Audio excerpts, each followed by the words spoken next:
not just in their area, but places all over the world, these weird things that people are starting to call land curses are taking place. Like certain areas, like the area you find yourself in now, is covered in a magical darkness that seems to be slowly spreading. This is now covering a few miles, whereas it only covered a small area a few weeks ago. So it's these curses, whatever they are, they seem to be getting worse.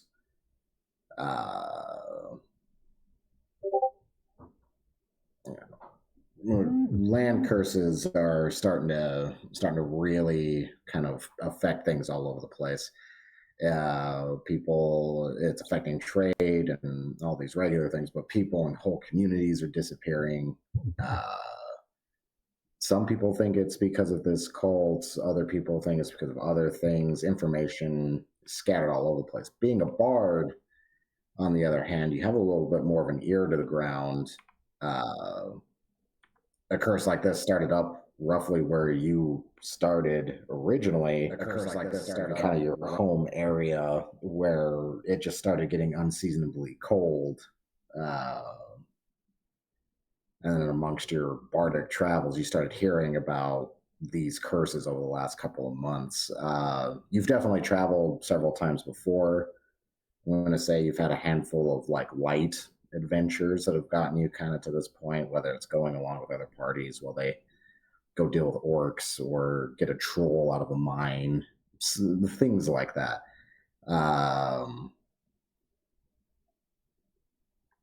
Yeah, so you're a little more world hardy than possibly even the group that you're traveling with, even the elf.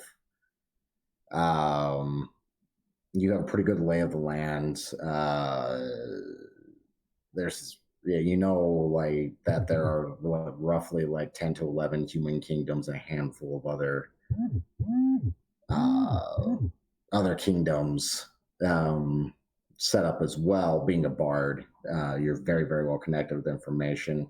Bards from your same college, you'll run into them sometimes.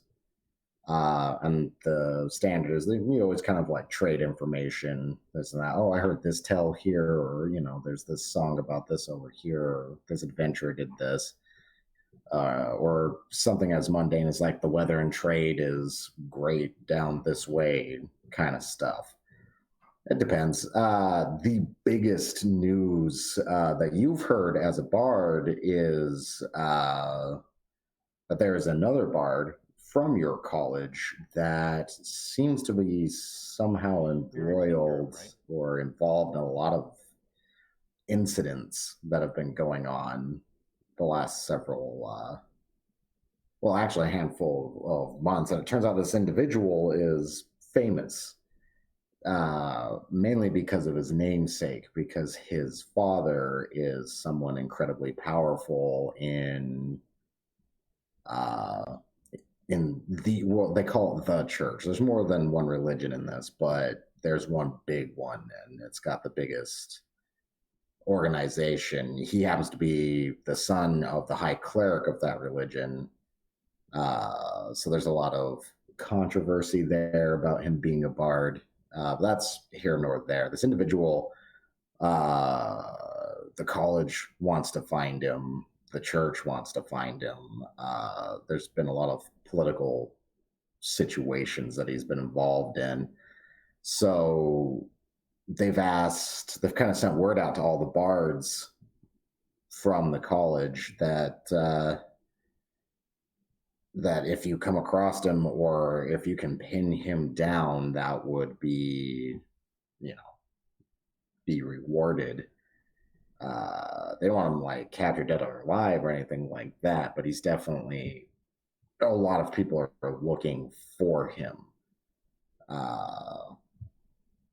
So in your recent travels, you think you might have picked up on his trail. It's hard to follow bards when they're constantly on the move, but you know how to track them down because you were a bard yourself. In tracking this guy down, it ended up getting a little waylaid in your travels when you came across a bizarre performing group. They started. What's going on with this? Yeah, they started freaking out about your presence when you got a kind of want to say like you've got, normally this doesn't happen to you. You don't just up and get visions and things like that, but something kind of came to you uh, in this. Almost like a weird feeling, and you were definitely shown uh, some bizarre, just quick flashes of imagery about the sun, uh, things like that. What's going on with this thing? Let's see. It definitely convinced you that the individuals that were after you were definitely no good, and kind of somewhat in an attempt to capture you or to squeeze information from you because they think that you somehow know more about this bard who calls himself Mosby. That's the name. Is Mosby is the guy's name. Thinking that you knew something about it, they in a roundabout way ended up capturing you and dragging you off somewhere. You're not sure where they've taken you or anything quite like that. You just kind of got stuffed in a sack. And like carted around for a while.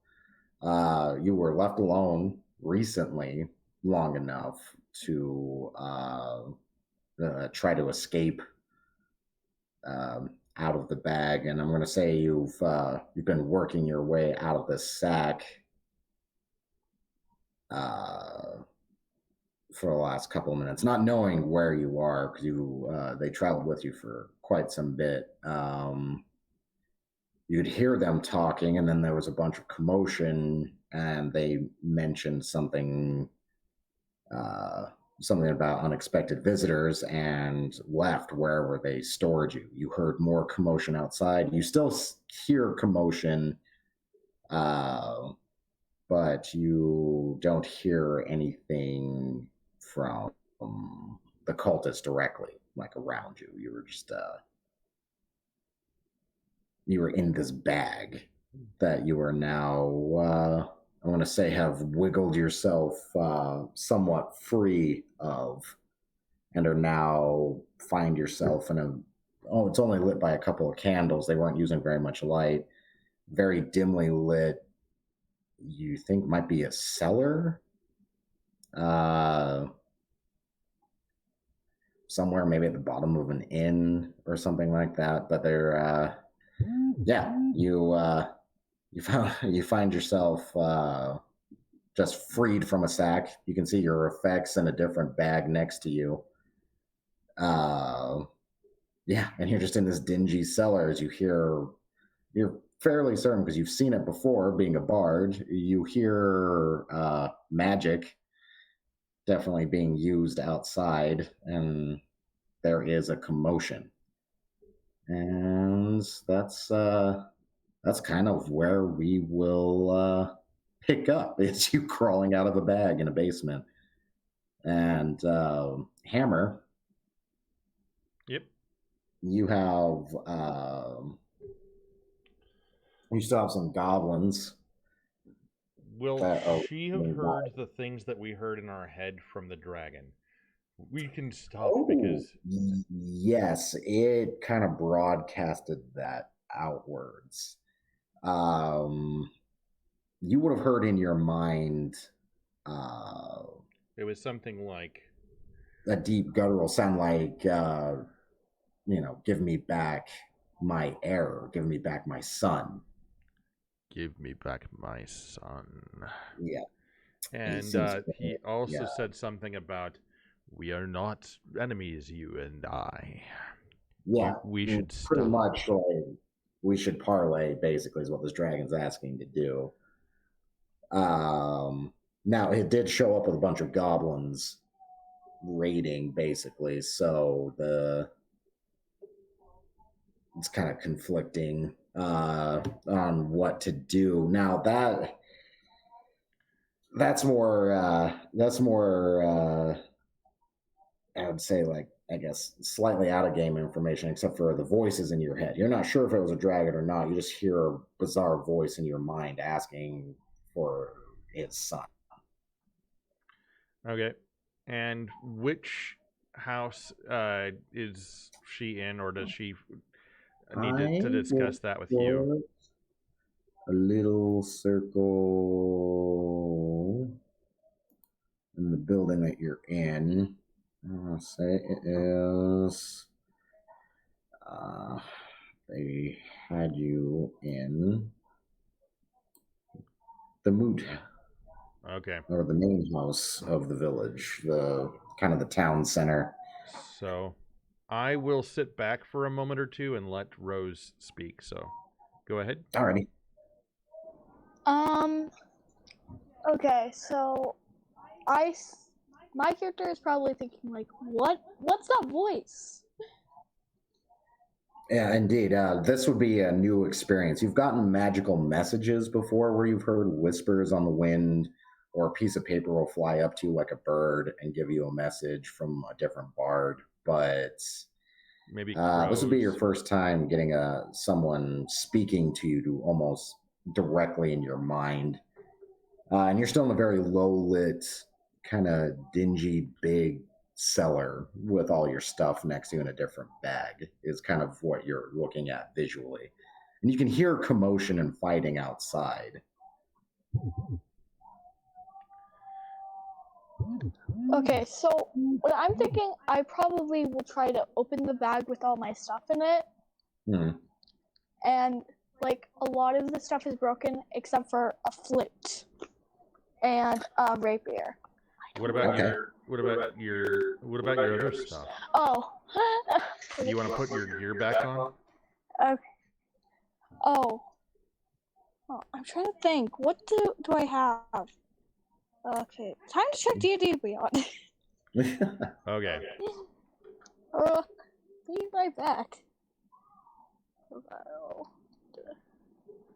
not that. Here first.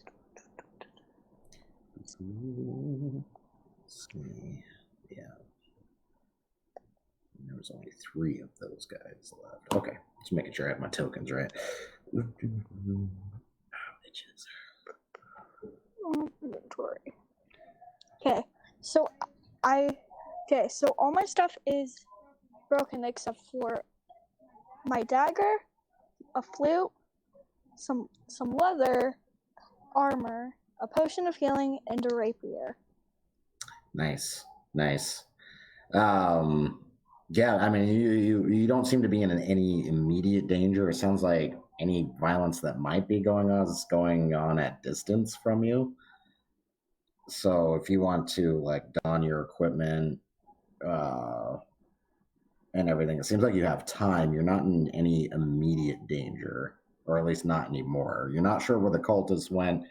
They all seem to slip off somewhere after hearing some commotion, and they haven't been back. They seem to have vanished into thin air.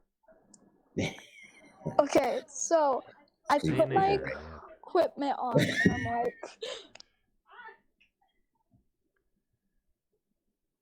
I have time. So I'm just trying to put it on as fast as I can, so I can try my best and not get killed. That's all you can ask for, really, in D&D. I mean, yeah.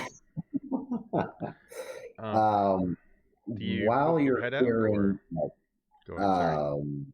Oh no, you're right. While you're putting your gear on, you can go ahead and make a perception roll. You're not actively investigating, but I'm curious if you notice. Okay. Perception. I'm trying to do a perception check here.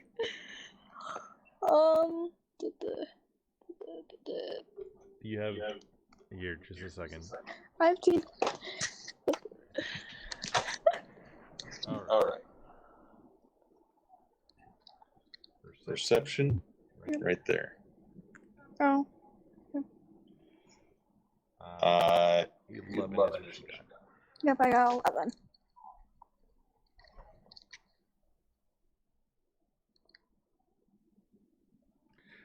She got an 11 on the roll for perception. Okay.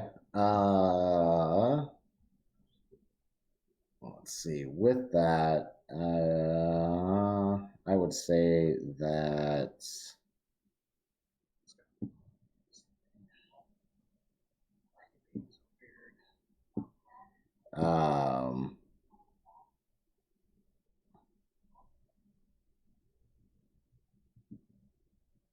interesting.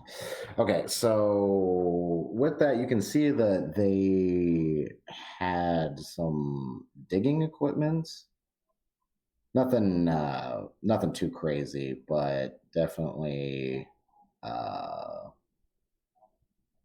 like they are trying to unearth some of just the floor to the cellar. You're not really sure why. And it just seems to be kind of random. But yeah, you would have like shovel and pick and stuff, and they've moved some of the bricking from the floor. And you thought you heard them messing around earlier. This could be what they were doing, but you're not 100% sure on that.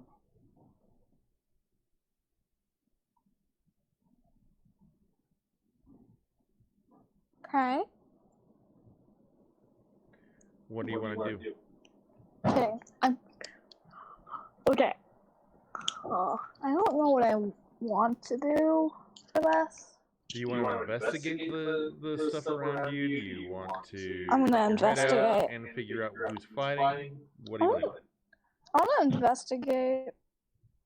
Okay, I got A 5 for. Oh no, you can do perception on the stuff on the ground, if that's better.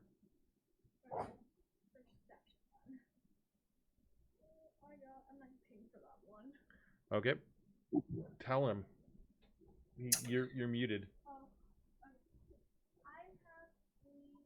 You're still muted. 19. Oh no, I can. Oh, I can hear her. Yeah. Okay. Yeah, I'm just muted for you. See? Oh, okay. All right. Okay. So.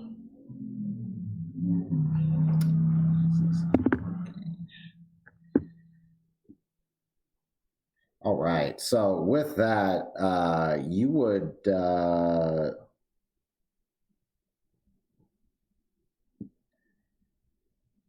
find, well, let's see, what, 19? That's pretty good. You would actually notice something that they missed, possibly.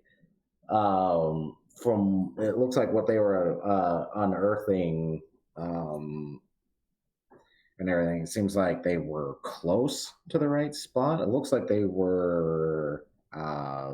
You basically noticed by shuffling some of the stuff around, like through the dirt and what have you, that there is basically another like cellar door, as it were, an older one. This one with iron doors covering it, but it looks like that's what they were unearthing. They haven't fully dug it up yet. It's still partially covered, but it looks like that's what they were kind of trying to find or unearth. They may not have noticed it yet in their different diggings around, but yeah, you find the starts to yet another sub-level door below this cellar, so deeper underground.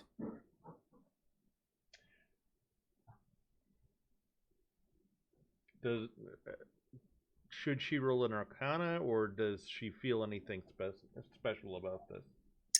They just seem like it just seems like partial like iron door. Doesn't seem to have anything really on. I mean, you can roll an arcane if you like. What do you want to do, Rose?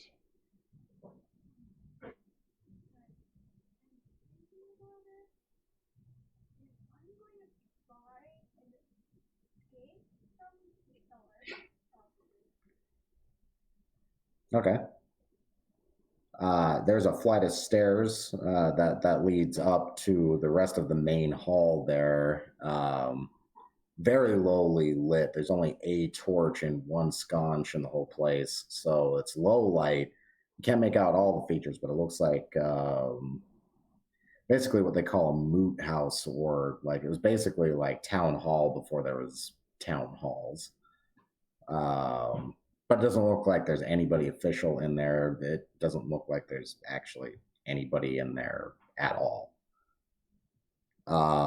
You would see bizarre flashes of color out some of the windows as the obvious sounds of battle are taking place. And again, yeah, you're not a stranger to magic, so you're fairly certain some of the flashes and sounds you're hearing are spells going off.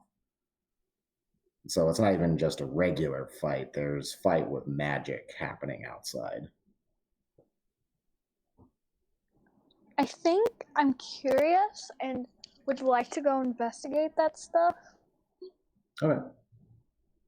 Do you kind of try to sneak out? Do you more try to take cover, or are you just kind of poking a head out a window? I think I'm gonna poke my head out a window. Okay.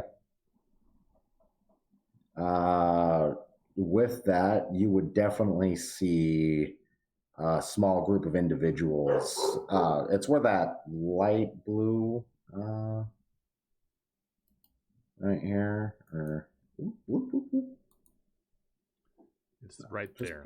There, yeah, that one. I don't know why I wouldn't ping it. Because it's mine. I created it. So. Oh, right. Okay, so you would notice near one of the walls to, well, you're in a town, so that's refreshing. You're not just in the middle of nowhere. But when you look out, you can barely see anything. Even for nighttime, the level of light is lower than it should be. You would see a lot of glow or a lot of attention being drawn to a group near the wall where I just clicked, where we kind of just pinged. There are some individuals that seem to have alternate forms of light source or something, a handful of something that's glowing with them, including one of the individuals' shields. There's a man with a sword and a shield, and his shield is lit up. I forgot his name. It's been Andrew the Paladin. But yeah, so Andrew the Paladin and everything. But so they're wielding magic, whoever this group is, and it doesn't. They definitely don't look like the cultists, the weirdos that stuffed you in a sack about a few days ago. They do not look like those individuals. What you would see not far from that group, it would be 6 red, like literally the color red, just 6 red steaming skeletons on the ground near the building you're in, with a big scorch mark on it. You can definitely see, well, not see because they're short, but being a bard, you definitely know what goblins sound like. You've seen them before. You've probably had to fight them before on the road. So it sounds like there are goblins just outside the wall with own little light sources of their own in this bizarre darkness. And you can hear deep rumblings and roaring coming from somewhere in the darkness. Where are you at? But all you can see is a set of glowing Yes. purple eyes out there. And that's this group that I mentioned before. They seem to be kind of taking almost a defensive position near the entrance of that wall. And that's kind of what you're seeing. Mm.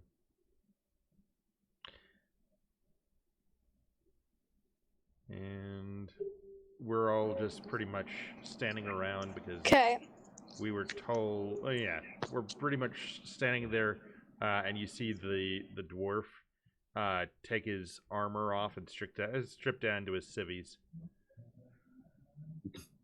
Okay, I think that my go ahead. okay, I think that my character will probably just try and like exit out very quietly and secretly. Okay.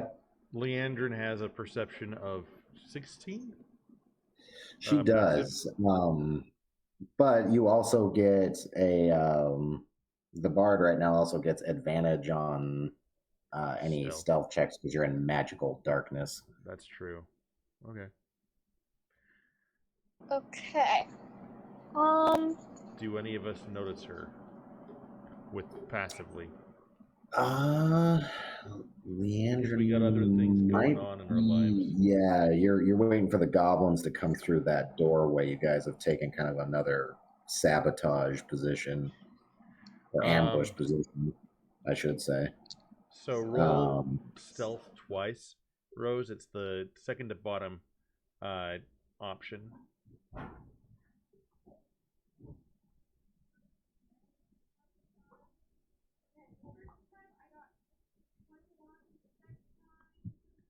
Rose, you're muted.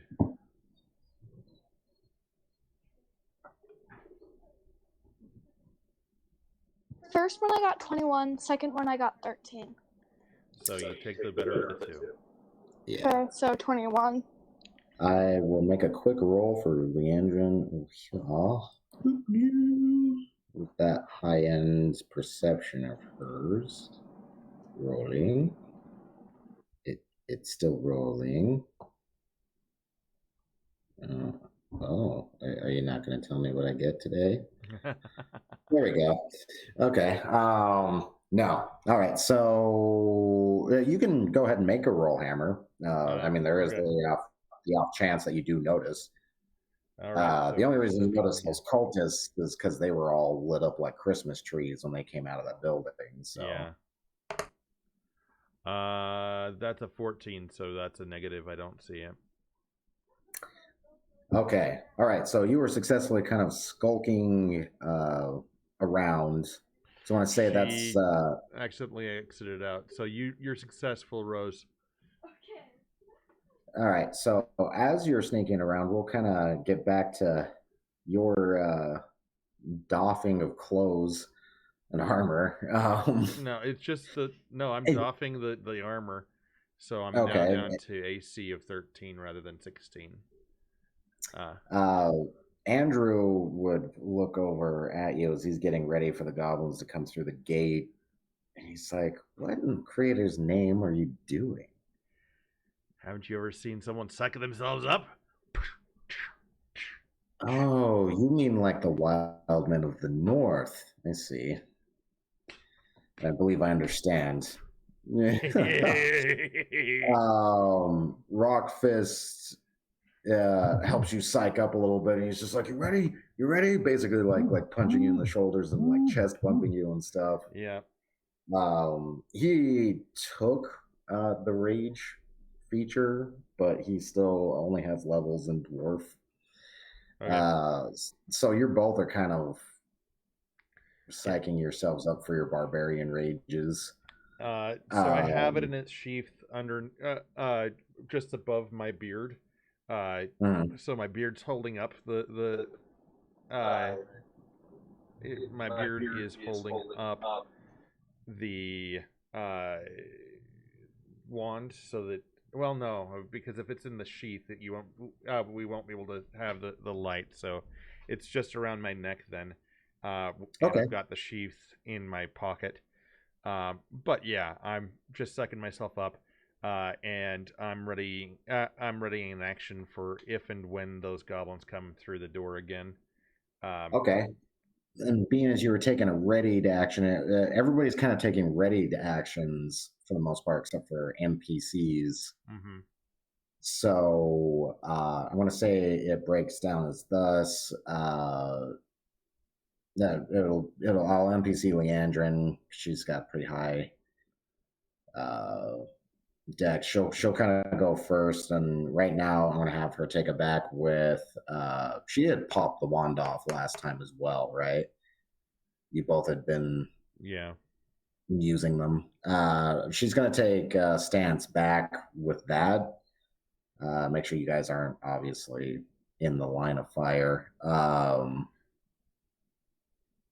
So she's got ranged response. You and Stonefist are psyched for Not the quite. attack, and you. I haven't started a rage yet, but as it's a free action, so I'll take that as you soon can as drop it whenever you want. And I'm gonna say with Rosa, you're kind of still skirting and sneaking around, so you technically could pop in into the initiative slot almost anywhere if you do decide to do something. If you're just sneaking around and watching for now, that's also fine because you kind of have no idea what's going on, which is totally understandable not to take direct action right away. But you can go ahead and really do whatever you want. I'm very open to whatever everybody's feeling up to. Speaking of which, though, the remaining goblins with the weird glowing sticks that are hurling some kind of spell move closer. The same with the goblins that have the weird little glowing utensils. They all get much closer to the gate wall. It's not even really a portcullis what you're looking at, but it's a gatehouse basically. But yeah, they start to close in on range. You're not sure what the dragon is up to. You know he's still out there, and he had just shouted that, so it doesn't look like the goblins are directly attacking. They kind of stop near the gatehouse, almost like seemingly like they're waiting for a command to continue. So after hearing that bizarre voice and stuff in your head, you're fairly certain coming from the dragon, being like, you were sent by the corruptors. I seek my son.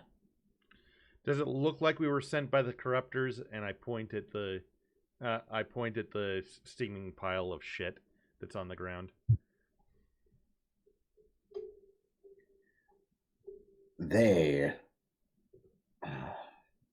Yes, they are foul in their own way, but you come from the direction of the thieves, the liars.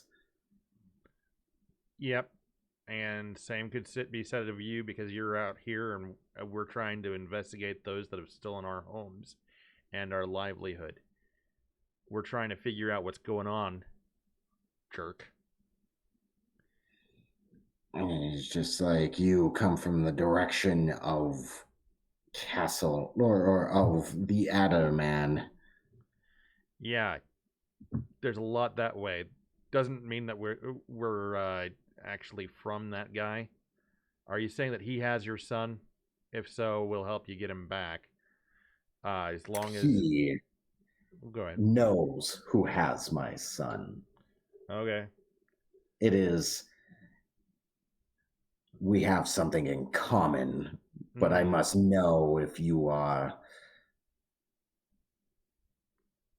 his lackeys, because Well, the last ones he sent also did not fare well in the darkness. I mean, you you saw us attacking them, and your little lackeys have been little lickspittles and lackeys have been attacking us. So, I mean, I don't know that you have a lot of clout to say that you aren't throwing stones as well. I mean, we could back off, or we could do it the fun way.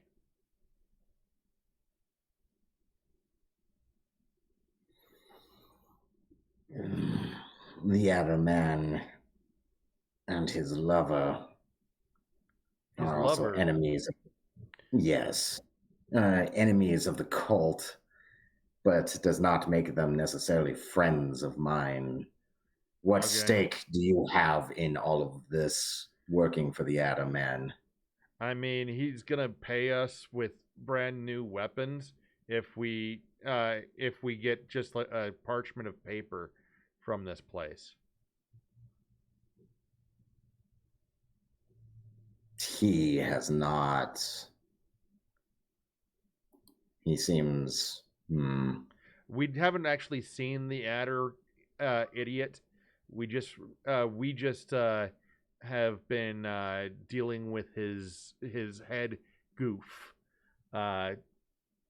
Magic Man. I see. So I've never actually seen the Adder Man. I've only seen his wizard dude. Right now, we're on a journey trying to figure out why our town was destroyed before we were done with it.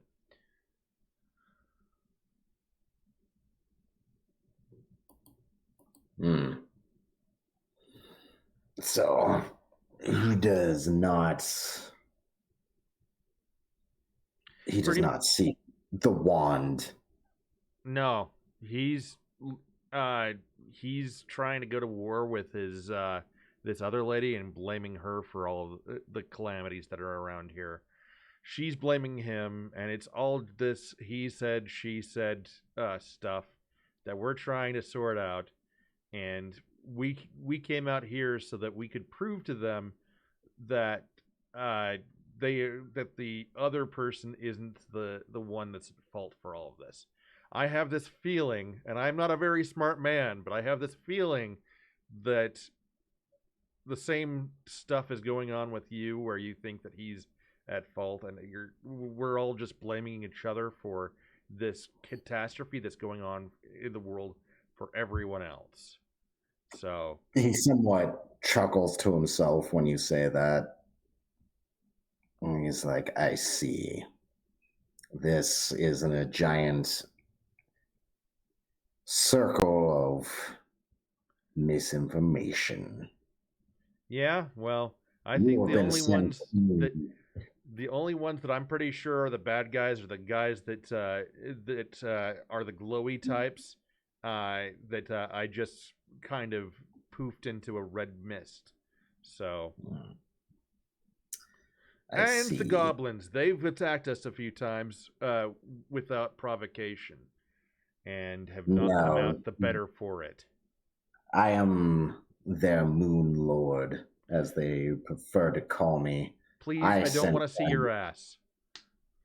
He would smirk at that. Okay, we can see him smirk. Is he out where we can see him? Because he's lit up. He's lit up he hasn't moved, but he's lit up the wand again. Okay, and he's right where he started, and we can see him from here. Yeah. Okay. He would smirk at that and kind of snort, and he's just like, dwarven humor. It lasts through any situation. Yeah, well, something I find endearing about your more so existence. More my so. point. So yes. You know, that's not very kind. We're trying to have a nice conversation. You're talking about eating me, and not in a good way. He smirks. Yes. Well, your joking aside, it appears you've been severely misinformed, such as many who have come in here. Okay. I admit that we probably were. Doesn't change the fact that we're on a job and we're not at odds with each other with our jobs. I mean, as far as that goes, if you really want us to, we can look for your son, and we can try to parlay with the wizard idiot.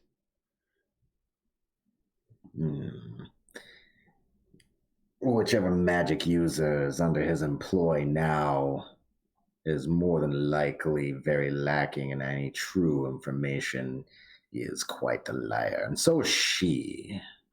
Yeah, well, I believe that we could gain much from conversation. well, as far as this goes, I don't believe any one of you. I think that y'all are just being played by the cultist idiots. I actually have some information on that.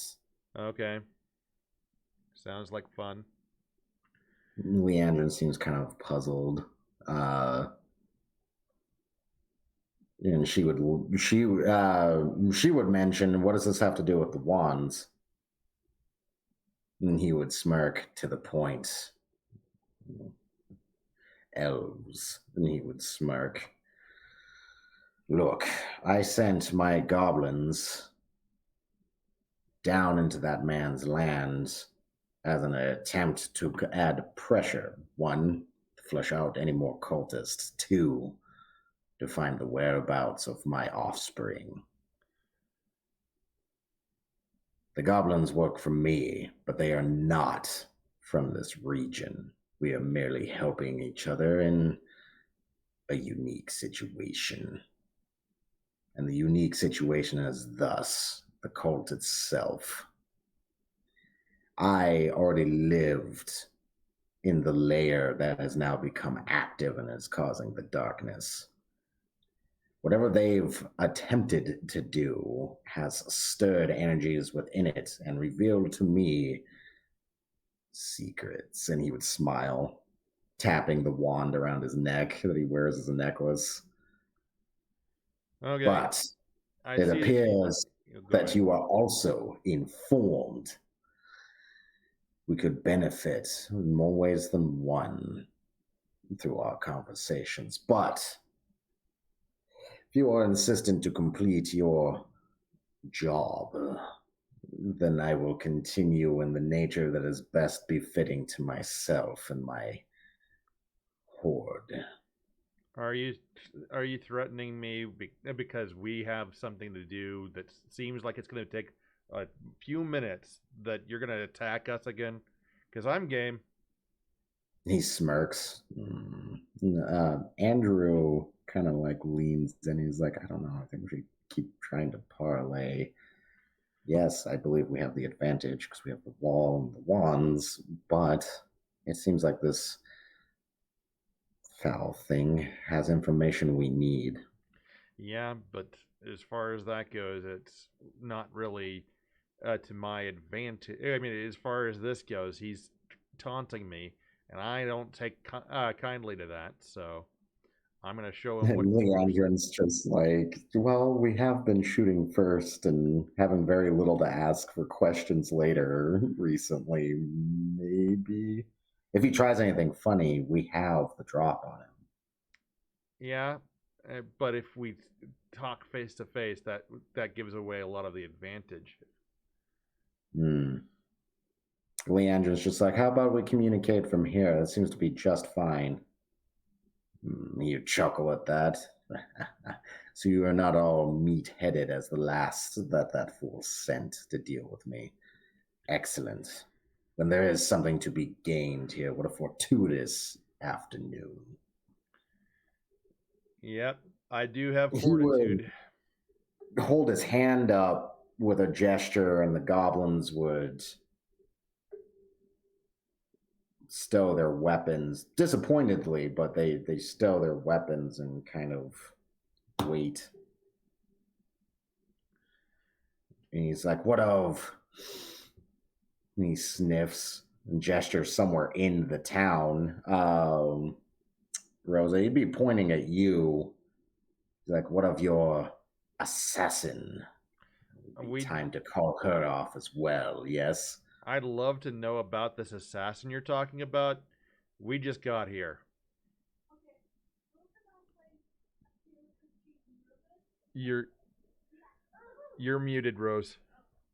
Oh, I can hear you. Oh, okay. Go ahead.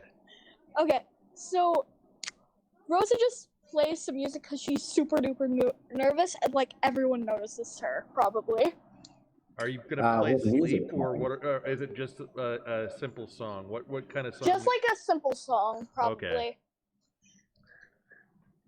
Andrew is just like, oh, there's somebody else in the town. Well, Sooth, word. I had no idea that she was here. We were just about to go look through the town for what we were looking for.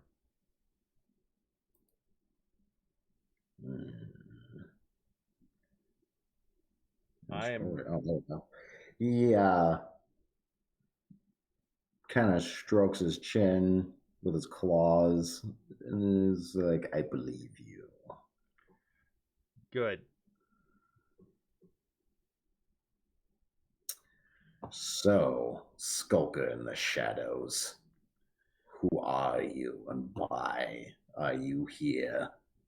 My name is Rosa Amen. I am a bard, and I don't know why I'm here. I was brought here by some weird people, some very weird people, and yeah, that's just how I came here. Okay. Ah.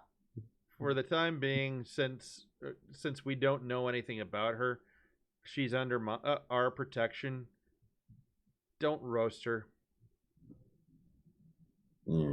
While I don't just randomly kill people, I'm not a red dragon. Every life I take is with, you'd smirk, purpose. So very well. You're our mystery guest, this bard, will be unabated for now. So you were nabbed by these strangers then, yes? Yes. I hear that there's been search enacted by the church and others. You wouldn't happen to be the bard that they're looking for. You don't happen to have the name Mosby, do you? I do not have that name. Then it is another that is to be sought. Fascinating. He strokes his chin again. This is all... Leander would be like, there seems to be a lot of coincidence when these things kind of happen. Doesn't Mosby play that electoral dance music? Quick out of game. Yeah, it's the bard that is in charge of the other campaign that I have in this world. No, I was making a joke their regarding name. Moby. Oh no, I think it's hilarious. Their full name is actually Ted Mosby. Yeah. From like How I Met Your Mother. Oh yeah. And oh man, this dude's romances have caused so many problems. Oh no. Oh yes. So that's kind of why they're looking for him for so many reasons. So many. You might have actually even heard of him. He's actually pretty famous. I spent a lot of my time in mines. Yeah, so you don't hear a whole lot. That's true. Leandrin kind of quirks an eyebrow. She's like, I'm pretty sure I've heard that name before. That's why I wish I had my loan shark still. Let me roll. Oh. Andrew's just like, I know of this Mosby. This is this complicated nature. His father, someone I look up to quite highly, recently elected to the high cleric position. Mosby has been For lack of a better word, an embarrassment? Kind of shrug. I'm not sure what this has to do with this, though. I believe it might be a red herring. He does seem interested in our wands, or, well, your wands. And he seems to have information on that, perhaps. Now you say that, I want fish for dinner.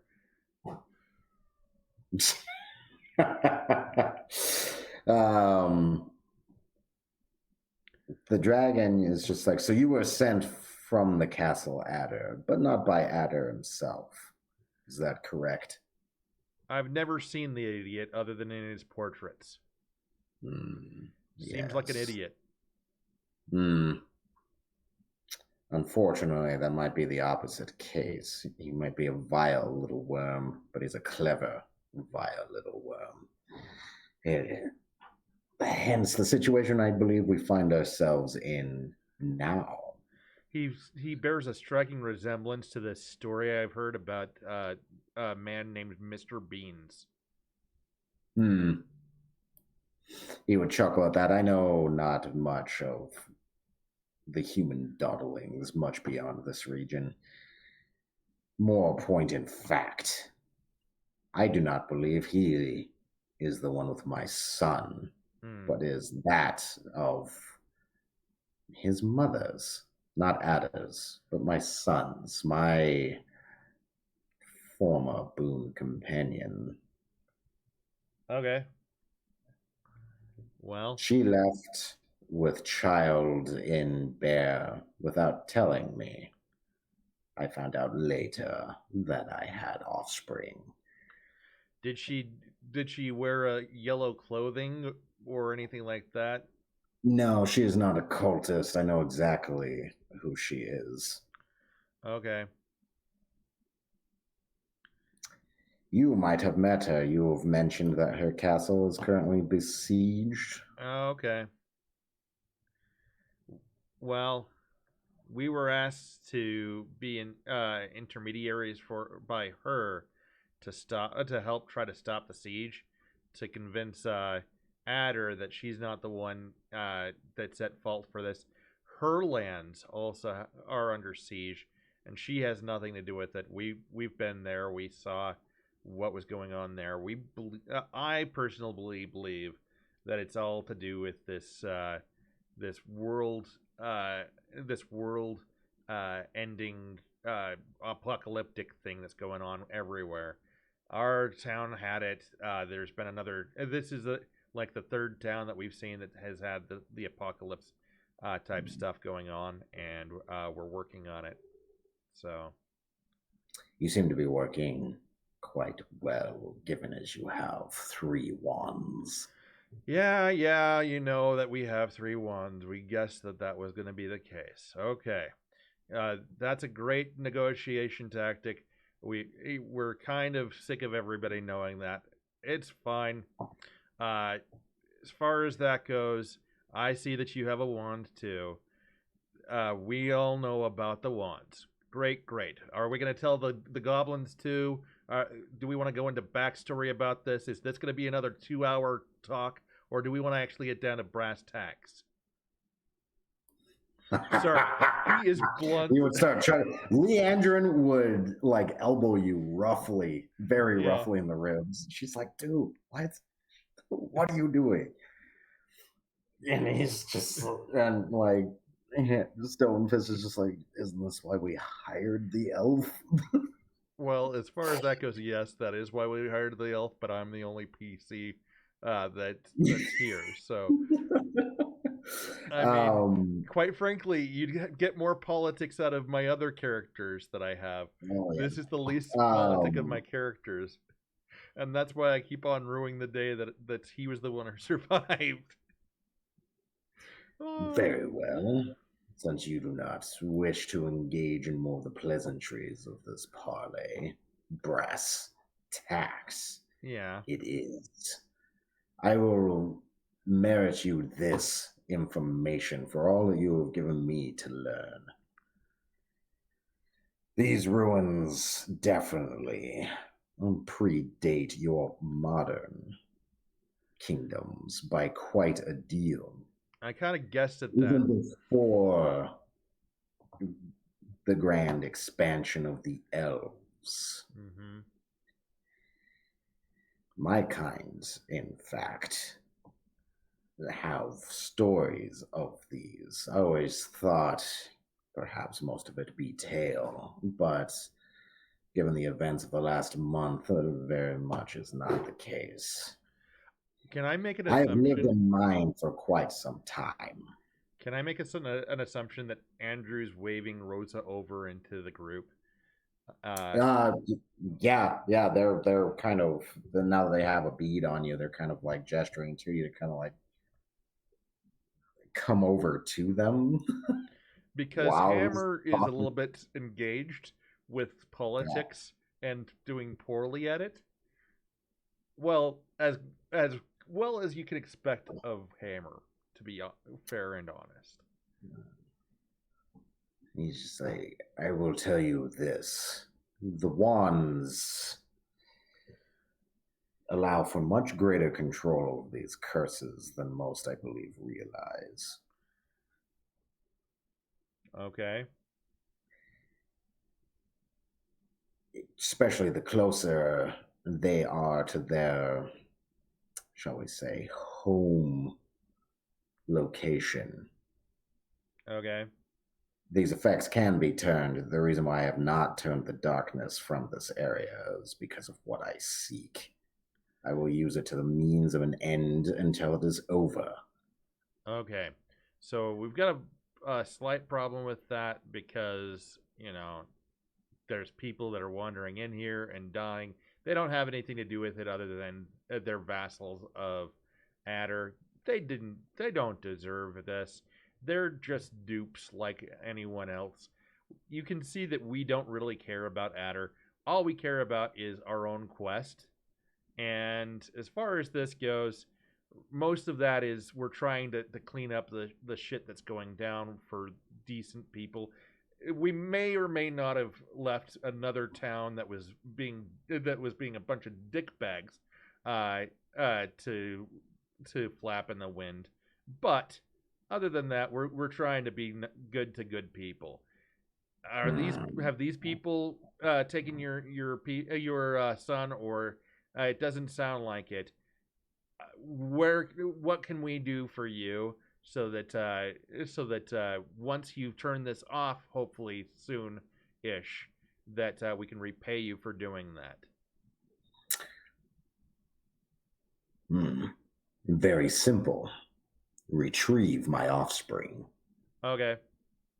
I will, in good faith, relinquish part of this territory as a beginning to this parlay. You find my offspring, I will remove the darkness in its entirety and even give you more information about what I know of its ancient secrets. Okay. Sounds fair. That depends on the nature of my son's return. Well, I give you my sooth word that we will do all in our power to, even unto death, to save him. However, if he's already dead, we can't control that. I understand that that's not the outcome that any one of us can deal with that. But if he's dead before we get there, that ain't on us, good king. No, but I would expect you to bring back his body. If not, avenge him yourself. Point me in the direction of whom might have taken his life. Though I still feel his bond. He lives. If we get him back to you, and we avenge him, will you end this darkness and allow us that wand? I will end the darkness and give you the information you seek. Okay. The wand and layer are mine. Okay. All right. We'll table that for now, but we will not. I will even send the goblins back to the north where they belong. Okay. Though they will more than likely not want to go. They migrated, you see, because the north is, well... We've heard that there's a bunch of snow there, too. Is it the same? Yes. Is it the same from what you're saying? Oh, yes. And being as it has gone on for over a fortnight at this point, I'm sure it has gotten quite cold. Okay. Well, if you see anyone in this kind of gear, and he points at Andrew and basically is saying... I'm aware of the church. Okay. I will leave them unabated as well, as long as they do not attempt anything while I wait. Okay.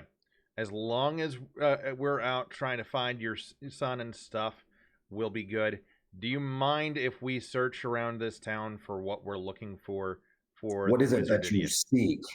I know. He points at Leandrin because he can't read. He knows. Leandrin, she said, we are looking for a specific wizard's scroll, and it contains some important information, but we're looking for a tower or the ruins of a tower.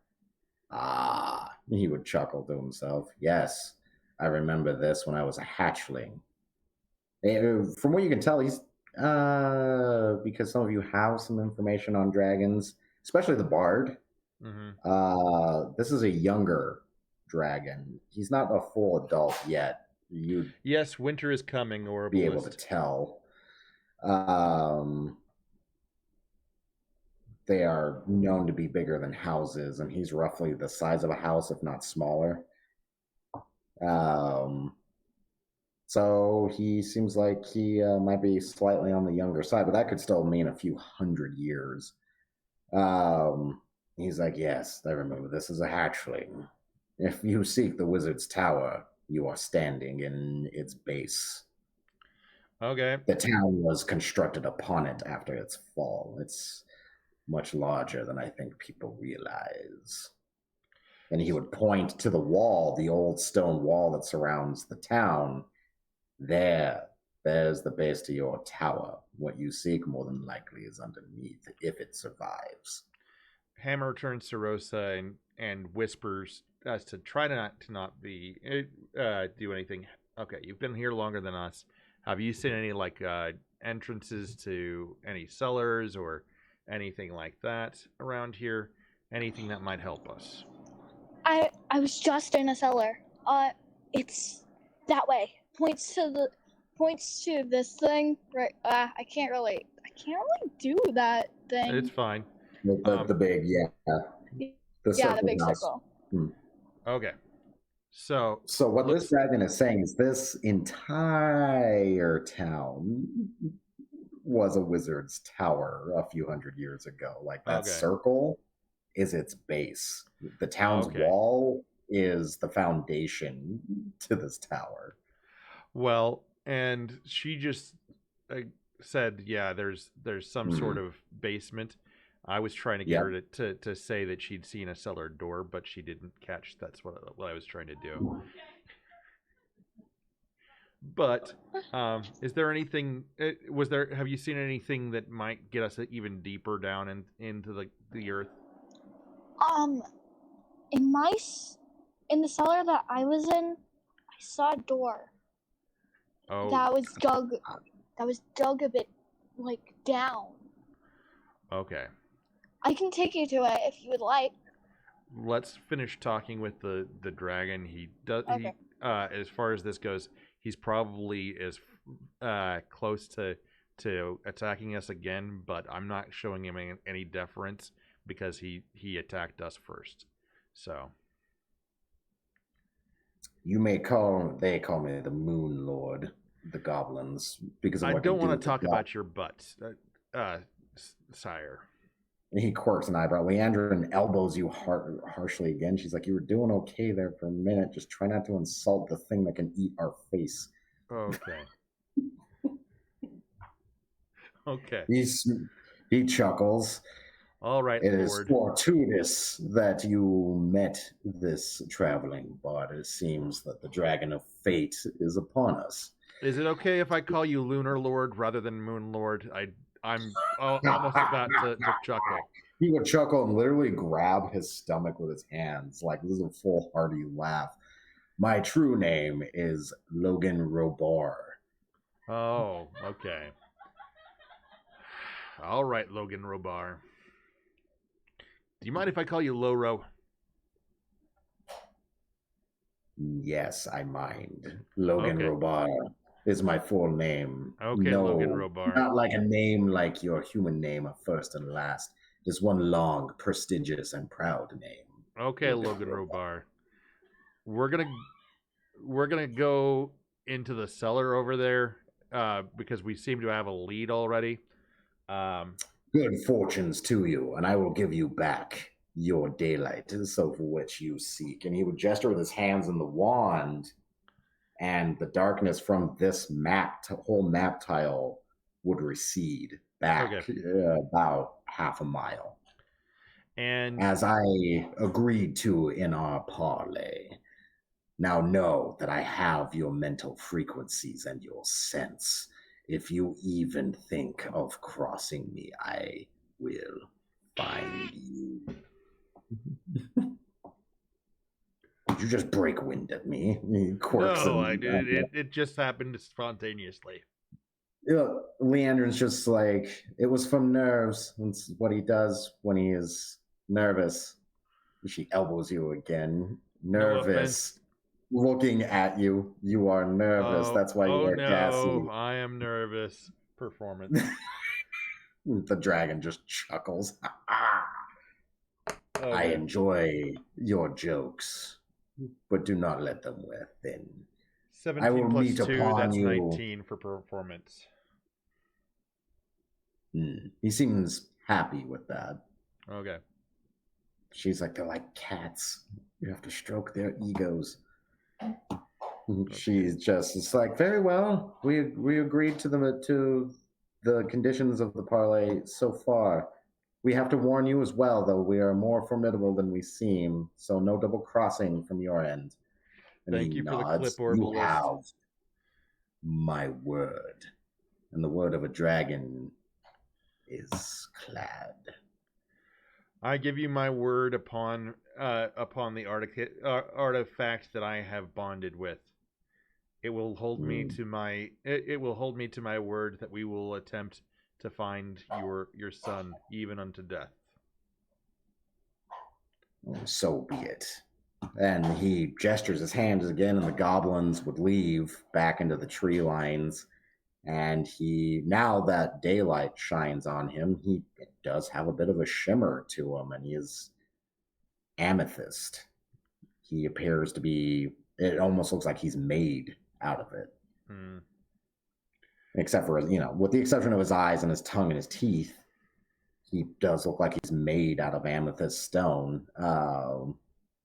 He would fly off and into the remaining darkness out of sight. So Hammer puts his chainmail into his bag because he's just going to be ready to do whatever he needs to at this point.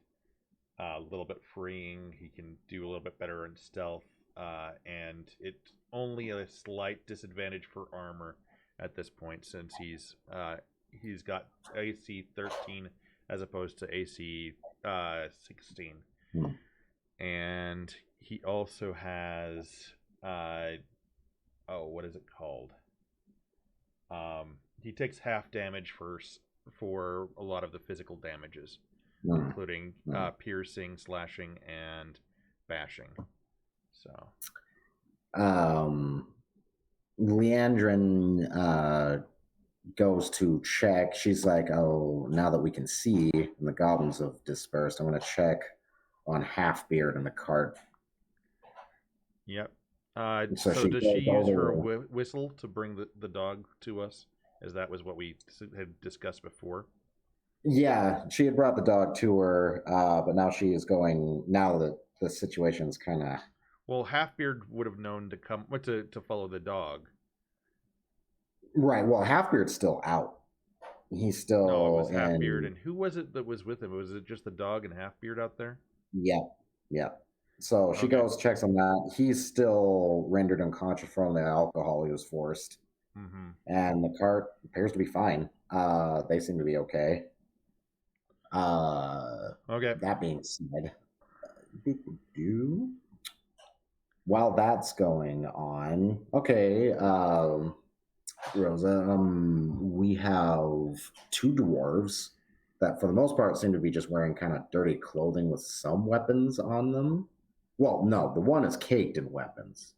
Hammer, you actually have quite a bit of weaponry on you. So you have two dwarves, a human who is wearing, it's not actual gold, but is gold painted chainmail. He's a younger man, human man that's with them with a sword and shield. And, well, an elf with a dog that just went off to check a cart that's being drawn by two goats off in the distance. It's kind of the group you found.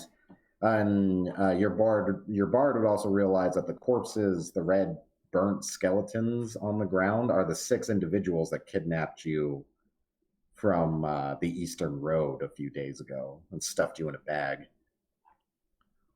Okay. I smell a familiar scent that has been around me for a few days. And I point to the skeletons because, yeah. Can you tell me anything about what they were saying around you? Anything that would be useful? They said something about their master. Do they have a master? That's news to me. They would be talking about the Lord of, or the Golden God. They would be talking about that periodically, as if they've actually talked to this individual before. So it's not just some weird vestige, but it's an actual individual. Oh, so somebody's running a con on these guys, even if it is a god. And they also seek, just like you, they were looking for this bard Mosby for whatever reason. You weren't really clear on that. It's something he inadvertently interfered with, and they're trying to figure out why. And so they've been kind of scooping up bards. And they also asked you some information about, like, if you've heard any other... They basically asked you if, like, hey, have you, what do you know about the area? What do you know about Wizard's Towers? Tell us about the ruins that are in the nearby hills and stuff. Now, whether you told them or not, that's more on you. They didn't quite get tortury. They just kind of left you in the bag, asked you questions. If you didn't answer, they would just leave you. The most they would do is, give you water. So you're very hungry because they haven't fed you in the couple of days that they've had you, but they have given you water. Basically, your head was sticking out of the bag, and they had it tied around from the neck down, and had been hauling you around like luggage for the last couple of days until they got to this weird place. Now that the magical darkness is gone, you see it's a pretty decent, quaint town for the most part. Also with the sunlight, the ghosts would apparate. They would disappear. As well, the ones that were kind of still meandering town, with the pushing back of the darkness, they seem to just disappear. Leandrin would come back and be like, Halfbeard's okay. He's still pretty severely sauced. I think he's going to be unconscious for a while.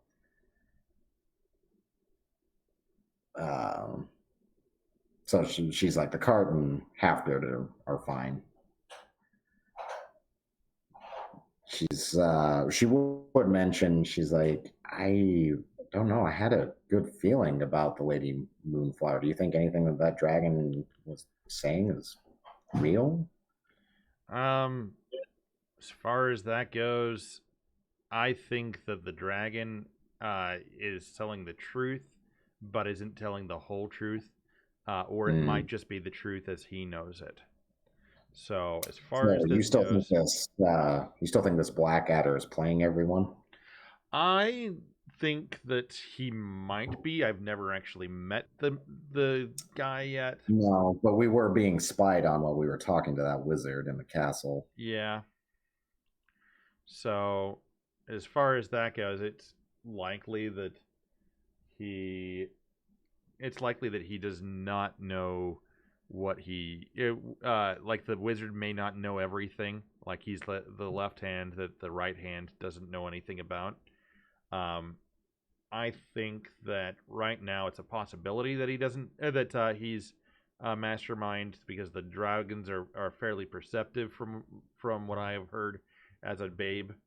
But I don't think he's from telling my us short everything experiences either. with them. They are very clever, even at a young age. That's why I was really wanting to try to talk to it. Thankfully, this one was a talker. Not all of them are. Well, and out of character, out of game, I probably should have let Leandrin talk a little bit more. But you've done this before, which is why I let it happen. You tend to start yapping when it's her job to parlay. You like, wait, no, I've got something to say. Well, and also, she's an NPC right now. It's not really fair to you to try to talk to yourself. So, oh man, I've had to do it before. I literally had to get in an argument with myself once because there was two NPCs that had such opposing views over a particular subject. I had to sit here rationally, or try to rationalize their sides to each other, while everybody else is like, "What is going on?" Oh, I'm fine. All right. Well, let's see. I'm going to take a quick 5-second. I'll be right back.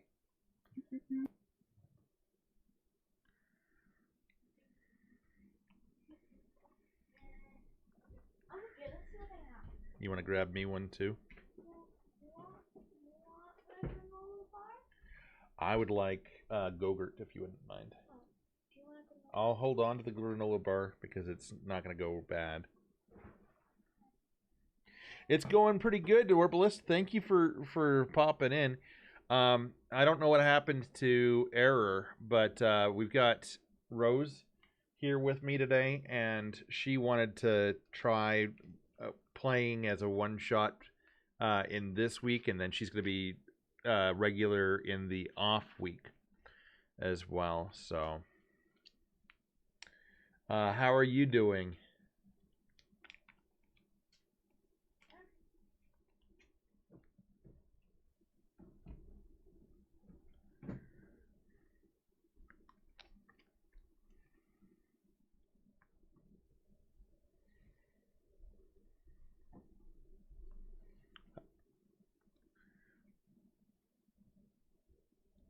Your IM session got canceled today, so you could be better. I'm sorry.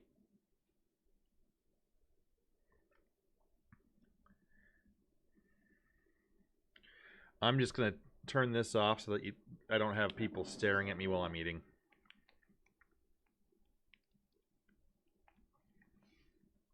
Your session, okay.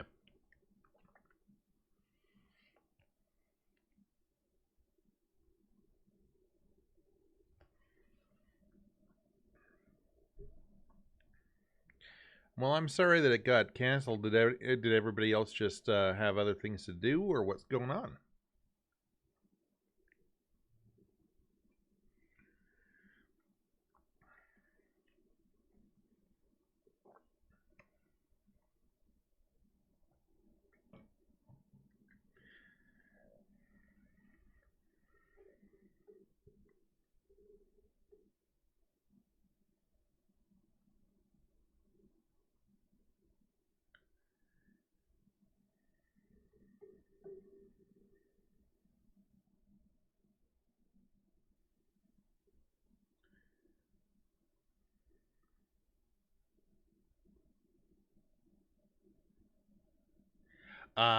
Yeah, heavy lore stuff. Understood. I want everyone to be there as well, but every once in a while you just can't make it, so.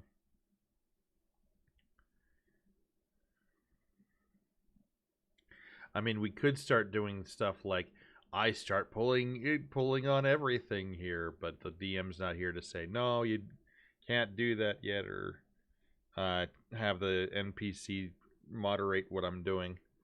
So,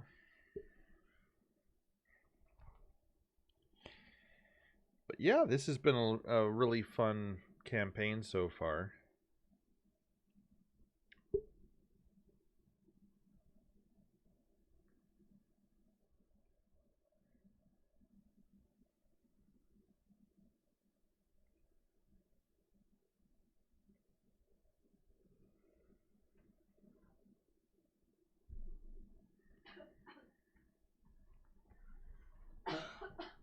You okay?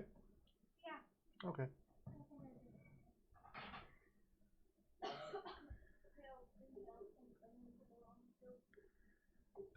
Yeah. Conflicting schedules are great. So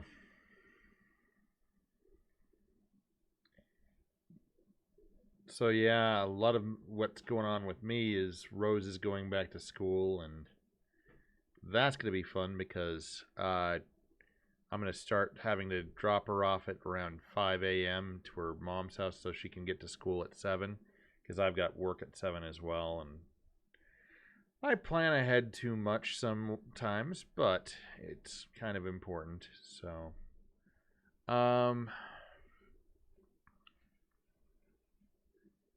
let's see.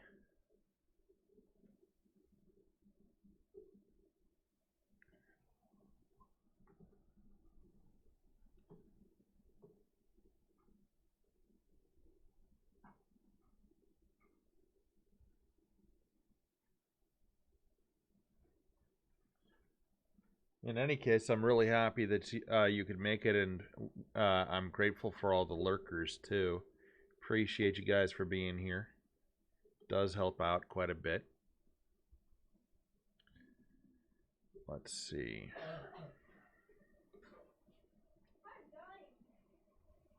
No, we just started a second stream because Error was supposed to be out of town just last week, and we started one with Anime on.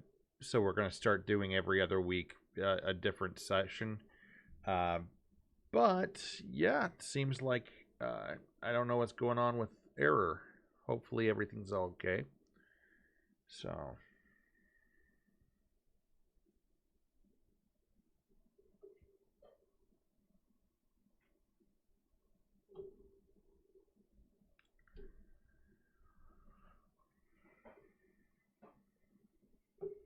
Apparently, Uni has one offline game and then the 2 online games right now. So.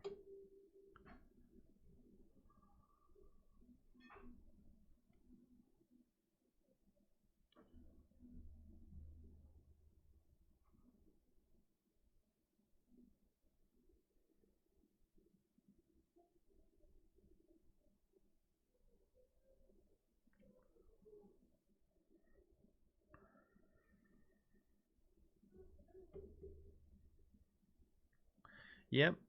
And Uni went to high school with Z and I. So.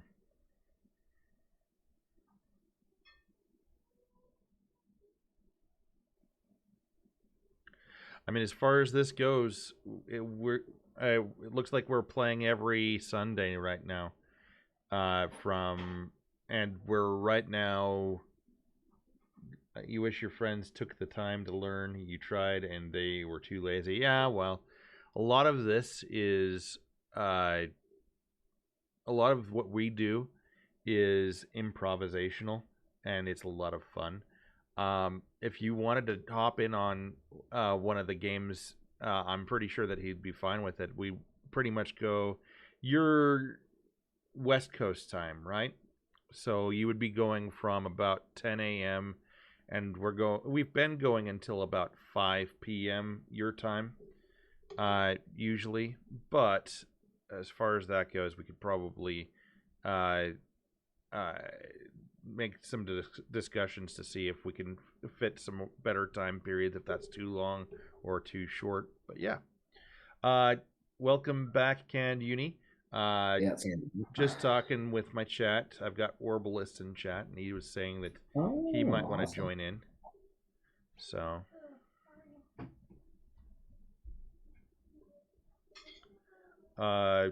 Uni, are you there?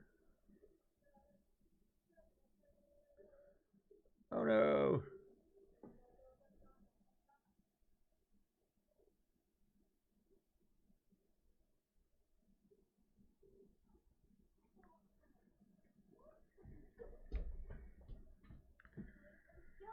know what I mean? Like, okay, now I can hear you again. I just had to refresh.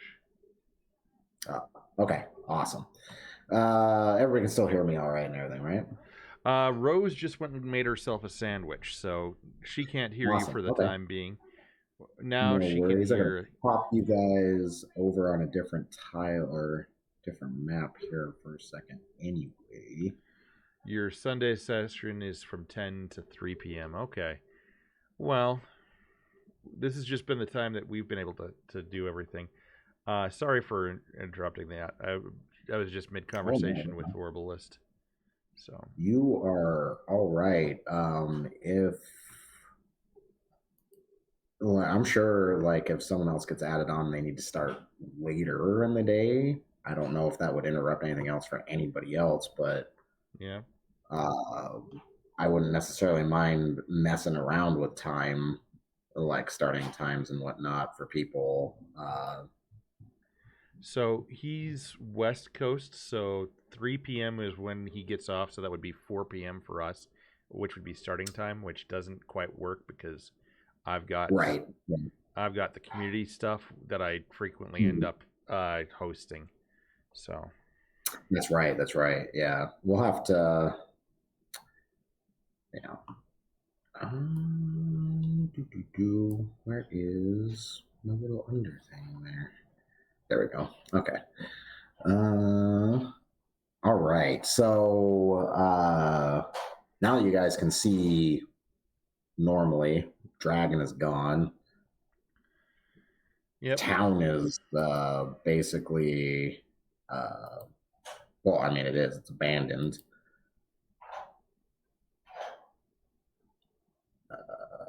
So, where is the tile? Yeah, and he said that the whole thing, basically, the whole town was basically built on the Wizard's Tower. Yeah, basically built on the ruins of the Wizard's Tower. I'm gonna start where they left off with the better information than what they had, and I'm gonna go to this little this shack where they were where Rosa said that they were already digging, and we're going to investigate that door that she told us about. So, do we need to roll anything, or should I help? I'm gonna end up helping or trying to help Leandrin to see if she can archaeology this stuff. So I'm gonna do perception with a helping roll of 13 plus 0. So okay, no, plus 2. 13 plus 2, that's 15. So. All right. That's well, okay, so what is it that you're trying to figure out? Because you can, or are you just trying to help on Earth?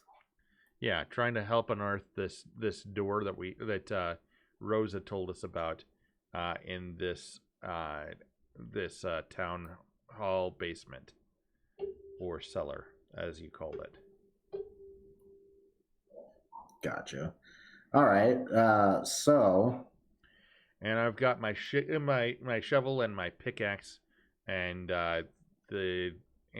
rock fist to help me unearth anything. So we know how to right, and you unearth things, guys, right? yeah, I was Ooh, gonna say no, you that guys have, I should have um, advantage on the yeah, ghouls, shouldn't I? yeah. I was just about to say something about that. I was like, you should have advantage uh, on anything pretty much subterranean almost in general. Okay. Well, and your dwarven sense. This would technically be triple advantage for you. So triple advantage. So I roll 3 times. Yep. So what should I roll? Should I do investigation, athletics, perception? Uh, I would say I almost want to say that this is just like straight up a proficiency roll because it goes off of your minor Yeah. uh, skill. Add your level and your proficiency score to Okay. best roll. So 3 times here. So the highest roll of the 3 is, oh, I have 2 crits. Oh, nice. So that would be 3 plus 2, so 25. 25. All right. What normally probably would have taken several hours, even for the three of you, with what you rolled, you guys would be able to. I mean, and Andrew would help as well. Basically, We're playing a very modified version where we're mixing 5e and we're mixing 5e and AD&D Orbalist. So yeah, we because there's stuff I really like from AD&D and Second E that have, mechanically speaking, they just don't have in 5, and there's some things in 5 that I super love 5 for the most part. But yeah, okay. So let's see. Yeah, so they dig up this. You guys would dig up this spot, this entrance, basically underneath. After looking at it for a minute, Leandrin's like, "No, these doors aren't magical. They themselves aren't. They're literally just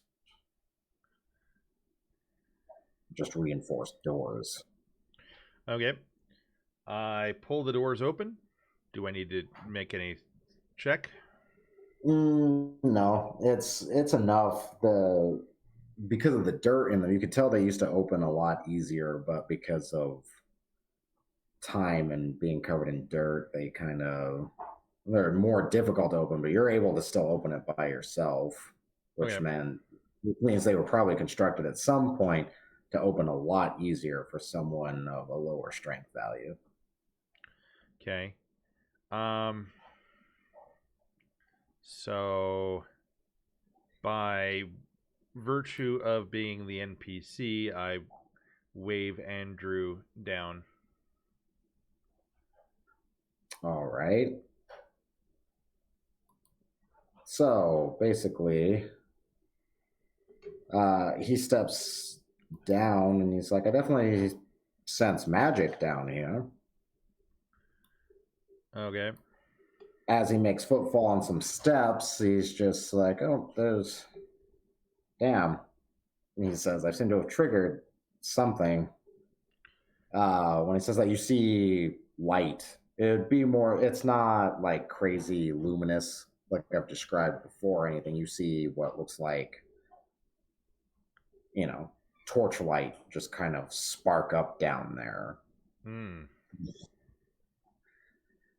He's like, "I think I might have hit some kind of light trigger." Ah, okay. And I'm trying to decide if I want to do rage and run. You want to rage?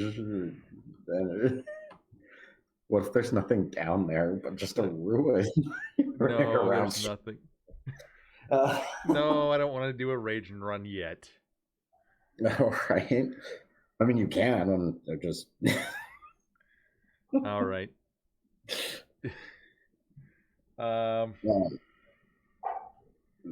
It didn't render very well, unfortunately, but the squares, if you can see them on the tile, are 10 feet each. Okay. Circle. You would definitely recognize some of the masonry, though, on your way down. You and Stonefist. Stonefist is like, this is not all of it, but some of this is dwarven. And you would recognize that, yeah, there was definitely dwarven architecture worked into this. It's not all dwarven, though, but it's, I'd say a good 50% of its constructive make is dwarven influenced architecture. And it's not built over, built into, it was used building it. Okay. So, knowing the dwarven architecture, I take a look around the place. I'm assuming with advantage because it's dwarven. Yeah. To see what's going on down here. One is... Okay, so one of those is a 9. The next one is a 19. Oh, much better. Oh, Bard. Bard can at any point make basically a bardic information check on anything. You can attempt to make you can attempt to make a skill check with any skill, but 2, you can literally just roll to see if you know or have heard any stories about what you're dealing with in any scenario. That is one of the cool things about a bard, is you can just know something incredibly obscure. Okay. Bard, Rosa, do you want to... Oh, go ahead. I think I kind of want to do that, but I'm not seeing it on D&D Beyond. No, you would just be doing a advantage perception check. Oh, okay. Yeah. So you rolled that twice. Oh yeah, I forgot they don't call it bardic knowledge anymore. You have to take it as a feat now, right? Yeah. That's right. I say it's implied anyway, without having to take the feat, because it's bardic knowledge. Yep. Okay, so I have a 14. That's the higher of the 2, or was that the only one? That was the higher of the 2. Okay. With a 14, let's see, you would know that much further back in the day. Go potty. If you just got up, go potty.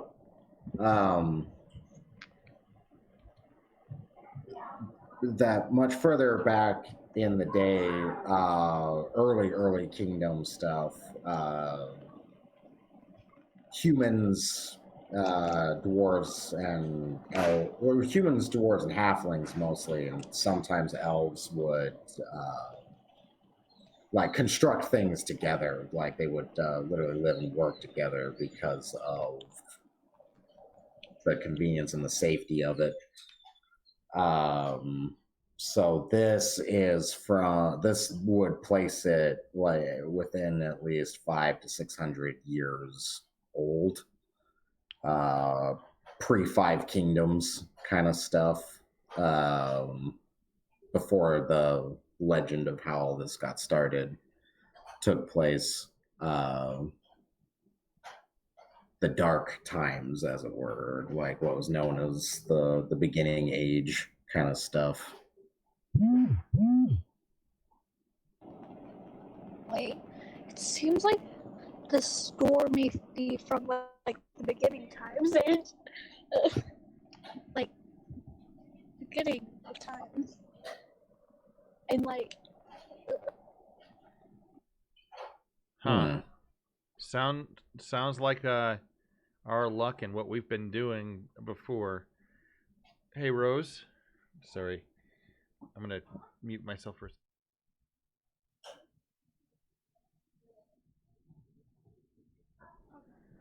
Okay, that's. You've been doing a lot better in my room. If you want, you can. Yeah, sorry, it's just. Oh no, you're okay. But I figured out what the popping sound from her end was coming from, and it's from the air conditioner. So she was sitting right up next to it. Yeah, I have to turn mine off in this room because it's a beast. It makes so much noise. Well, and she keeps going between sitting right next to it and not. So hot and cold. Yeah.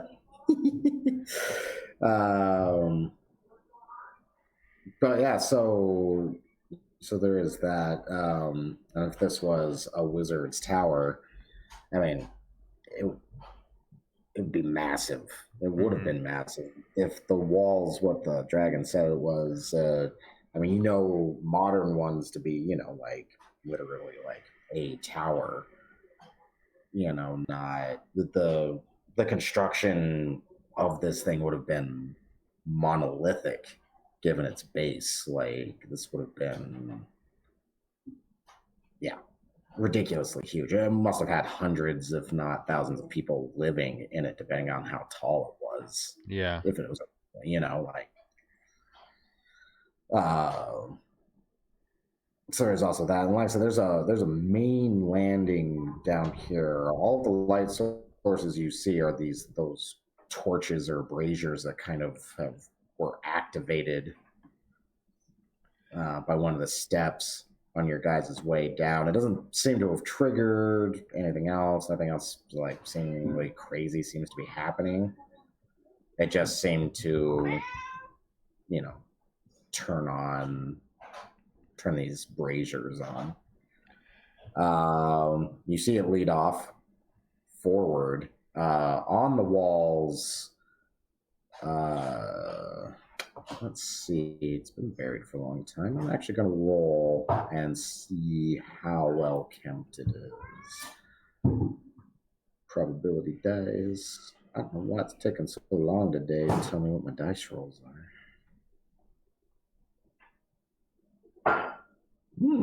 Okay, so they are actually doing, or the ruin itself is actually in really, really excellent condition for the most part.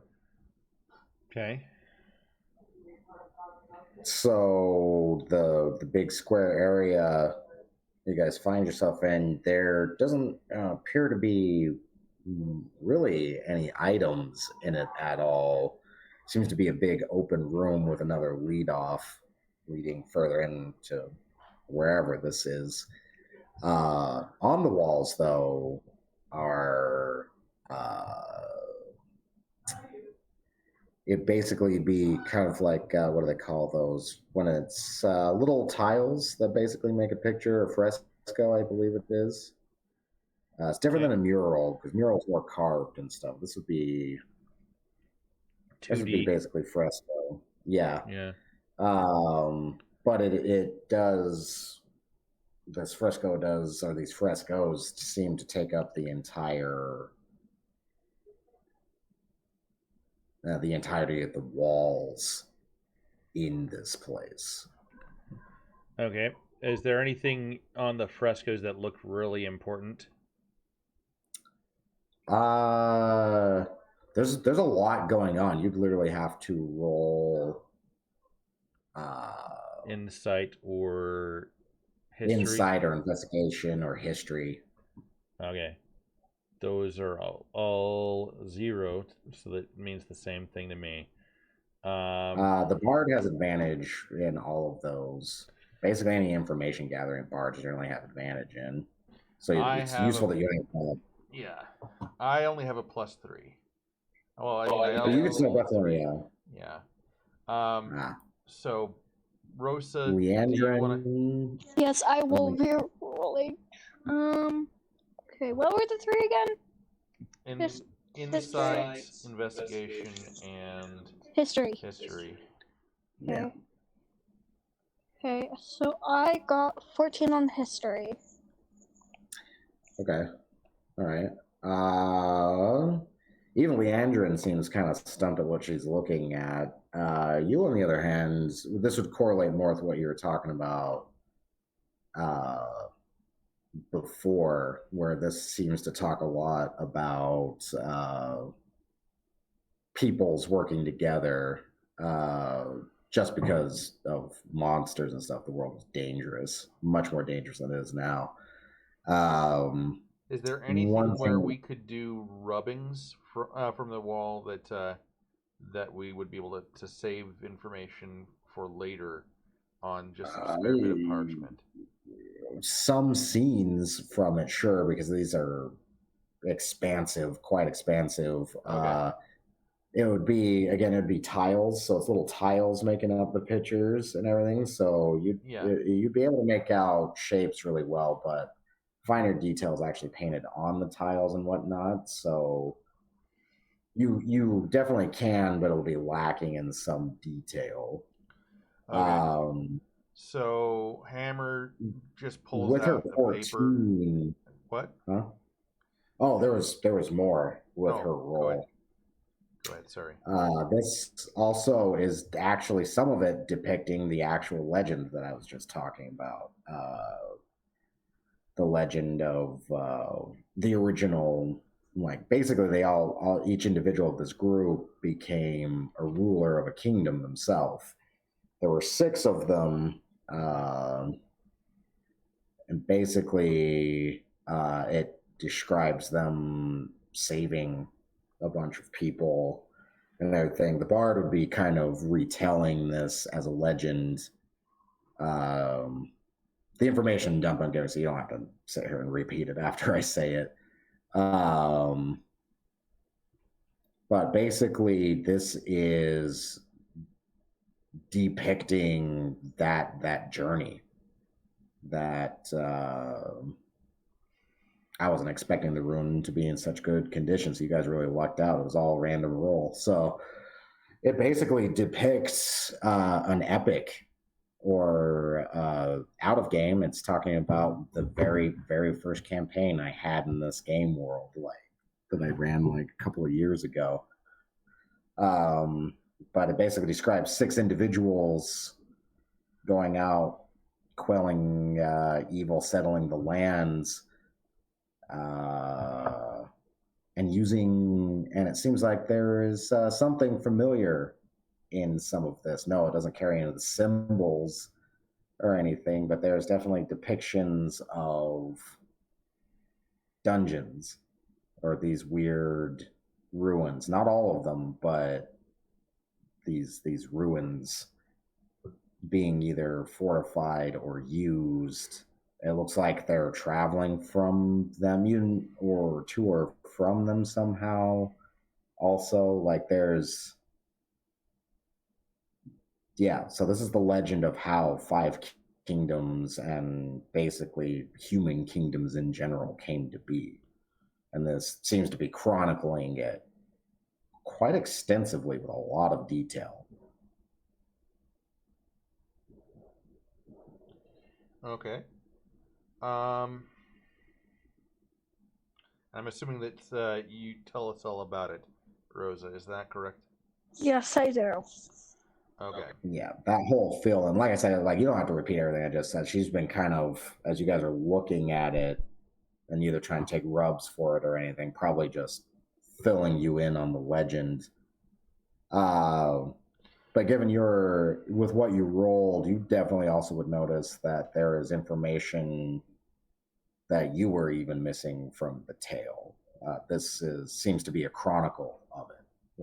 If you were to say start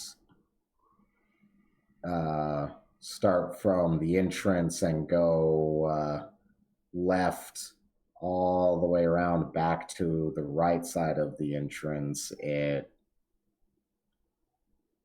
basically depicts their journey or their adventure, whatever it was, the legend itself that founded, well, modern society. Okay. I draw mustaches on the elves. Leandrin would slap your hand. What are you doing? This could be significant. She's like, stop it. I can see her telling you to stop. Okay. But you'd also piece together, oh, hey, yeah, no, she had, even by how she's looking at it and everything, like some of the stone was shaped with elven technique, you know, and there's definitely early human construction as well, and some architecture I don't recognize. But you'd see in the pictures, there are depictions of really weird humanoids. Would I recognize it? It says I'm a master of architecture, as you said in the first week. No. That is older and definitely accomplished with. Okay. This is stuff that I just don't know because I've never encountered it before. Right. Okay. That's acceptable. So. And it's this is still, you know, like this is masterwork itself put together, but it's not all hewn from one piece of material, you know, like what you encountered in those other ones, where they're almost, the dungeons themselves are almost carved out of a giant singular piece of some kind of precious stone. Yeah. This is almost seamless. Magic was almost definitely used in this place's construction, but it's not inherently magical and or from one piece.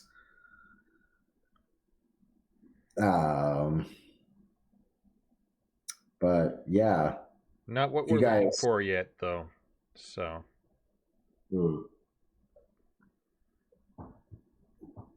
So it'd take you a good few minutes to look at that room. Yeah. And see all of that. But yeah, if you guys press forward in the next room, the hallway that you see shooting off directly ahead is collapsed.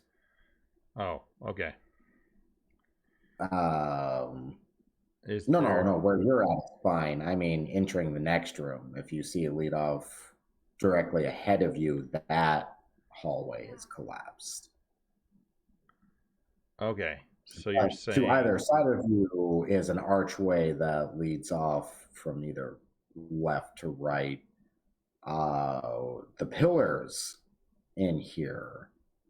So that's collapsed right there? Yeah, that's collapsed. Which means that this, and each one of these squares again is 10 feet, which means that this under complex or this supposed cellar to this wizard's tower might have been as big as the actual circle outside the actual foundation at one point. So this, hopefully what you're looking for isn't buried in one of the collapsed parts of it. But it looks like it's cellar, this massive wizard's tower cellar is almost just as massive. Okay. What's interesting immediately about the room, besides the noticeable collapsed hallway, would be the 4 pillars that are holding it up. Because each one of the 4 pillars does bear the symbols. Of the symbols that you have been dealing with. The seasons. Must not try to collapse pillars. Must not try to collapse pillars. But they are the symbols like from the wands and the bizarre unknown language that you're getting the symbols from. Okay.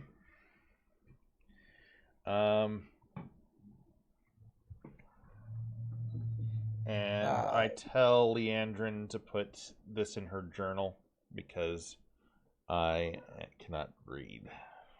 Yeah, she would definitely be putting all of this to paper. Go ahead and roll, all of you, go ahead and roll perceptions. Okay.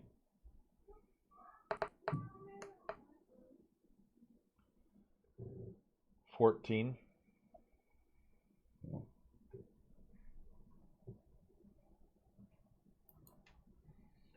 Rose? Oh,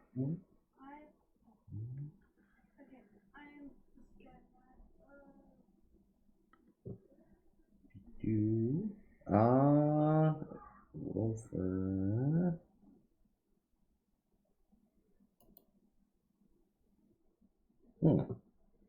okay, wow, yeah, everybody's not doing great on their rolls. So What?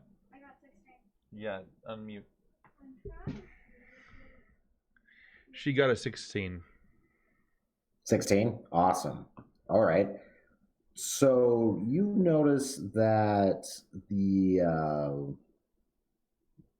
pillars themselves sit in grooves, almost as if they can be spun or messed with somehow. Okay. There also with the roll is you're not sure if it's just a trigger tile or if it's a trap or something, but there's a tile in the middle of the room. So if you guys were Hey, crossing, Andrew, you want to see if you can figure this out? And I step back and I grab hold of Rosa and I put her in the other room as well. We'll be over here. Well, maybe we shouldn't just try to trigger or something. Let's investigate what it is. It may not be a lighting feature. Andrew doesn't is like what he fun. would say. Andrew doesn't. Andrew's not low intelligence and doesn't like to just wander into traps. Hey, I am not metagaming. I am doing what my dumb character would do. Like you, Stone Fist would just reach into his belt pouch. He's got one of the. He's like, this might be an expensive test, but test nonetheless. He's got one of the pieces of ruby that he had from the skeleton from that one dungeon. And he's like, it's pretty weighty. And he chucks it. Roll for his throw. He throws it at the tile. Misses. So he grabs another piece and he's like, okay. Then tries it again. There we go. All right, yeah, it would land on the tile. The tile would depress and basically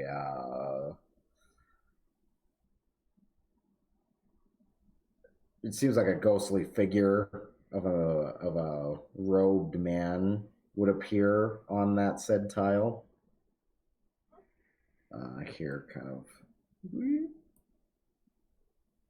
in the center of the room where I put that little circle. It would light, yeah, it would basically ethereally kind of light up, show up.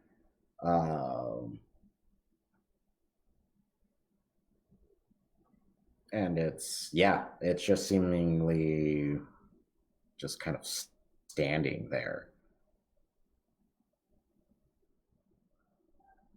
Huh.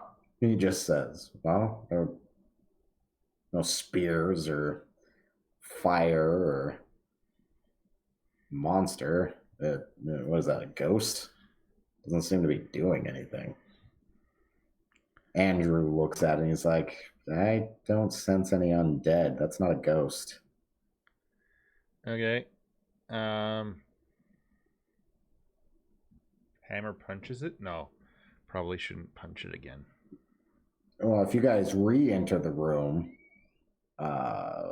like I see your tiles moving in, when you guys re-enter the room, it's like, and would look at you guys as you enter, like, almost like yeah. Anyway, and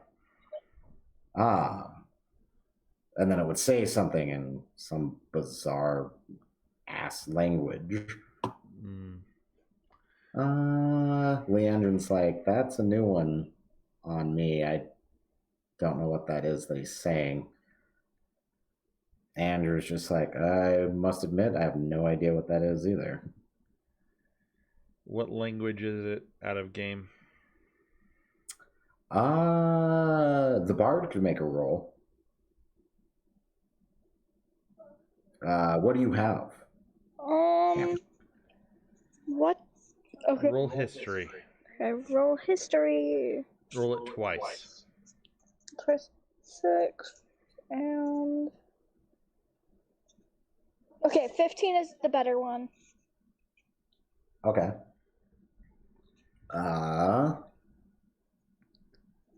It would be.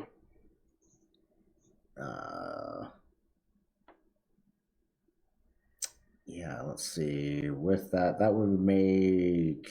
I'm trying to figure out what category that fits under. You would know it, but not in its entirety, not fluently, but you would know.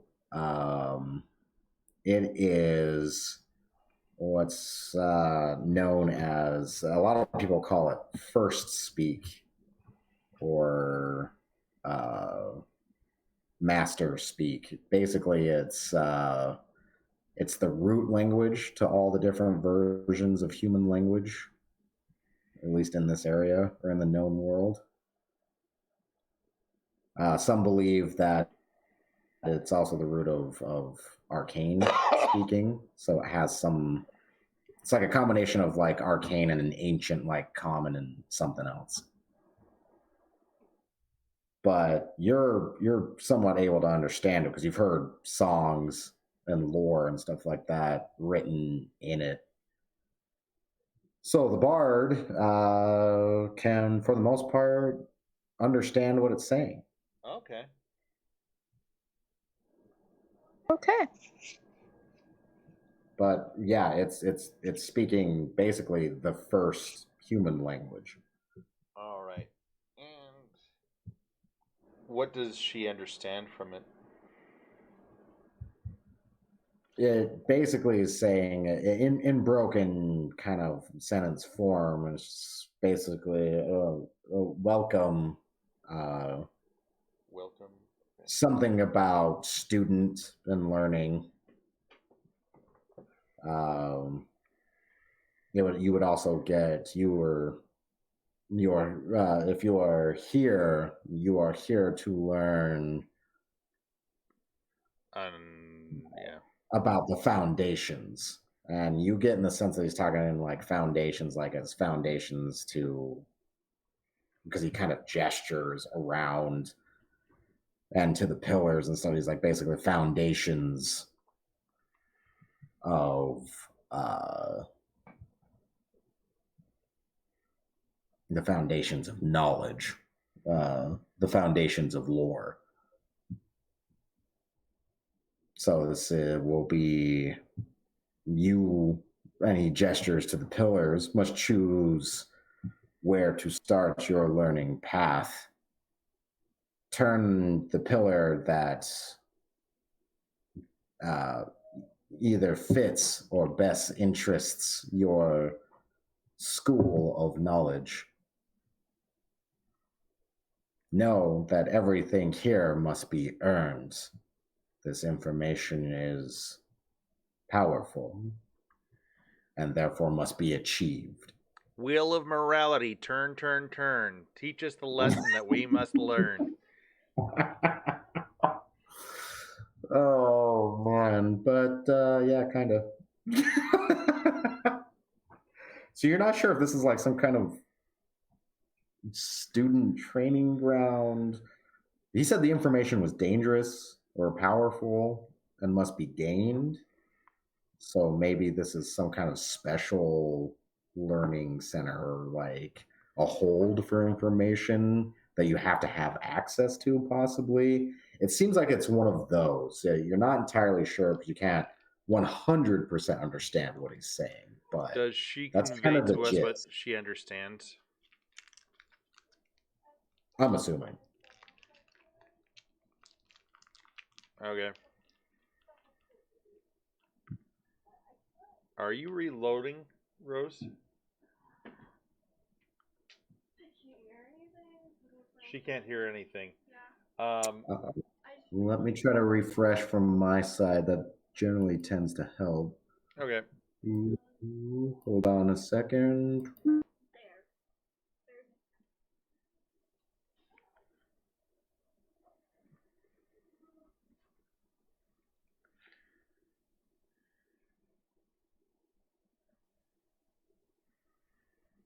Did I break it? Yes, you broke it. Okay. You guys can. I can hear awesome. you guys now. I can hear you guys. So, what he said, Rose, was that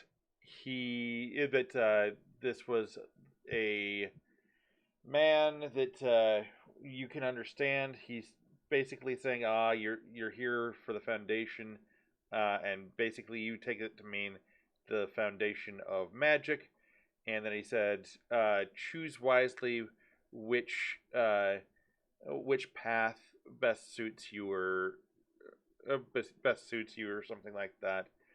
And he gestures towards the pillars, and basically he said something about spinning the pillars, the pillar that best suits you. So,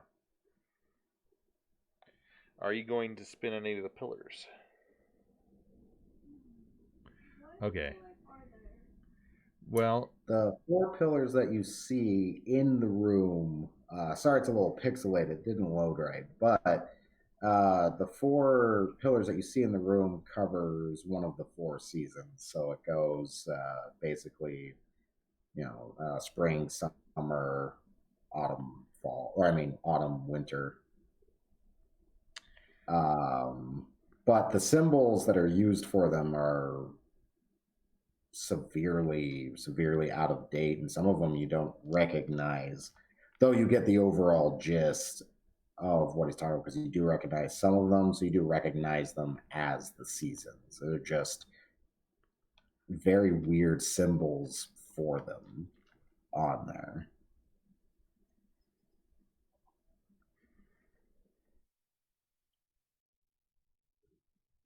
Or well,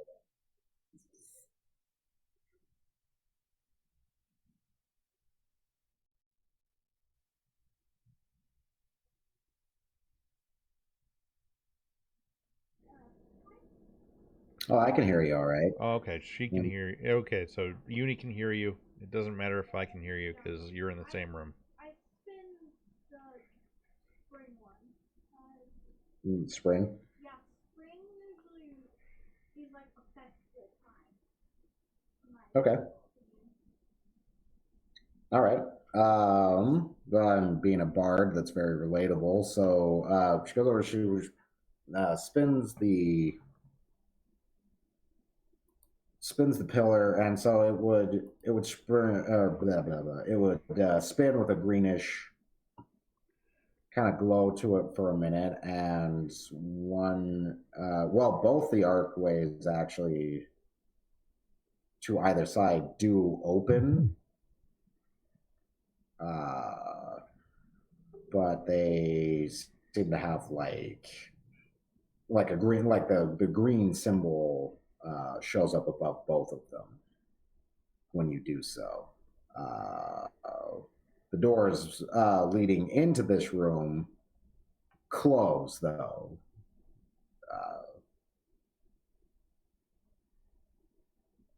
When the pillar is spun. So only left and right are now available. Backtracking, it seems to have closed itself off after that. Okay. So which door is closed off, or is it the way you came? now Okay. closes. So you only have the option of left and right. Okay. Unless you try to force the doors behind you. Not yet. Do I get any? I pull out my wand and I point it into the darkness and illuminate the darkness. Well, I mean, you can see the torchlight kind of like at the end, but yeah, if you light up the hallway, it just kind of lights up. You don't see anything in it except for more, like at the moment, it just seems like more frescoes on the side. Okay. Of each until you get to the T, and then you'd see another archway, and then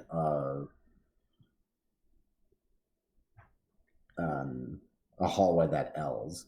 So arbitrarily, I'm choosing the hallway which would have been on my right hand. So that's why I'm going this way. And then I'm going to take a right again, just using maze logic. Okay, so crossing through that door, I'm assuming,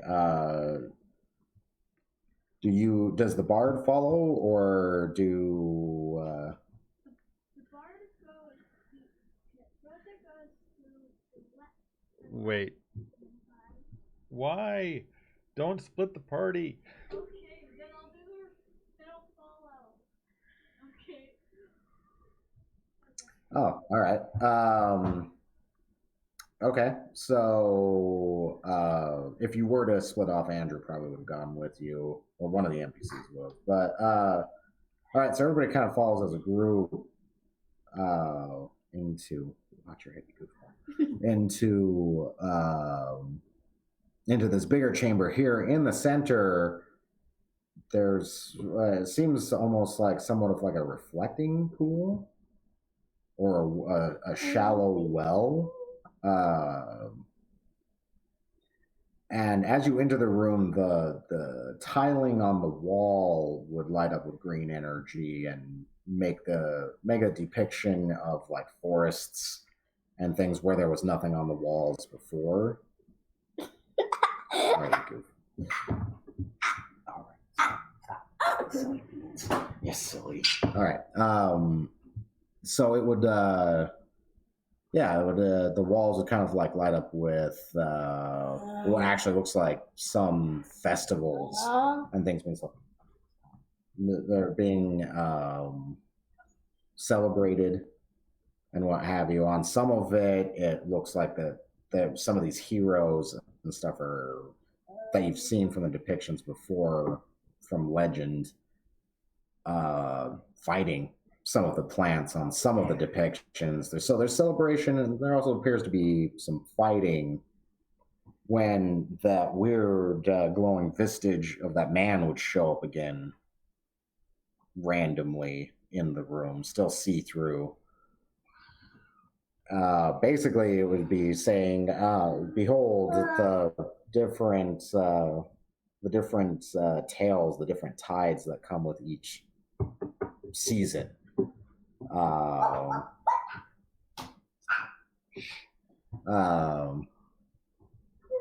With every season, but each season also carries a reflection of one's travels and reflection of things to learn. Reflect upon yourselves.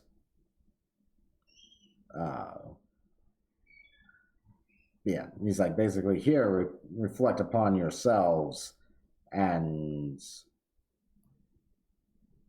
what you may find may either be useful or detrimental. Okay. It is all in the testing, and then he'd basically disappear after that. So you have these weird murals. It's not like any of the ways have closed themselves off after that. They're still open. But you have this weird pool of green, kind of glowy water in the middle, and these weird murals. Okay. Andrew, It's put your hand in basically the green water. he chuckles. Why is it always up to me? He looks at you. Because you're the NPC.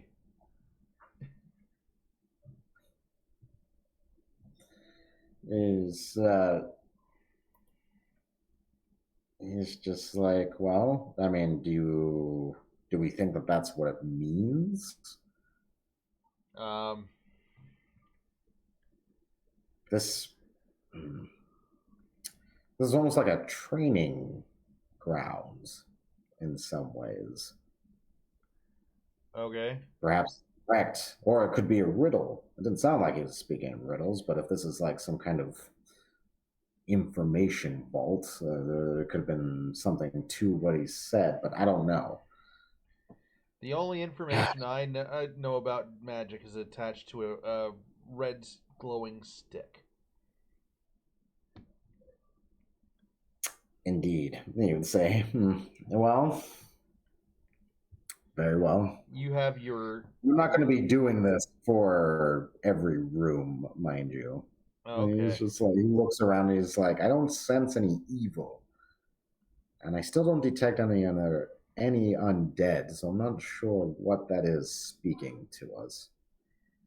But, alright. Well, because I don't detect any of that, here we go. And he would stick his face in the pool.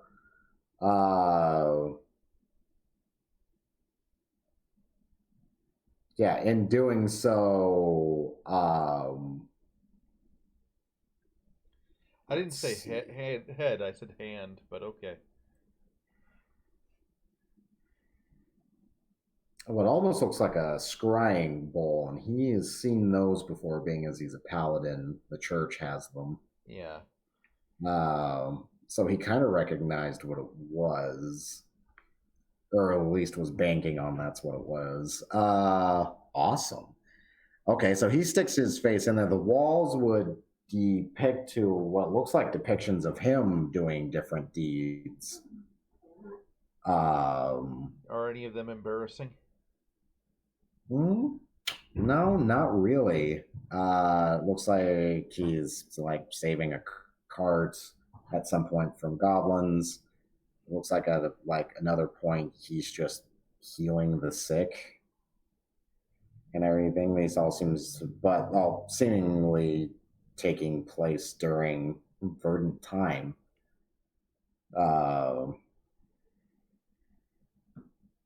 he's just like, and he'd pull his face out. Interesting.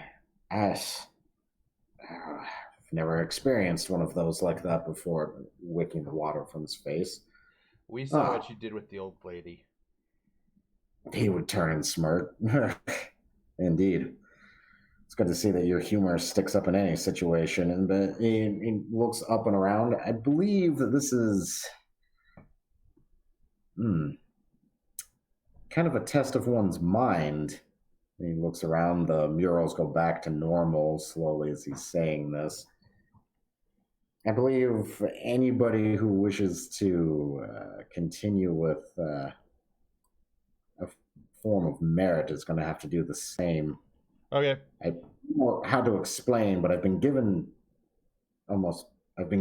something that will be useful for my continuation, as it were. It's hard to explain it. It's almost as if I've been blessed now. Yada yada yada. Hammer, in order to stop hearing the prattling on, sticks his face in. All right, make a wisdom save. Okay.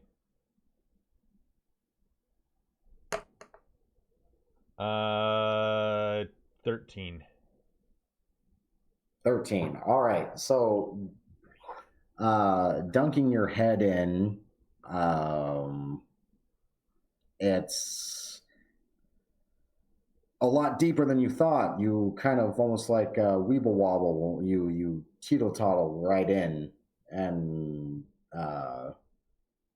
literally splash through, but you don't remain in liquid for long. It's basically as if you breached water. You kind of splash about on this green field with a trodden path through it, and you would see a cart on the road. Okay. You don't see any of the dungeon surrounding. You don't see any of the rest of the party. Just yourself plopped basically in the middle of this road.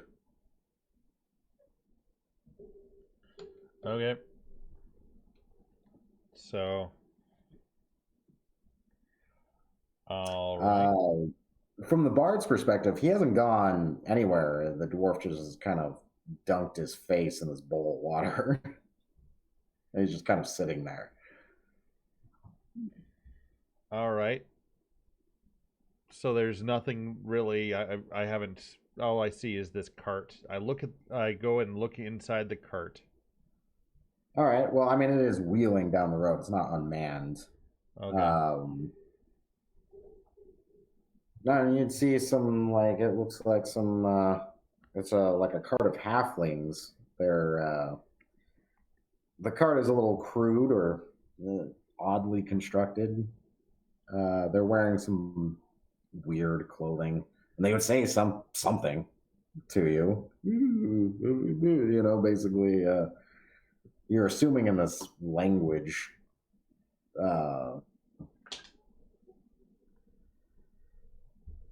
When you so what do? They seem to greet you friendly. I greet them with a fart. I don't know, not that. Okay. I greet them with a well met, and I wave at them cheerily. All right, so they seem to respond pretty well to that. As that's being said, go ahead and roll a perception. Perception. That would be a 22. Shit. Okay, so you would hear like basically like the sounds of someone gagged and like struggling within the cart. I told you I didn't. And they're sitting there. They almost seem like they're like offering you a ride. They're like, I told you I didn't fart, but okay, I'll take the ride and I'll pay for it. All right, so you hop on the wagon. It seems like they've got like a sack with something moving in it, but they've tried to. This is continued off of your perception roll. They've tried to obscure it. They've tried to hide the fact that they've got probably an individual stuffed in a bag. Okay. That's not very nice. Do you have anything to contribute? So yeah, do you just see it and continue on without? No, I don't. That makes me angry. Okay. Like, it gives me a total rage. And he starts swinging. Yeah, you start swinging. Okay. So, go ahead and roll an attack. Action. Who are you attacking? There's. I attacked the driver first with the war pick. Oh my god. Okay, so you're just going for the fences. Like, all right. Okay.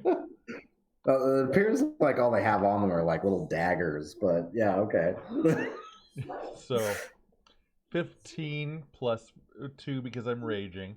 So 17. Oh, so you rage too. You like. Oh no! I said that I'm angry. In fact, I'm in a rage. I missed the joke. Sorry. So okay. 17 So from the bard's perspective, he would gurgle. This is only a few moments. This hasn't been several minutes of him like drowning in a bowl or anything. It's momentary, but whatever's going on, his head thrashes about a little bit, and he makes a bunch of bubbles. Paladin's just like, he seemed to have more of an unpleasant experience than I did. So, I'm fine. He doesn't seem to be able to hear. Yeah, I can't hear you. So, do I hit with the war pick? Oh yeah, that's Okay. definitely way more than enough to hit. So that is 3 plus 5, 5, 6, 7 damage. 7 things, pieces of damage. So. Okay. Yeah. No, you. Okay. Drive the pick end into the chest of the little halfling who was driving the cart. It swings him out of his seat, dead as a doornail, literally stuck upon your pick after your mighty swing. So the other one would definitely panic. I swing for the other one that's holding the guy down, and that would be a crit. So a 6 plus 5. So well, it's max damage when you crit. Yeah, 6 plus 5, so that's okay. 11. Oh wow. Okay. Yeah, you with the other guy still with his corpse like still stuck on it. No, this is the hand axe. It's my second. Oh, the hand axe. Right. Okay. Yeah. Well, and you slam it down into his head, literally splitting it like a melon. Okay. And they would both die horribly and quickly before really getting a chance to do anything. So I let the person that's in the bag out. Okay. The individual you let out of the bag is also bound. Well, no, they're not bound. But yeah, the person in the bag that you let out is a goblin. Oh, okay. And look at you. Look at what's going on around it, and give you like a smile, and then like pat you on the shoulder and everything, very excitedly. Action surge, and I kick him. So you attack the guy in the bag too. Okay, roll it. All right. Oh. So that's a 15. Yeah, that definitely hits. That only does 4 plus 3. Well, he looks a little beaten up. So like so wait, you do 7? Yeah. Yeah, you kick him so hard in the ribs, you hear them break. He vomits blood and just dies on the cart. The last halfling that's alive, I say, be that a lesson to you. I'll be right back. Just a second. Oh no, I'm a terrible dwarf.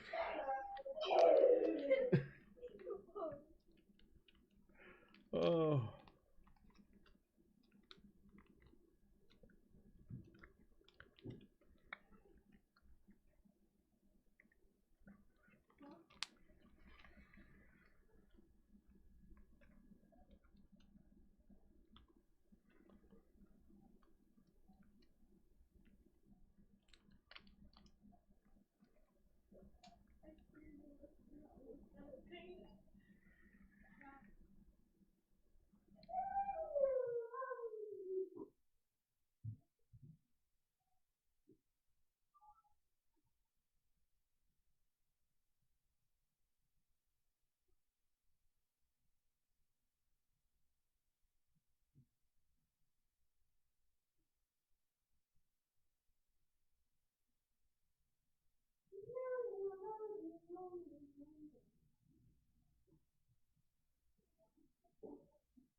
Hi.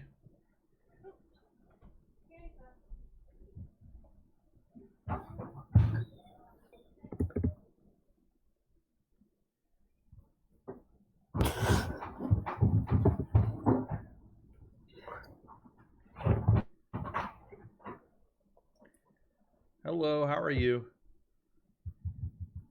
Benny. Cool, cool. Where's my name? What's my name? I'm Rukov. What's your name? Benny has the ground. This is the middle name.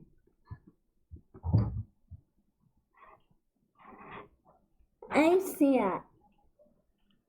Yeah. I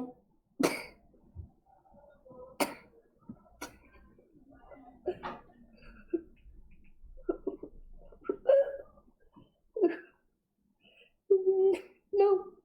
Please, please,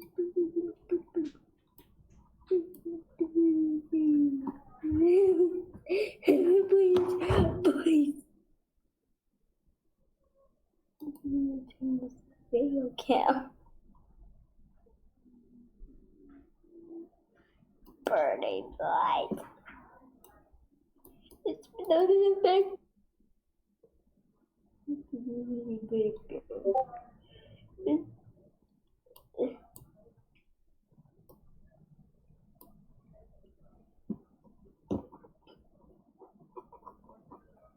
Oh, it's getting bigger.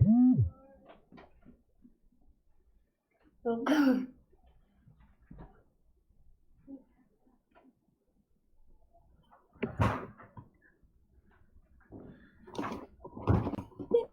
It's not. This one. Oh, yeah? Is that what's going on? What's in that green Rosa. circle? This circle? Yeah, you just Look at made a it. green circle on the screen. There's a circle on the screen, yeah. Hmm. Right. Drawings? Oh, no, no,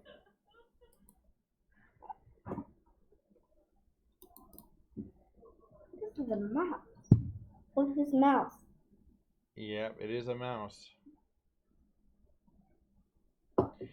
Where'd your dad go? Turn on the video cam. Okay. And I can't. Yes.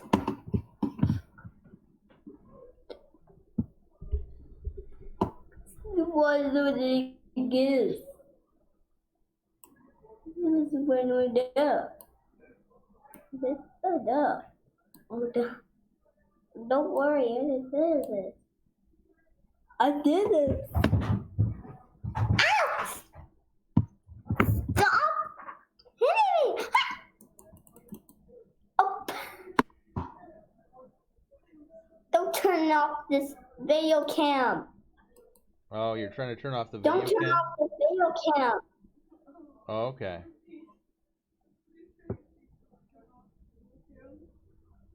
Alright. Alright. Alright, I see you later. Bye. See you later.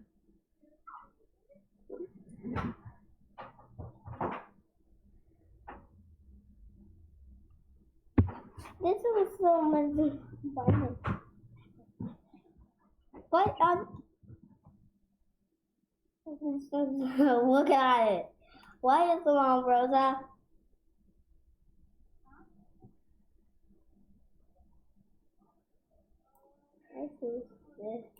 Turn on my video cam. Video cam. Whoa! Whoa! Whoa!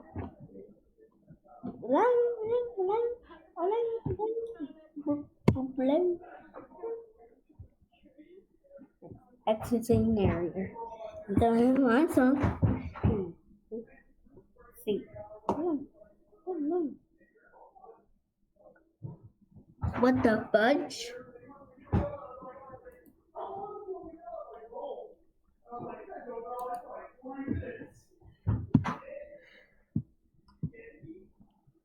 Exiting narrator. Hey, what are you doing? Did you mess with the computer? Hey. You stay off of that. When Dad's doing that. What are you doing? Crap. Sorry about that. It's okay. He just made some circles on the screen.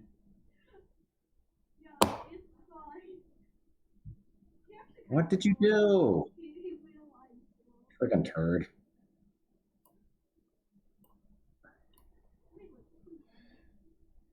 So I'm guessing I missed what was supposed to have happened since I killed 2 of the 3 halflings. And I killed the goblin, I guess.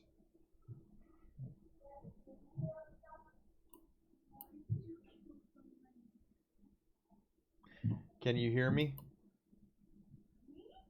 No, I'm talking to Uni. Yeah, I can hear you now. He turned you guys like way down for some reason, and he was trying to turn the camera off, is what he kept saying. Why won't this camera turn off?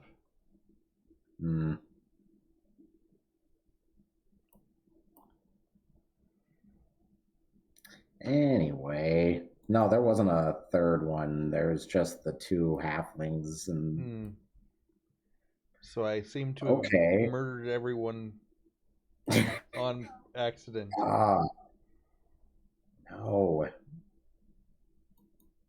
Undo. Aha. Oh, crap. Yeah.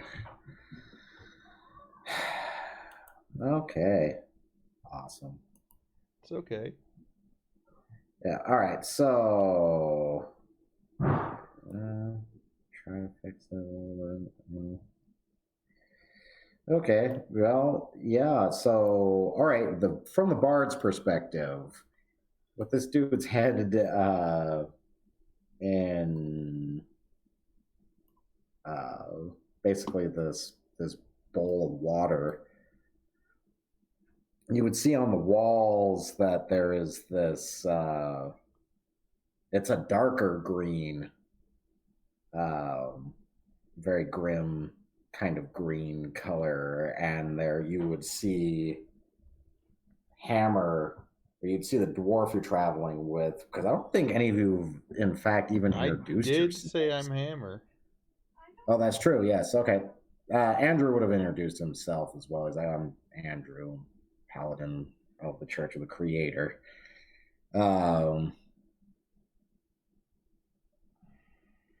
So you'd see a mural of Hammer standing basically on this cart with his weapons out, because it's only 2-dimensional, but you get the depiction that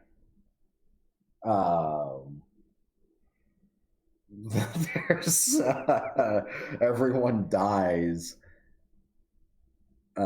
So you're not sure what's going on in there. But this is only That's a great question. This has only been seconds from your perspective, though it's been probably minutes for Hammer. All right, Hammer. Back to the cart. So, what do you do? I search the goblin for information. He was stuffed in a bag. He was just in clothes. He didn't have anything on him. Okay, I search the halflings for information. You can't read. Aha! Paper! Yeah, you find paper. We have no idea what it says.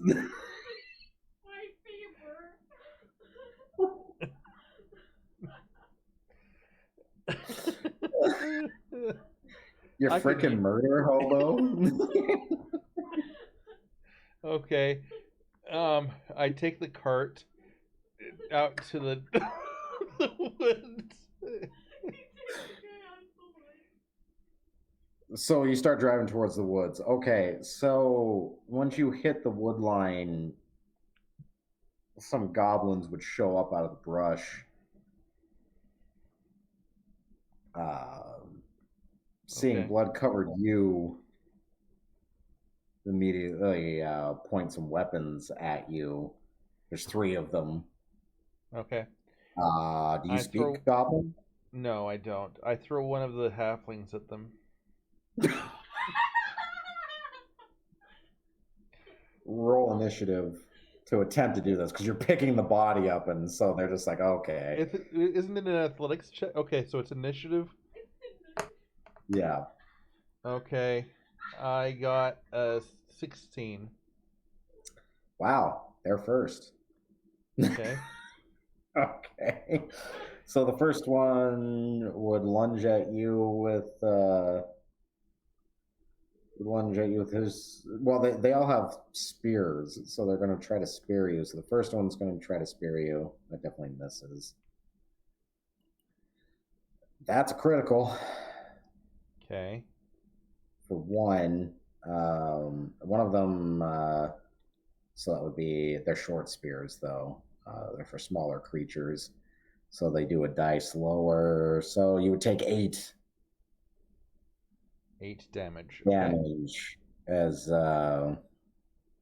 you take a spearhead to like the shoulder. The third one, let's see what he rolls. Oh no, that I would take half that because I'm raging, so that would be 4. Oh, you're still raging? So you were driving this cart angrily? Yes. Can you function carts and stuff while you're in a rage, right? I just can't. Can you? I can't do. I can make moves, and I can. If I'm, as long as I don't attack something or take damage, then I or make a move. Then I end out of it. So as far as that goes, I'm still in a rage. So okay. So your AC is currently at what? 13. Because I might be miscounting. 13. All right, you're defender on that, so it goes to you. So there's a very close slash at your face with a third spear, but they miss. Now it's your go. Okay. Well, that's not very hospitable. So I throw one of the halflings. I'm assuming not very hospitable. Says the guy who just murdered people giving him a ride. Athletics. I'm assuming to throw the. Okay, yeah. So that's a 17 plus 5, so that's a 22 to hit. Okay, that definitely does. I'll roll for their constitutions. Okay, so 2 of them get knocked over with this dead body. The other one wasn't going to be covered by it because it's not a full-grown body. It's only, a halfling. So it only knocks 2 of them over. So you bowl 2 of them over the body. Do you move or do you attack? I attack. All right. Go for it. All right. So I attack with the war pick. Yeah. 18. Oh, okay, that's enough.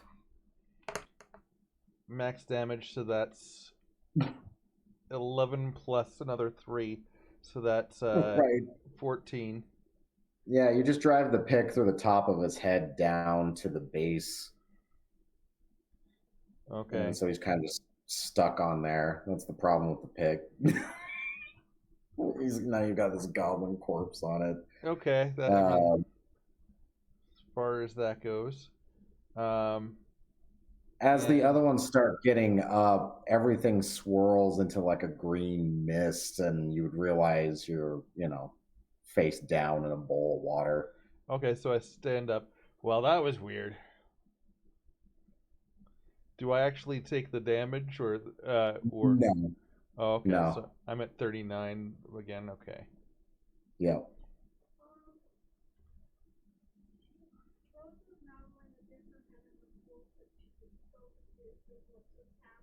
Rosa, can you hear Rosa? Yeah, I can hear her. Okay. I can't hear her. So what she said for my stream is that she dips her head in the bowl now this time. So. Your Do I? Okay, Hammer. Quick note to you: you don't feel whatever enchantment or blessing that the paladin is talking about. What? What? He's I like, think his blessing's a crock. Well, he looks over, and you only filled one part of the wall instead of the rest of the muraling. He's like, you only seem to form one picture on the wall, and then you were done. And I don't know, maybe it was for you. Huh?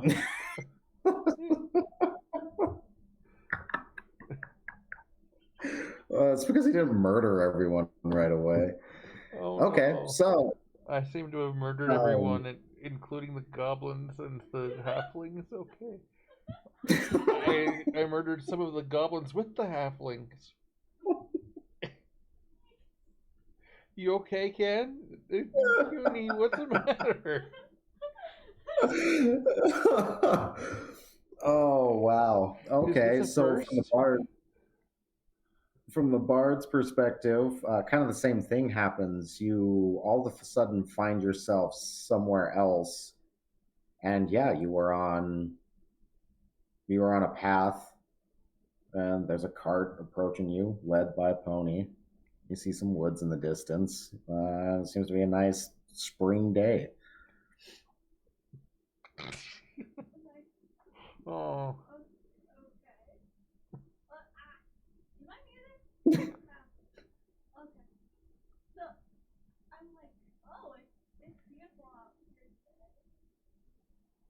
Oh, to the people on the cart? Yeah, to the people on the cart.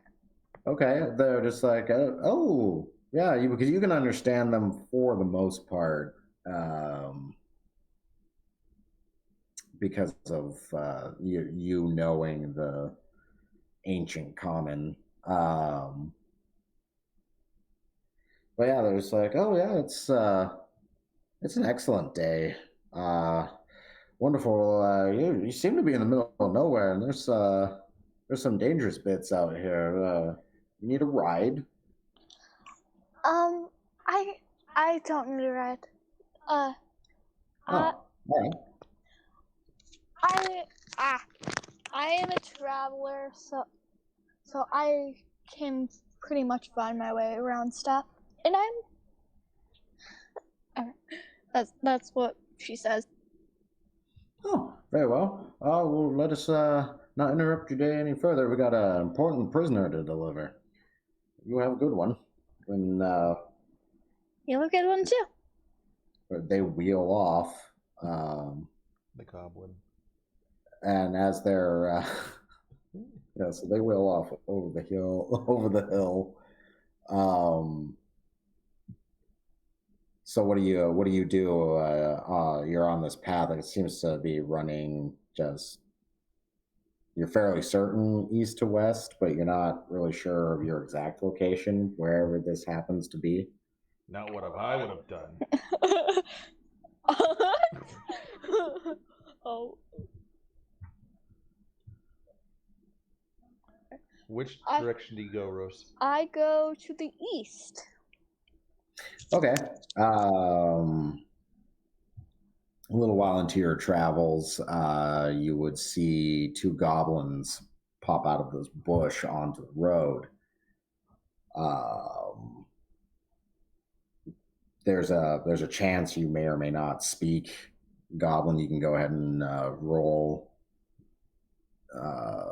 basically your bard level and proficiency. So add your proficiency bonus and your class level to your roll and let me know what you get.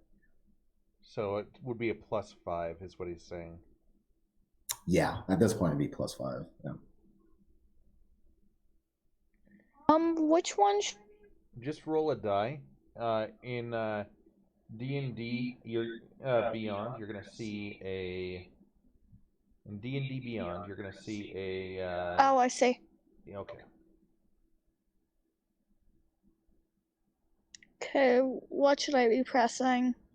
You're gonna press the D20 3 times, and you're gonna take the highest of them and then add 5. Which one is the D20? It's the top one. Okay, D20. Oh. Roll. Then at the bottom, you're gonna see where it says roll. Okay. I got a 25 plus 5 would be 25. No. You're taking only one of those rolls. Okay. Oh, my bad. Oh no, you're okay. Okay. Which one of the dice was the highest? I rolled. Oh wait. Bring it over here. Oh. Cancel. No. That's me. It's okay. I've got my camera. Oh my gosh. This is going crazy. All right. Technical difficulties Sunday. Yeah. Technical. No, she rolled a D12. Oh. The top one for me is. That's the one. 1, 2, 3. Oh, okay. Oh, I'm supposed to roll 3 times. Okay. So 6, 11, and 6. So Okay, so it would be 11. It would be 16. 16. Okay. 16, you're able to speak it. You're not able to write it or read it, but you can speak it. So they say in Goblin at you, they're just like, have you seen a cart? Oh. Have you seen a cart, Rosa? I just saw one, but... You're telling the goblins about the... Wait, no! Okay, never mind. I take that back. I take that back. No, I haven't. Roll a deception. Yeah, I was just saying, have you make a roll. Well, do you want her to roll a deception or perception or either, or? Or deception. Sorry, I only heard deception. Deception or performance, or just a deception? Oh yeah, you could do performance. If you did performance, you would have advantage. Yeah. Okay. Roll 2 performances. And you can unmute yourself for this part, Rose.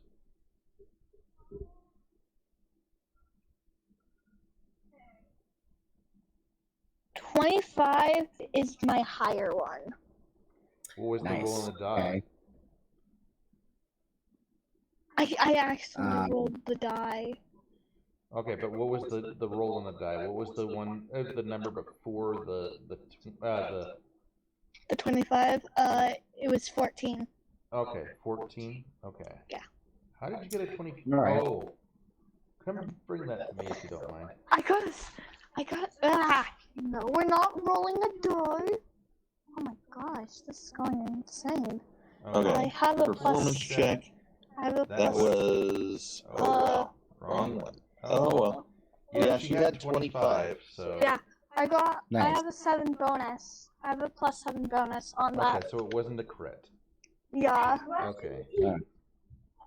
First two. All right, good job. All You right. didn't make a mess. It's shiny. All right, good job with your shiny. Shiny, Thank you. yay. Good job. Right. So they're like, well, darn. They're just like, well, you're about to enter the goblin lands, so you must pay tax.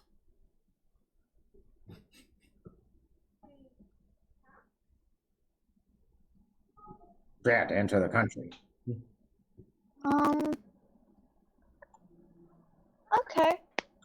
I just give them how much tax? They'd probably ask for something like silver. Yeah, so I'll probably give them a silver if I have one. All right. Very You do that. different than what Hammer would have done. You pass on. So you pass on by. You'd eventually get to some kind of weird shack, kind of oddly constructed town comprised of goblins. They would be.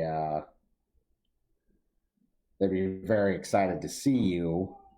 There's like, ooh, outsider, yay. And they basically ask for a performance.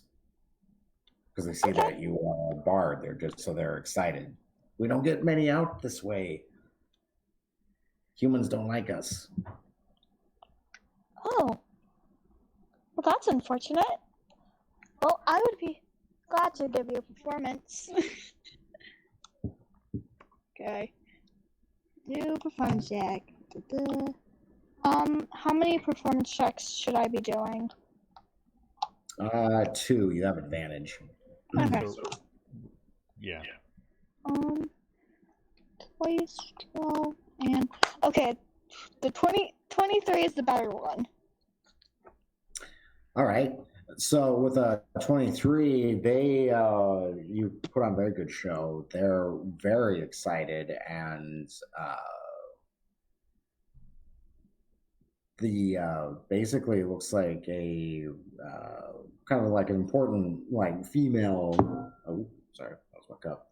Important a female goblin steps forward, and they all make a kind of big to do about it. I can't understand her. Must attack. Sorry. The queen, they say, she's like, that was an amazing performance you put on for my people. It'll bring their spirits up with our war against the halflings. It has emboldened us. And we thank you so much for your kindness. Perhaps we were mistaken about humankind. If only we could figure out what has happened to our poor king. Oh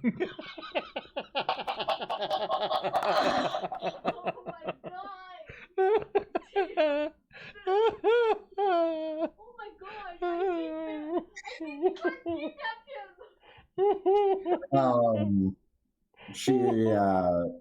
And then it would kind of, but she basically is like, we've learned a lesson this day, and instead of sending a message of death, we will attempt to talk to them again. Thank you for showing us kindness, stranger. And it would basically, everything would turn green and shift. From the outside perspective, Hammer, you would have seen a mural of the bard basically long traveling and charming her way through a land of goblins that ends in a big festival, and it looks like a dinner between some humans and some what looks like goblin almost royalty. The goblins don't have royalty, so you don't know what that is, but it looks like a goblin, like some goblin royalty and some human royalty have some kind of dinner. So when you pull your head out of the bowl, you would feel almost tingly and slightly rejuvenated. You feel though that you've been enchanted, but in a good way. Wow, that was okay. Wait, sorry, I'll let you speak. Oh no, you're good. Okay. Wow, that was amazing. I didn't get anything out of it.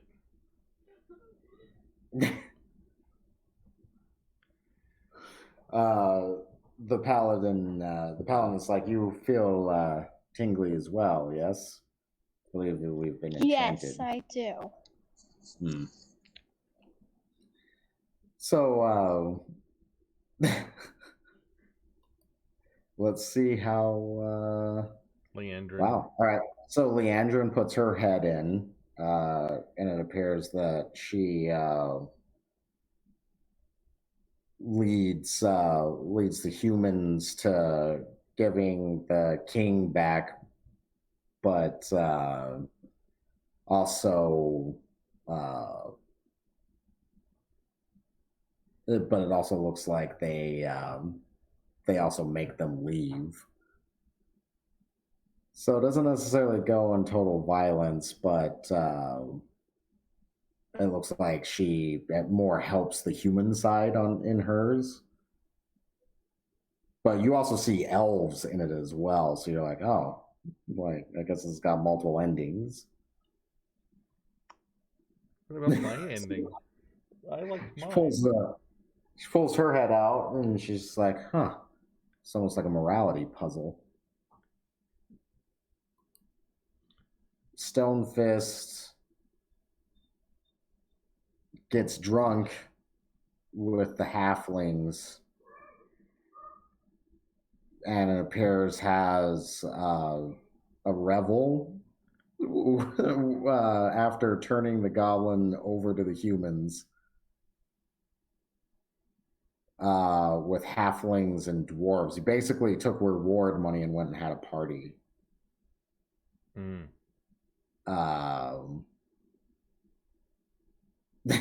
And then like the rest of the story just kind of played out while he was partying.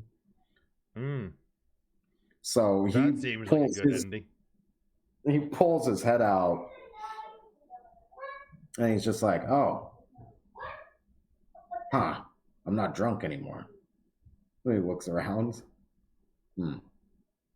Just kind of runs like that. Well, that was disappointing. But I guess it wasn't. But I mean, I almost forgot that I had stuck my head in a bowl of water. Do you feel tingly like they say?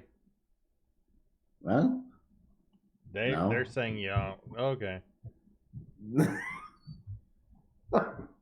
Must not work on dwarves.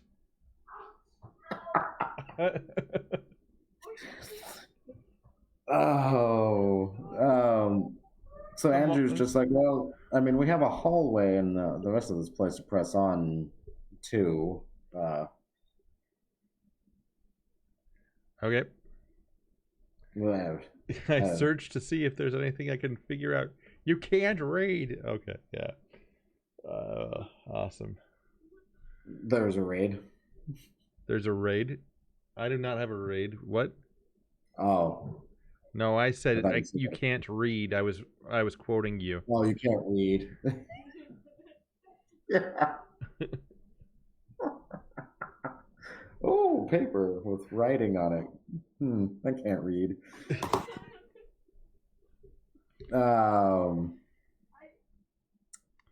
All right, so you would see a hallway. It was never blocked off, but you would see a hallway, one that leads to a room that looks like immediate. That's to the left, and then to your right, it goes on for a while and then curves.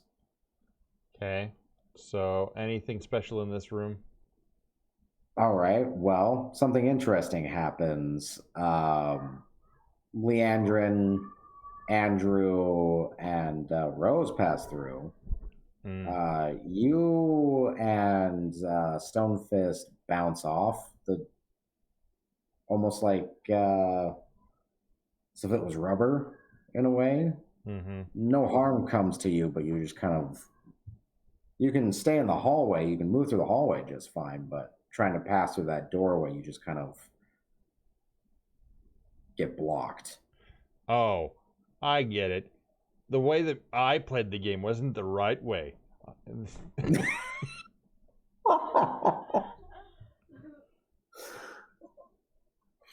All right. So in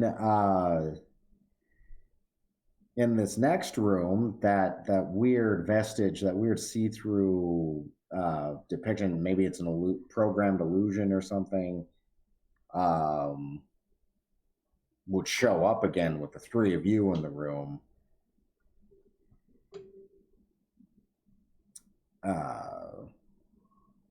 And basically just the first steps of knowledge gained have brought you to this point. Excellent.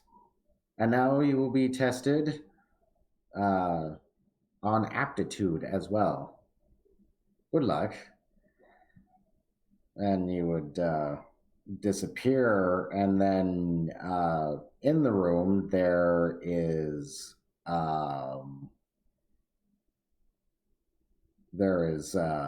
basically along the walls little book shelving carved into it. And they're loaded with books, basically. Each of the books would well, they wouldn't be books. Crap, that's right. This is way further back. These would be scrolls. Sorry, these would be shelvings of scrolls all over the place.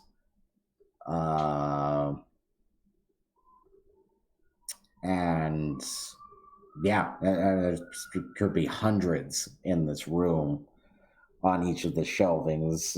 He said something about aptitude and then just kind of disappeared. So you're not really sure what it is you're supposed to do in here. But yeah, dozens and if not hundreds of scrolls line the four walls of this place. Andrew's like, I don't get it.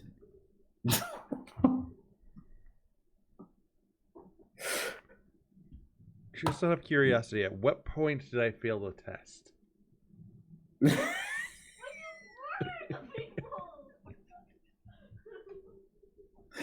Well, yeah, you just kind of just killed everyone. Like, okay. Any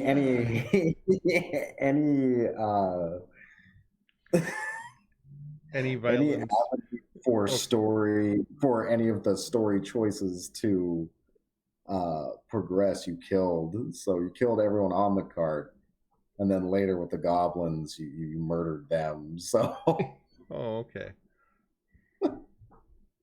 So before even getting to anyone else that you could have branched off from, you just kind of murdered all your contacts. So there's literally nowhere for you to go. You missed all the basically puzzle keys running through the level. But I found the keys in their pockets, but I couldn't read them. Oh well. Oh yeah, that was the other problem. He couldn't read the letters. Oh man. Oh well, crap, you wouldn't have understood them anyway, even if you could read them. It was in a dead language. So I mean, I guess they're kind of, well, no, there still would have been clues though if you could read. So no, that's all yeah, I'm sorry. the goblin's all smiling at me. Okay, I use my action surge and like the surprise on your face. Oh, that was. He like nice. patted you on the shoulder and everything too. It's like thanks, and you just kill him. Thanks. Yeah, no problem. Take this. Right in the chest. Okay. All right. So. Yeah. So you have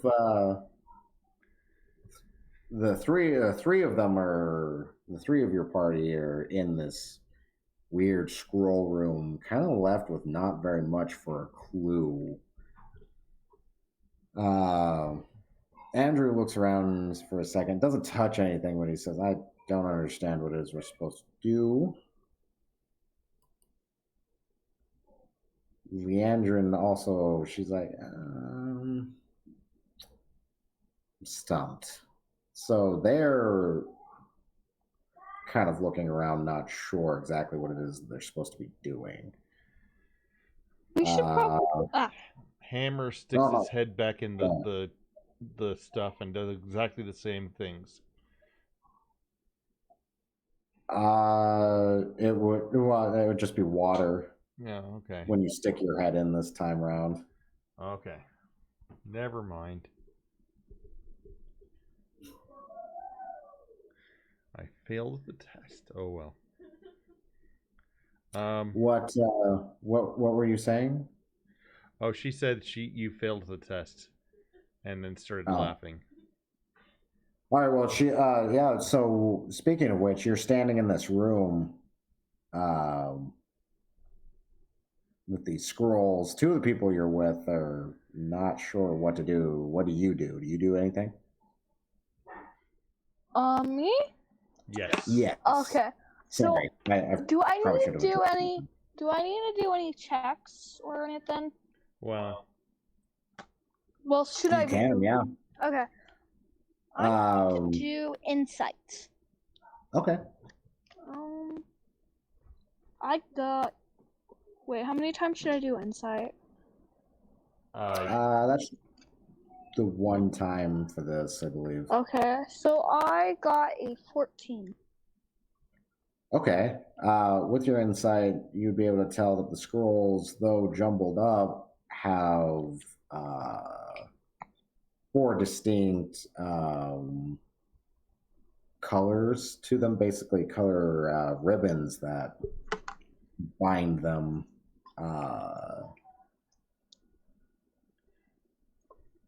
And though it's a jumble, yeah, there are 4 colors on these ribbons, and it seems that the pommel of the scrolls are also like symbols. Are we doing a Stranger Things scribble map with this? You know how in the first 2 seasons how someone scribbles and then you put them all together and it becomes a map? Like on a bunch of pieces of paper. Never mind. I'm not in the room, so I have no insight on this. Yeah, I was going to say, I can't really say either way. You're not in there. Are we though? Can you try to piece them together, Rose? I'm going to try and piece them together, probably. Together now. Okay. So if you unfurl some of the scrolls, yeah, they are maps. Okay. Let's see. Now that you've figured that out, trying to piece them together, I guess that would be. That also be an insight roll? I think so. I think that'd be insight. I'm trying to think of which talent would be best to cover it, but I think it would be insight. I rolled a 5. I will have Andrew and Leandrin also assist. Nice. Okay. All right. So Leandrin with her notebook, pulling that out. The symbols on the pummels are the different seasonal coordinates that you guys have been encountering. So upon doing that, it would lay out across the floor as a map. And once it's completed, it basically slides up one of the walls, so it's now on the facing wall and seals together as a map instead of several maps.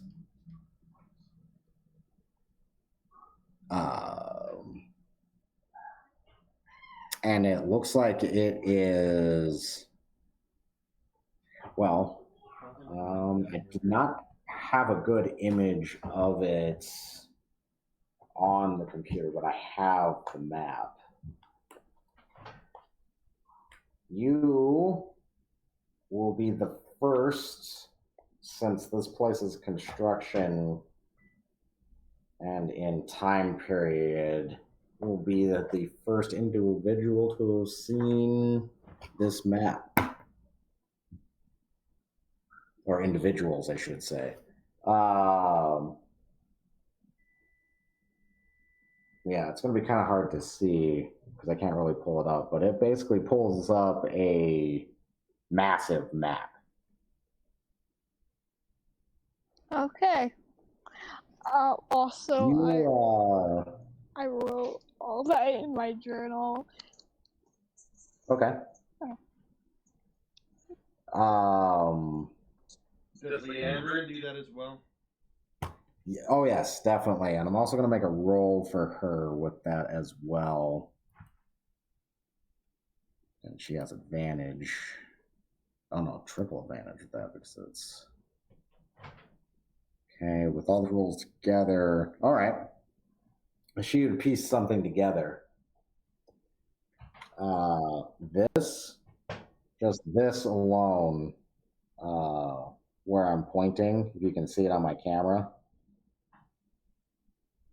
This right here is the 5 kingdoms. Those are the enchanted lands that she comes from herself. Okay. This is where the bard, this is where you were nabbed along the coast there. What you're seeing, well, just this right here is more information than most maps have. This is the whole continent. Nobody has a full continental map in this time period. Or if they do, they're rough ones. What you're seeing is not just that, and Leandra would put that kind of in perspective. What you're looking at is this. Okay. Cool. You guys literally, and this information is ridiculously valuable for so many reasons because it's a map of the world. Okay. You guys are looking at a complete global map. That would be for you, even the bard, that would be for the bard, for the elf, anyone. That would be a first. Nobody has this information. Whoa. So the cult of Bob Ross. Sorry about this. The cult of Bob Ross now has a map of the world. That is scary. Well, no, the Bob Ross one? Oh, because of Andrew. Yeah. You mean the church? Yeah. Yeah.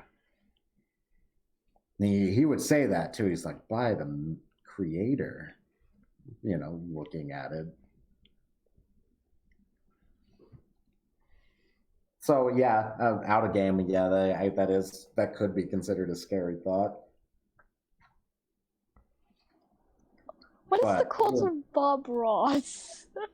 Oh, it's the Church of the Creator is like one of the main religions. It's the main human religion in this, and it's mildly based off of Bob Ross.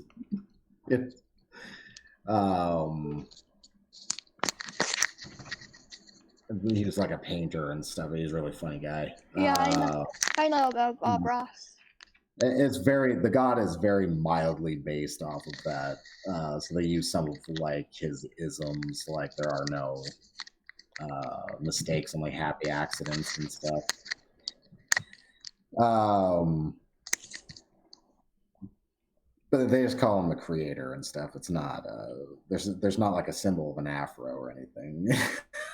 Okay. You said that it was a symbol of a tree. Yeah, it's a symbol of a tree and some tools.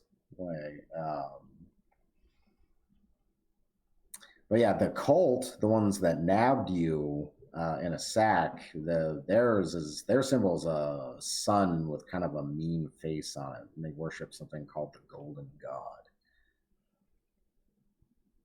And they're new. You're not really sure what it's all about. They just stuffed you in a bag because they were nabbing any bards, as far as you understand it. Okay, well. Yeah, you guys would learn something, like I said, pretty monumental in this moment. Okay. Wow. I wish that which means I wish that Hammer was there to be there and to learn it. But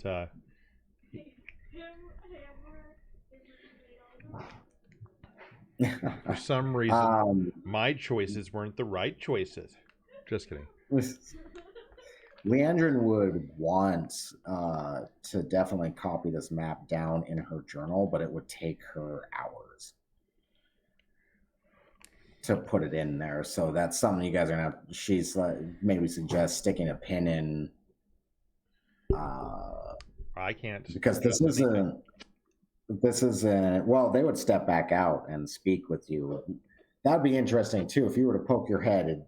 Even try to poke your head in or look through, everything you're looking at is the vision is somewhat blurred, and what they're saying in that room sounds muffled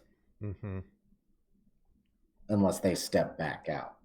And when they step back out, I mean, Leandra would definitely tell you what they saw in there. I don't know what the bard would have to say about it. You see the two dwarves, they're still just standing in the hallway. Wait, can't we just pick up the map and show it to them? No. It seems to be part of the wall. Okay. It seemed to have seamlessly kind of become just in the wall after you completed it. Could you do a rough sketch, or is it etched into the wall where you can do a etching? It's not etched. It does remain like some kind of parchment. Leandrin did a quick draft, but it's the way, being as this is also something that's literally like what she does. Yeah, she's like the details on it were, well, it's like one of our maps, very detailed, but it was. She's like, it was the world. As far as this goes. Can you do a 10-minute version of it? I know that that we should do this for hours, but we're on a time crunch with the dragon and the wizard. So.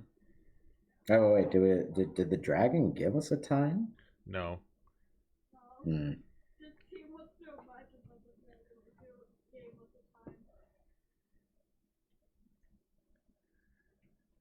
I want to move on to the other rooms, though, but that's just me being selfish. No, I guess we could do a long rest here and set up some camp and create some food while the elf works on it. All right. Stonefist is like crap. If we're gonna be staying down here, Halfbeard's gonna wake up and no one's gonna be there. Stonefist, would you go out to Halfbeard and guard him and send the dog in? All right, so he would go. A few minutes later, he would come back.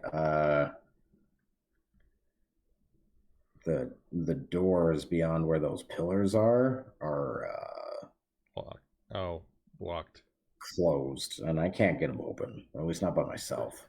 Okay. I'm not sure. That's right. We did close that door. And we don't want to respin the wheels because that might topple everything that we've already started on. Also, it's not very good to topple ruins because you never know what kind of security feature they may have. Yeah, good point. Crap. Well, Let's should we go and see if we've got a Skyrim door. Okay. Does this door look like it's can I enter this door, or am I stopped at the You do not get stopped at this one. You would also see an archway leading to a hallway that seems to T as well, but the nearest, if you were to try to poke your head through it, you seem to be able to. Okay. And roughly, I know that this way goes towards the entrance. Do I find, while examining this, anything that would lead me into this room? Would I do like a perception check, arcana check, any kind of check? You mean like if there's you're looking to see if there is a servant's passage or a hidden door. Okay. Yeah. You don't have to roll for anything. Your innate and excellent sense of stone is like, no, this is wall. There's nothing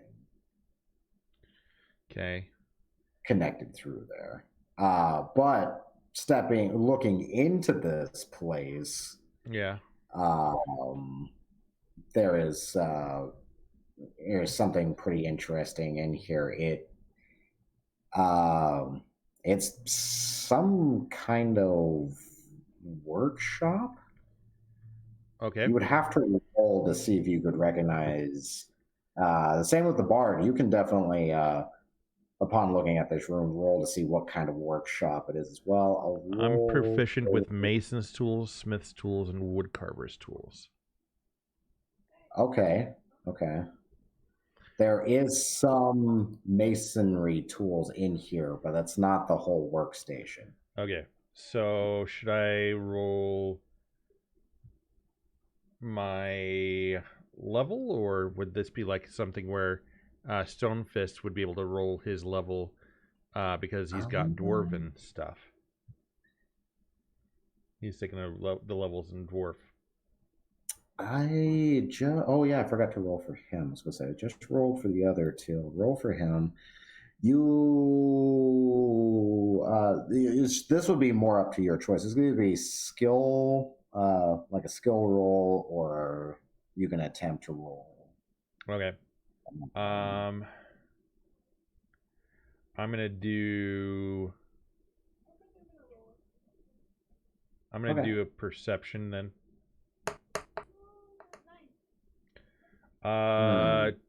21. With perception, you were rolling 3 times, Rose. Yeah. Can you hear Rosa? I can't hear her. I can. Yeah, I can hear. I do not have you muted. I don't know. I'm gonna reconnect real quick.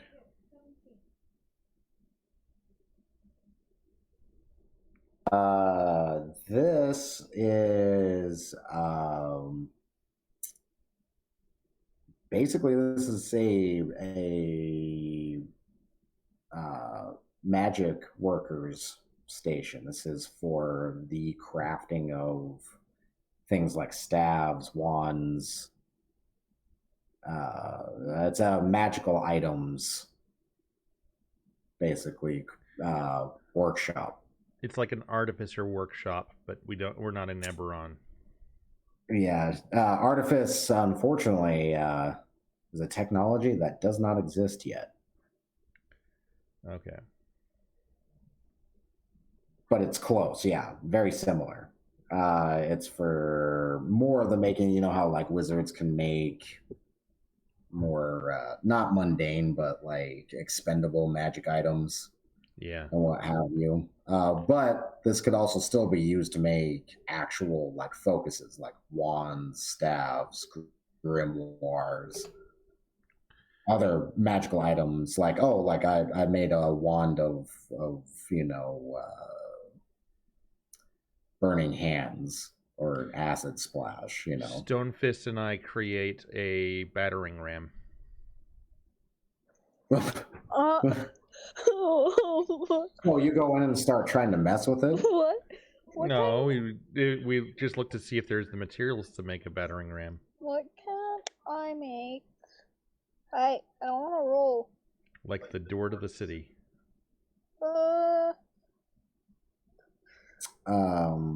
There seems to be material components all over the place. It seems like you make a handful of things in here. Okay. So we could make like like those battering rams that you see on TV, the ones where you hold it up like this. Oh yeah. There seems like there's like big enough round ingots and stuff in here that you could definitely fashion yourself one, because you do see a bellows and a forge in here. Okay. So I go ahead and I start crafting a battering ram. Okay, as soon as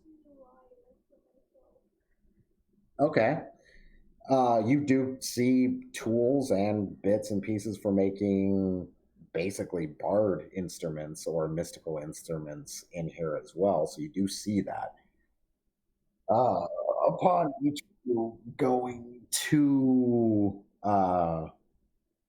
basically craft something, like Leandrin is about to say, maybe we shouldn't touch any of this, but the two dwarves Leandrin's in the other room. That's crafting. She's not in here to be the voice of reason. Andrew would be the voice of reason right now. He's checking out because there's stuff in here to make religious items as well. So he's actually looking at like religious focuses. So he's also looking.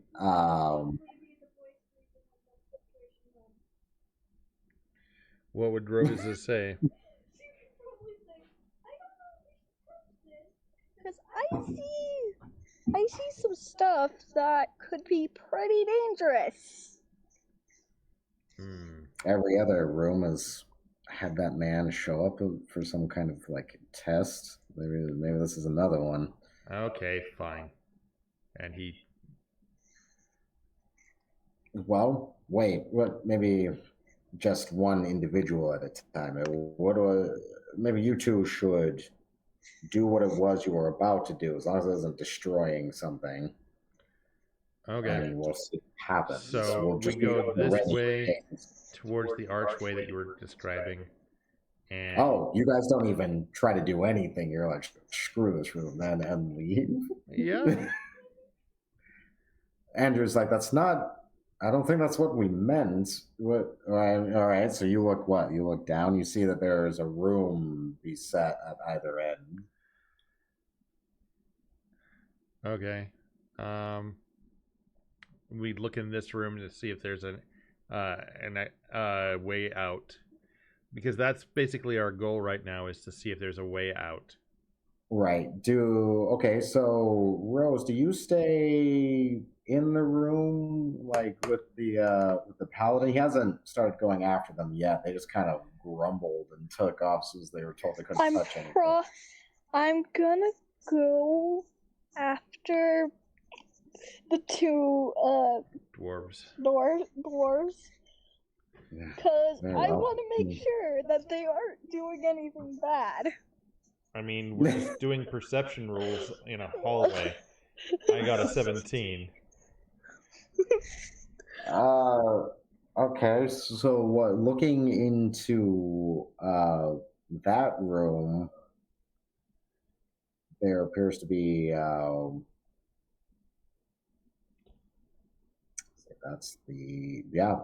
you would see a room with basically it's another scroll repository. Oh.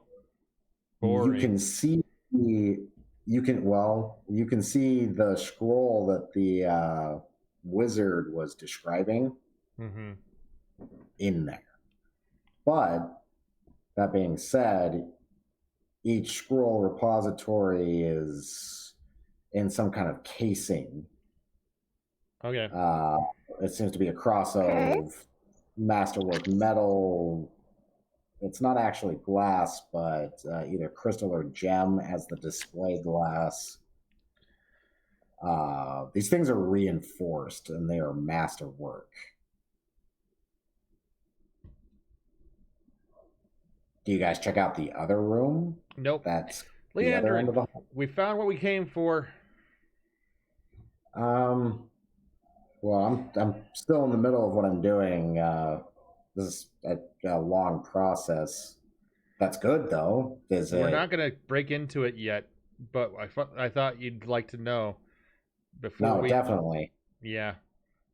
Just in case we have to make haste. Okay. And Andrew, have you died yet? He's like, no, I decided to just place my hand on a tool and not really do anything, and the weird corporeal man showed up and said something again. But I'm not sure what it was. What did he say? He's not sure. He can't speak I'm unfamiliar with the you. language. It's you unfortunately are the one that knows the dead language. Okay. Hammer headbutts him to assert dominance. Athletics check. What? You headbutt Andrew? What? You headbutt Andrew? Yes. 15 plus 5 athletics. So that's a 20. Okay, that's enough, because he's just talking to the bard. He's not even on guard, so you just headbutt him. What the hell is that for? I'm in charge. Look at me. Look at me. I'm the captain now. Why? No one was in charge. We were doing this as a group. Okay. Wait. Plus, if I understand it correctly, did you hire the elf to be someone of your leader? Yes. Let the bards try for a moment. Okay. Did I just assert dominance by headbacking? If I headbutting someone again? Okay. Okay. I'm no. He punches you in the arm. Okay. Okay, so not in an overly aggressive manner, but he punches Hammer in the shoulder. Okay, I touched one of the tools. Well, no one else is touching the tools. Okay. So the guy would show back up. At this point, she's gone through it 3 times and made 3 successes. Does she need to roll again to be able to tell what they're saying? Or No. She's good. This is one that she knew. So, well, for the most part, knows. She doesn't have all of it, but what she does know is from like song and old school poems. But yeah, she did describe to you guys already too that this is like even some of the church has writing in this language, but it's not like everybody in the church knows it or even speaks it. It's a dead language. It's the first speak is what it's most commonly known as. But yeah, he basically tells you within the many paths through magic, craft well. This was yet another test, a test of skill, for you will need it. And then he would just disappear. Okay, what did he say? He said that this is a test of skill. Oh, okay. What do you want me to craft for you? Like I honestly have the crafting skills and the highest crafting stuff here. amongst us. Yeah, you're with like two guys that could you point at a dirt hill and they'll literally make you like a hobbit house or a mine within a week's time. Just the two of them. Hey, you, Lickspittle. And he points at Andrew. What do you want me to craft? What was it? It was saying that we were going to need whatever it is that we make. Yes. There's a room up there with a scroll that you need in it, as well as other information, possibly, in reinforced containers. I believe that is the riddle we're attempting to solve. Though I don't know what's in that southern room. It might have something to do with something in there. I'm not sure. Okay. But we would need something like a key, or perhaps. So hear me out. Some kind of tool. Hear me out. A battering ram gets you into anything. He would chuckle. Well, yes, there's no argument there. But I guess locksmithing is what we need here today. Damn it. Maybe not. I mean, those cases do look reinforced for a reason. Maybe you're supposed to break them. I don't know. I doubt it, he says, but I don't know. There seem to have been multiple answers to a lot of these riddles. So okay. Perhaps both answers are goes and sticks his head in this room to see what it does. In there, perception or no?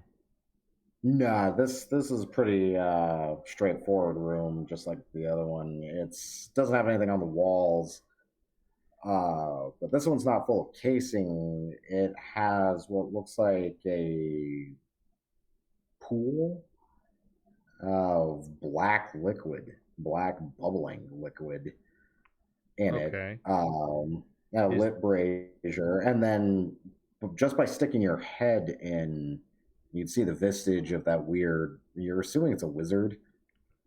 You might at this point even piece together. Oh, wait a minute. No. I've seen this depiction before. You'd slowly now piece together. Even you, spending most of your time in a mine, would have at least seen either depiction. Maybe the bard would definitely start putting it together too. You're like, oh, this is the wizard. Nobody knows his name. It's lost to time, but is the wizard of, the individuals who founded the 5 kingdoms 500 years ago. Or 5 roughly. So this is like some kind of illusion recording of the wizard. That's all he's known as. Fancy human. What does this say? What's it saying? Who's fancy in human? Here, Rosie.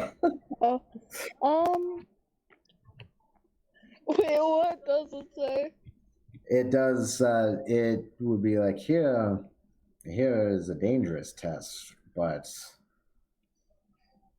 it also denotes the level of knowledge gained. Knowledge in itself can be incredibly dangerous. Here is the test of it all: mind, skill, magical aptitude, morality, and most of all of those ingredients and what they make is self. This is a test of the body and all that you have learned. Ready yourself. And he would disappear. I think I get it. Does anyone know where we can find some dead halflings and a goblin? Andrew would chuckle. Apparently you do. Okay. Wait, did we check this? Did we do the skill thing? We haven't done anything yet. We're waiting until Leandrin is done with the map before we do anything. Oh, okay. So you guys, you don't go craft your battering ram in the weird workshop? Not yet. Not while Leandrin's in the other workshop. Okay. So this would take about another, because she's actually really good at it. And from what I'm looking at with it, I'm going to roll for her real quick. 2 times. Second time. Ooh, critical. Okay. So she, instead of taking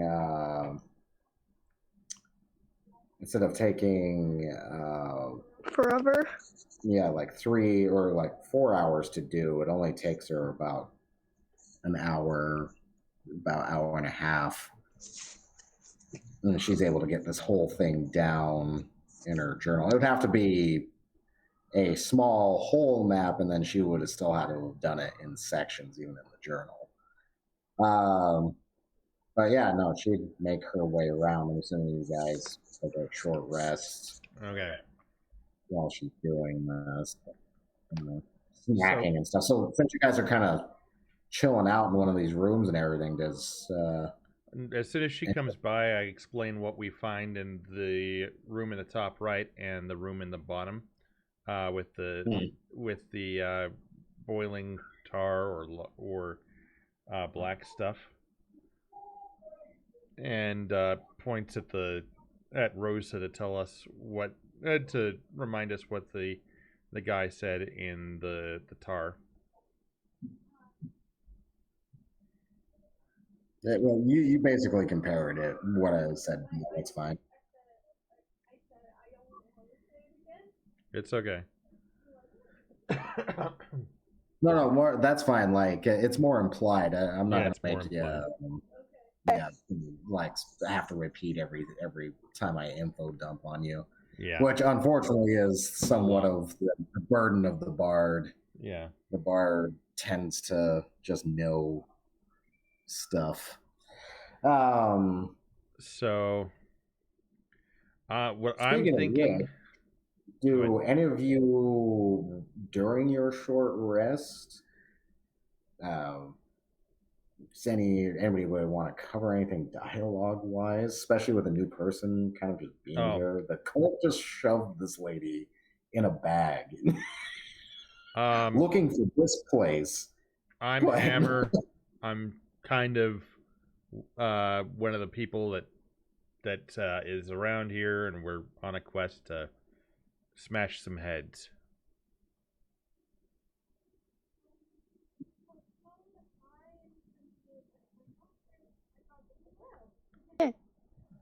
Okay.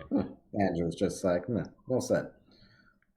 I'm Andrew. I am I've been with the Church of the Creator my entire life, and I'm and how long has it been since your last drink?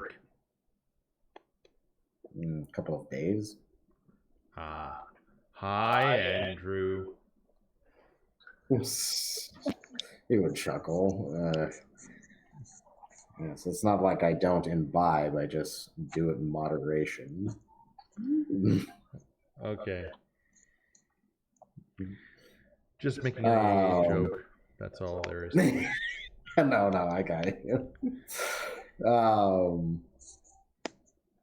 He's just like, so what does everybody plan on? I feel like the creator is pointing us in the right direction in solving this whole debacle. My idiot thought was to create a battering ram, but that might be the wrong idea. What do you think, Leandrin and Andrew? You seem to be the fun killers. It's like, what? There may not be anything wrong with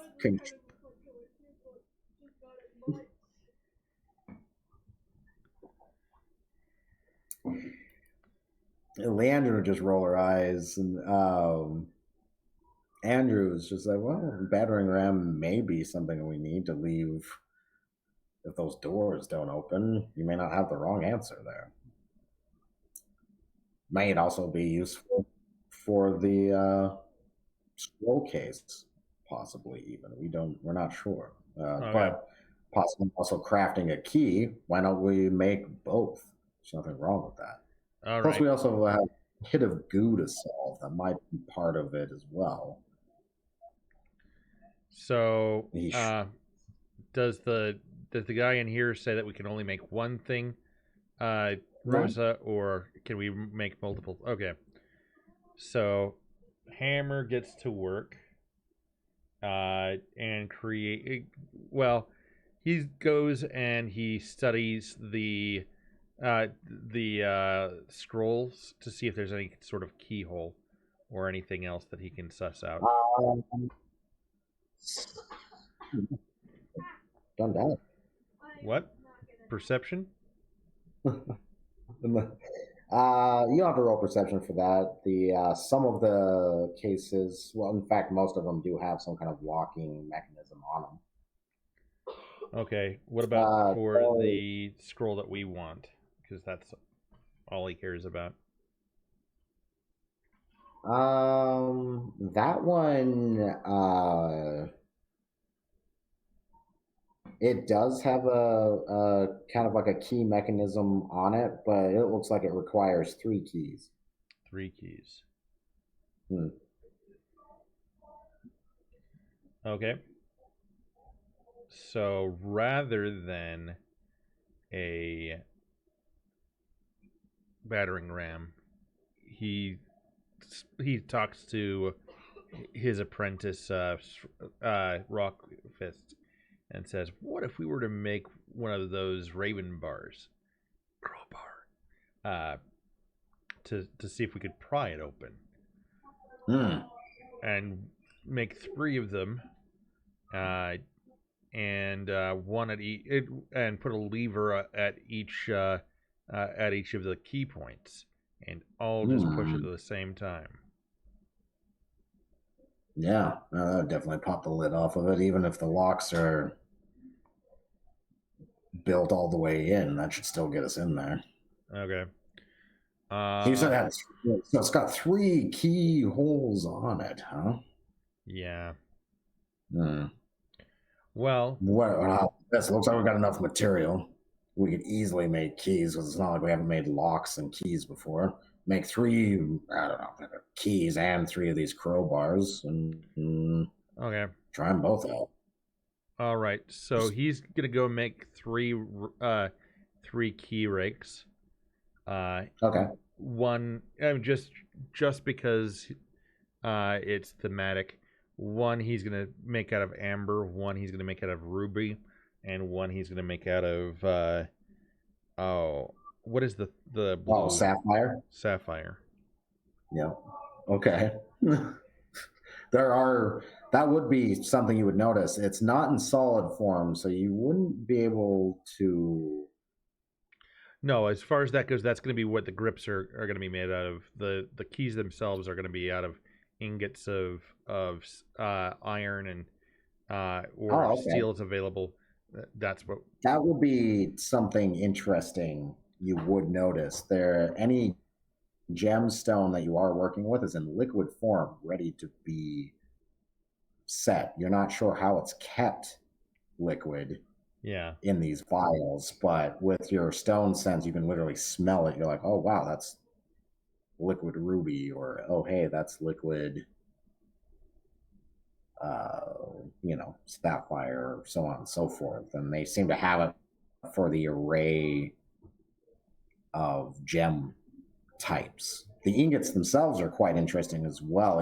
Depending, well, it doesn't seem to be depending. They seem to be of equal weight and malleability, no matter what the material is. They're just easier working ingots. Okay. They've done something, putting them into ingot form, that makes them easier and more able to be manipulated articulately, just like the liquid gem. You're not sure how they've accomplished this, but it's not foreign enough that you can't use it or anything. I'm just kind of saying like, oh, hey, Okay, so that's what I'm going to do is I'm going to create 3 keys. They're all going to be like a rake key, which is another word for a skeleton key. Yeah. And what do we want to use for the mod on the roll? Oh yeah, Is it because just they a don't have straight craft roll? on there directly anymore. Yeah, it would be basically a proficiency roll because you've made keys before. You've had to because you're a miner. Yeah. So you're not foreign to this at all. So yeah, go ahead and make a proficiency roll. And being as this is crafting within your field using some of them are a little strange. I will say this, you definitely do not recognize some of the tools in here at all. You're like, I don't know what the hell that is. But that still being said, there is definitely enough familiar tools, toolkits, and things like that. And the forge itself is actually, for the most part, dwarven in make. You have your advantages still. So that is what that would be double. Yeah, it would be double advantage. So roll twice. Okay. So what he does is he creates. He takes +4. He takes a box and packs it with sand, and then he creates the key rake shape, and then he pours in the liquid metal, and then he puts it. Then he pours in the area that the gem should sit. He pours in the ruby in one, and then on the second pour, he's going to do the same thing, but this time he's going to do sapphire, and the third one he's going to do a pour for amethyst. So the first one I rolled a 17, and that's a proficiency of, that means that I have +2, so that would be a 19 for the ruby. The other roll was a 12. If that matters, but I'm just giving you the top ones. Okay. 19 on the die, so that gives me a 21. Does that, because I have proficiency, is that a crit or no? Hold on a second. Hey.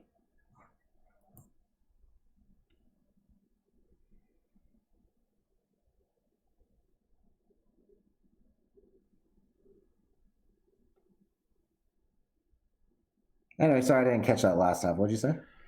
I rolled a 19 on the die, plus my proficiency. That puts me up to 21. Does that make it a crit, or is that a non-crit? Yeah, that's a crit. That's a critical. Okay, so for the sapphire, that's a crit with making it. And the third pour...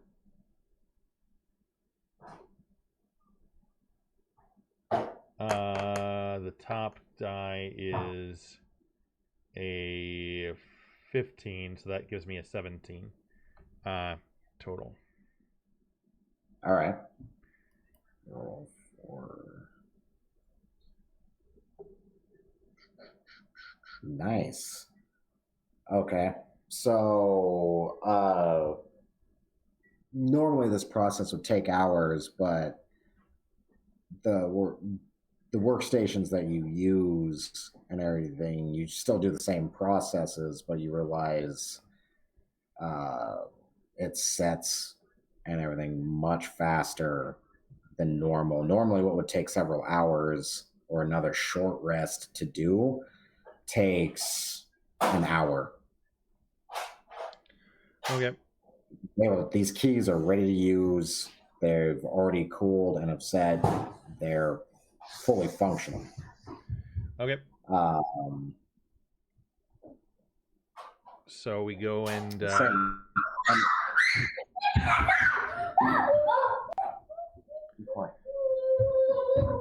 hey, if you're gonna do that, go do that in your playroom, please.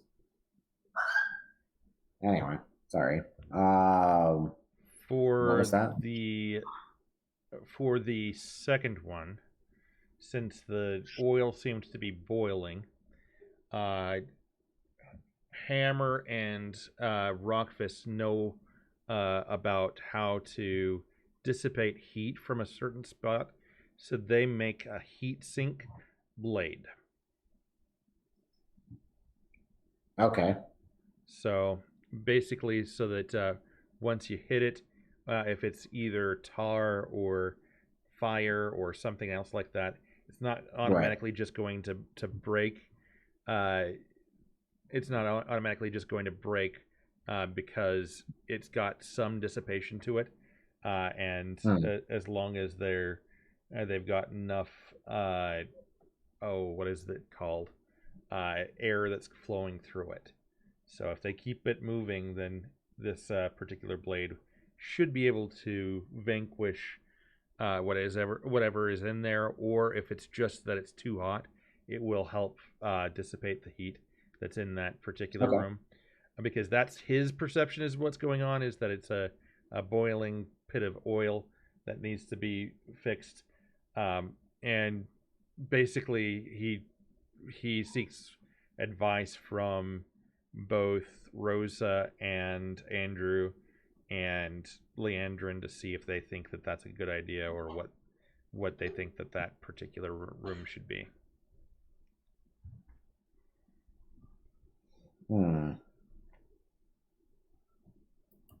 But we're still in the planning stage for this particular blade.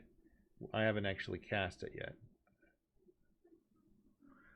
Right. Okay. So, Leandrin's just like, well, I mean, if it's any kind of heat-based creature, it just sounds like it'll work really well. I mean, if it's in fact an ooze itself, she would mention what oozes are. You probably have not, though you've been subterranean before, there's a fair chance you have not encountered an ooze. Well, no, you might have. The dwarves definitely might have.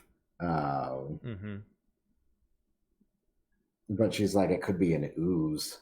It'd still be a good weapon against it, but you wouldn't want to get close if that is an ooze in there. And I will roll for Andrew, see if he thinks anything, or if he's got anything possibly on it. He's like, well, it's not undead, and it is not a source of evil, but I do detect a center of concentrated energy in there. Somewhere in the goo, there's energy. Maybe the source of the enchantment of whatever is enchanting the pool, I'm not sure. But there is a font of energy in there. Okay. So maybe have something that will siphon energy, whether that be heat or kinetic energy or something like that, and rather than making it a sword, making it something that we could throw at this ooze to help stabilize it. You mean like what's that sand stuff? Like a base, right? Yeah, I believe base. I heard the alchemists call it. Yeah. Would there be anything like that even in here? He looks around. I mean, if we have a certain type of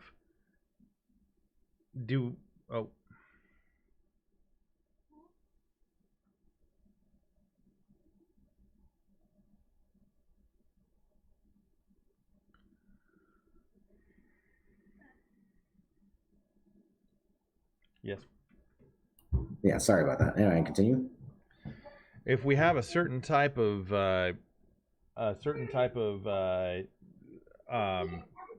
powder, like ground down bone, or I have seen where that will solidify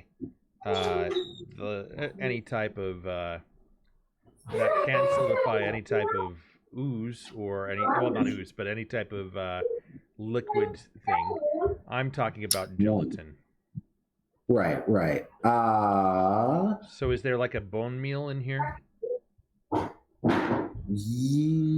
there definitely would be. The bard, you could go ahead and roll as well. Okay. What should I be rolling? Ah! That's roll for Man, me. this could be a multitude of different talents applicable. That's the thing. This is kind of open-ended. Should I just do, like, perception? Sure, yeah. You can do perception. I got a 13. Did you roll 3 times? 13. Oh, 3 times. Okay. Yeah, I was gonna say there should be a couple more rolls. Oh, my spine. Which one's the highest is what we're looking for. 22 is the highest. Awesome. Okay. You would notice there is a jar of something in particular. Yes, there's bone meal in there that would work with the idea, but you also find something that it's hard to find, and they don't include it on every equipment list in 5e, but it is an item you can still find in 5e, especially when it pertains to alchemy, and that is it's called alchemist's oil. It's basically a solution. It's a solvent, basically. It'll clean up like alchemist fire, alchemist acid. If you dump this stuff on it, it basically neutralizes almost anything. And if you were to, I don't know, you could either take the ingredient directly and throw it on this stuff, or you could What if I was to make a pressurized vessel that was to be able to spray this all over it? Kind of like a bellows, but like a delivery bellows. Yeah, kind of like a medieval flamethrower. Yeah. Oh, okay. Yeah. So like the bellows, like you were talking at the end, but like it has a stopper on the end. Yeah, they what do they call it? It was the Greeks and the Byzantines used it. I can't remember what it's called, but I know what you're talking about. But yeah, basically you have. I think they just called it dragon's breath, but you're making a dragon breather basically. But we're not actually making anything flame, so I'll create that as well. So. All right. So. All right. Yeah. And all of that would be twice. Crit. Nice. Okay, so you're able to make this. Normally, these devices, what dwarves use them for is for their forges.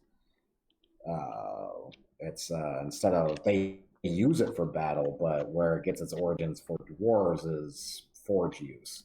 Mm-hmm. But they weaponize it easily. Like early dwarven forgers would really just pull it off of their forges and use it. Now, again, you're using it in a slightly different way, but you're using it to spit out powder instead of fire. Okay. So we'll use that. So with the construction of everything, the bard, you would notice, because bards have this neat feature and stuff as well, all the stuff they made may not have like spell-like abilities, but everything that was made in here, including the crowbars, are magical items. Okay. So we created crowbars as well as the keys. Nice. Yeah, Hammer made Rockfist made the crowbars while you were making the keys, and then the joint of you made the billower, basically. Yeah. Can I have been making instruments? Sure. If you wanna attempt to construct an instrument, you roll twice. Okay. Roll twice. Twice on what? Just it'd be proficiency. Just roll. It'd be proficiency because I keep forgetting that they don't have craft as a normal skill in this. Roll 2 20s and then add 2. Oh, okay. 2. Well. and give us the higher one. 20 is the higher one. Okay, what do you want to make?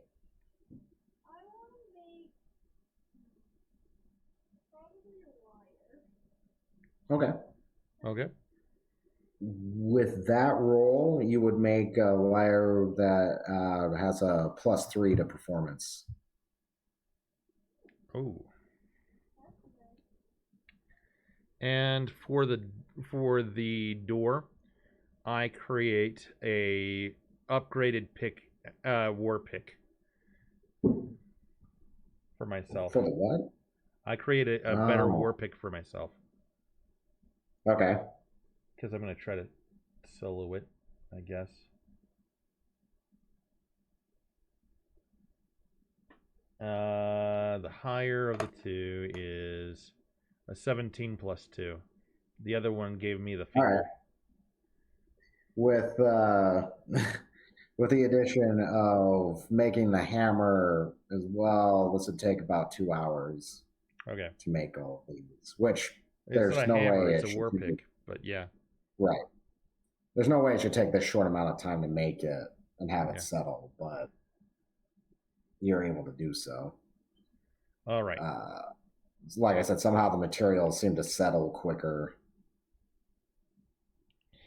So, what kind of war pick do I have? Is it just a regular? It'd be a plus. Yeah, it'd be a +3 war pick. Okay. All right. So, we head this direction, and I try I say, okay, let's try it with 3 different people. Andrew, Leandrin, and I, just to start off with. Okay, so are you going to try keys first or crowbars first? Try keys first. We'll try the polite way first. Okay, so the chest would indeed actually lock. You had gotten a credit from the construction of the one, which benefits the others, and the others are all high rolls. So the keys still break. Yeah. Upon usage, except for the one that you rolled a critical on. So the blue one, yeah. Okay. But it still opens, and there it is. There's the scroll the guy wanted. Okay. So I put it into, well, basically I'm the dummy here, so I leave that to Leandrin or Andrew to figure out what to do with that. All right, they'll steal it. I'm guessing Leandrin has it for now. So. Oh, yeah. Well, yeah. Okay. So, all right, that's stowed away. That's one of 3. I guess we have some pretty nice crowbars for other things. Hammer goes over and tries one of the other cabinets with one. Do I? Or not Hammer. Sorry, freaking Stone Fist. Okay. He goes over, he cracks one open. Bust open, and he's like, crap. I don't know what they say, but he just grabs them. There's just like 6 scrolls in this case that he popped open. He's like, I can't read them, but whatever. Maybe they're worth something, and he stuffs them in his sack. Maybe it's the journal of some ancient gardener on how to make dragon, what is it called? Fertilizer. Chocolate.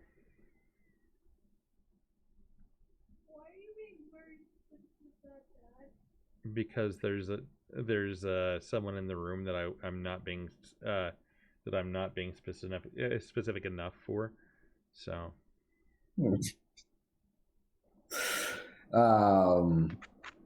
So you guys, you move on to the. Yeah.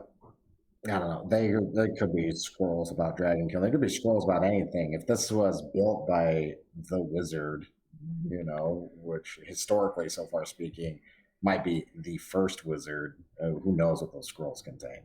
Okay, I'll man the bellows, and I'll have I'll have Rockfist, man the. He'll aim, and I'll start pumping it while he does the whole fireman thing. All right, so you guys enter the room and get that ready. Yep. All right. Once everyone enters the room, the wall seals off. It's just flat wall.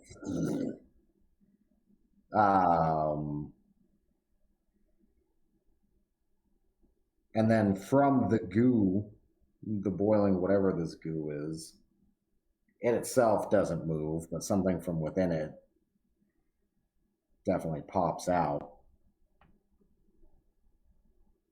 So with the image of that guy again, and he's like, behold, something from, behold, knowledge, dangerous knowledge from the ancients. And he gestures at the pool. And from the pool up and rising is a figure. That's what it looks like. And like the black liquid is like draining off of it, the hot liquid.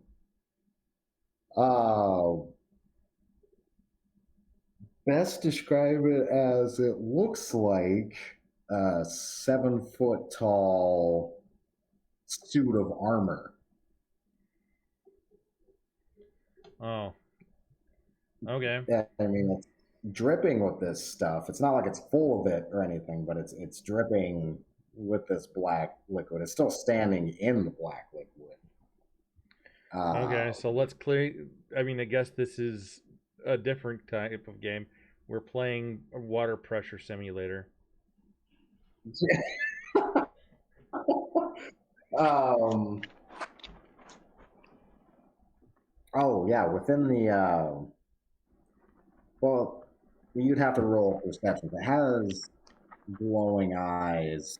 If you want to roll perceptions on any more detail, because it is kind of covered in this liquid, it's still draining off of it.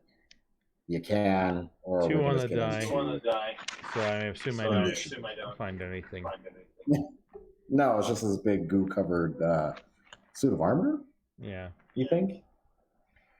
What about you, Rose?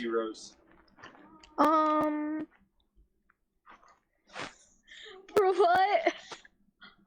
Oh, I'm zoning out right now a lot. Do a perception roll. Okay, perception. We're trying to determine what this suit of armor is that's coming out of the. How many perception rolls? 2. Yeah, that's right. You have advantage in it. Okay, the higher one is 12. Oh, is that on the die, or is that with the bonus? That was with the bonus. So you rolled a 10 plus 2 is 12. Okay. Yeah. You would notice that the helmet. Well, you're not sure if it's a helmet or not. It doesn't seem to have the openings or the grooves for a face, but there is eyes set in it, and it's not set in what looks like helmet holes for eyes. It just has eyes on it, and it's not like eyeballs just like sticking out or anything, but it's a pair of glowing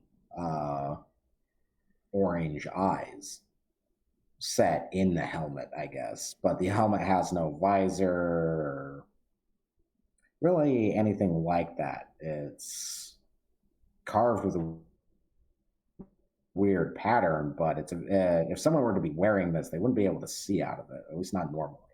Okay. So what he said is that no one should be able to see out of the visor of the helmet, Rose. Okay. Do you relay that to us? Because it looks like from my end like you're restarting, or is that?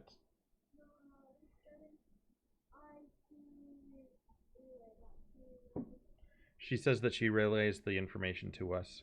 Can you hear Rose? Yeah, I can hear her. Okay.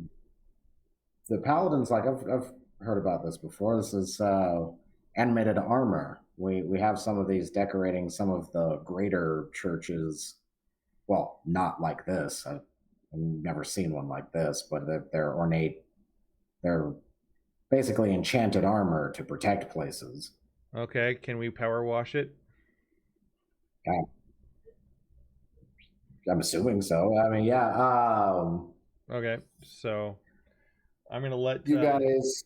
I'm basically roll the guy initiative. doing the bellows. Okay, initiative. It would still be in. Yep. 18. Roll initiative, Rose. Okay.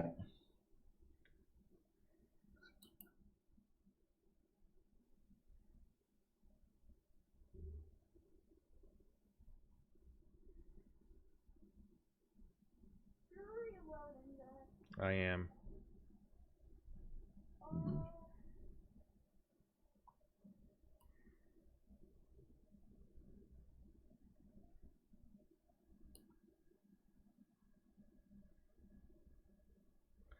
So. Would you get hammer?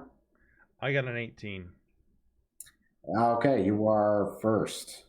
Okay, so I pump the bellows. All right, so yeah, basically you and Stonefist, until you stop operating this thing, kind of operate together. Okay. So that would be a +5 roll, I'm guessing then. Yeah.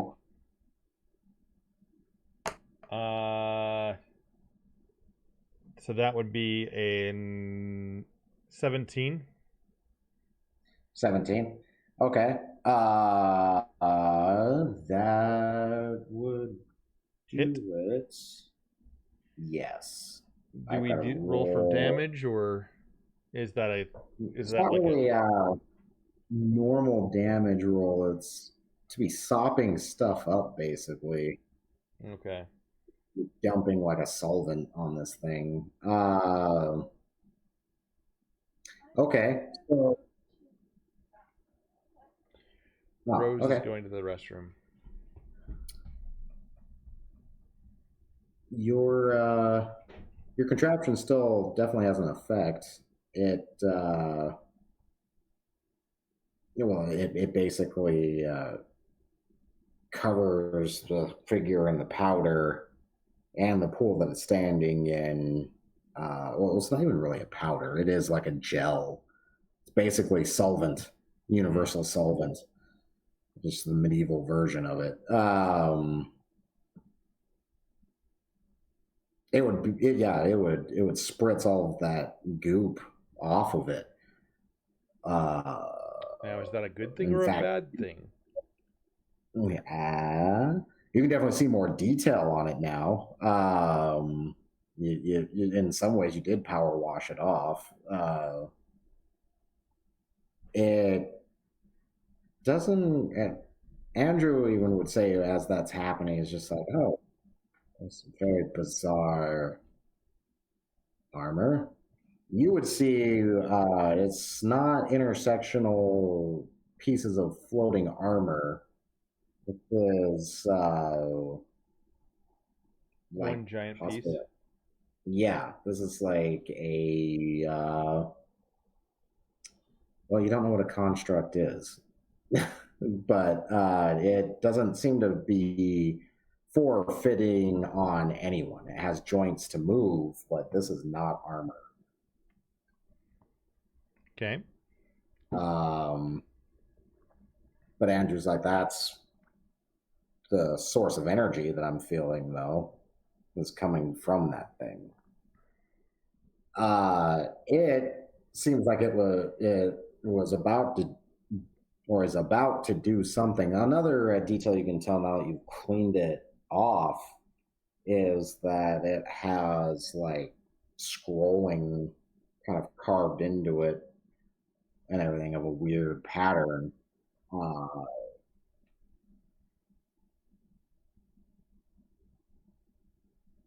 Okay. Yeah. So it looks like it's going to go for like some kind of attack, but it kind of gets jerked up in the solvent. It's not enough for it to fall over or anything like that, but it actually seems to slow its movement. Not to a snail's crawl or anything, but it slows it up severely.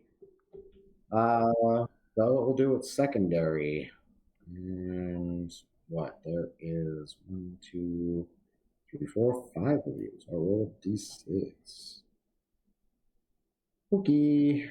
Let's see what happens. Ooh. All right. So, being as it's unable to physically attack, looking like it was wanting to, from its eyes, you'd hear like a weird humming noise and a blue, or not blue, orange beam of light comes shooting out of the eyes at Andrew. Okay. And he takes 8 damage as he goes staggering back from the blast. All right. After that, it would after the construct or whatever it is, it'd be Leandrin.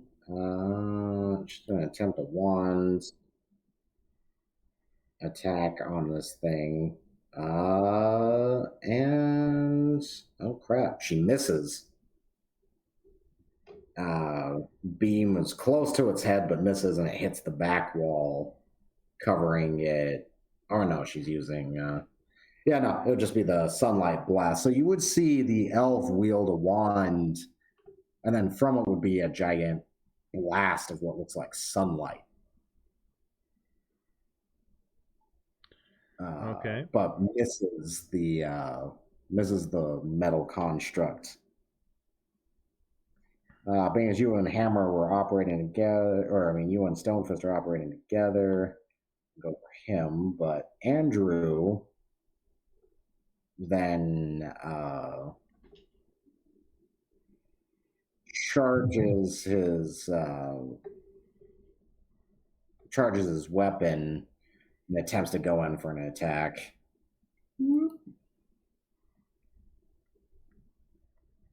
That is not good enough.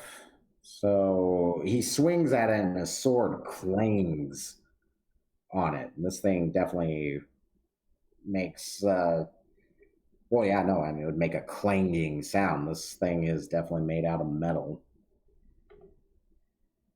So it would then be Rose's turn. Yep.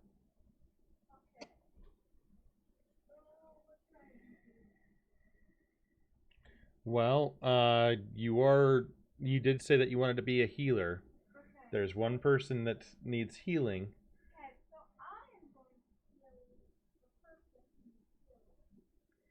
You're going to heal Andrew?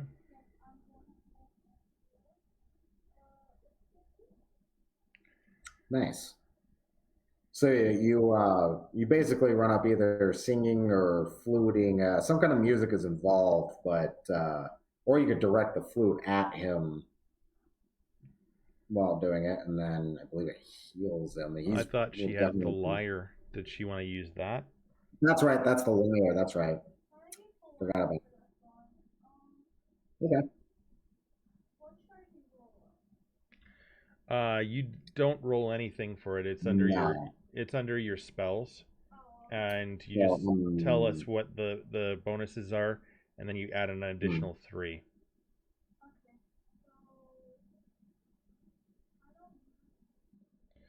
I think it's bring the spell. Bring it over to me, and I'll show you where the spells are. It should be. I'm well aware. Oh, okay. So you've got a 10 and 11, so 21 plus. No, I wasn't trying to roll that. Oh. Okay. Cure wounds. Okay. I believe it's 2d6, or is it d6 per level? 1d8 plus spellcasting ability modifier plus any relevant. The liar adds a +3. Yeah, so that would be 1d8 plus your spellcasting modifier, which would be your charisma, I think. Yeah. Plus your on top of that, you also add the 3 on top of that, Rose. So in this circumstance, it would be a 3 plus 3 plus whatever your D8 is. Yes, roll a D8. Yeah. I don't know what you mean by the third from the bottom. Bring it to me and I'll look. No, I didn't want that to roll. Stop rolling. Okay. That is a D10. Yeah, that's a D8. Thank you.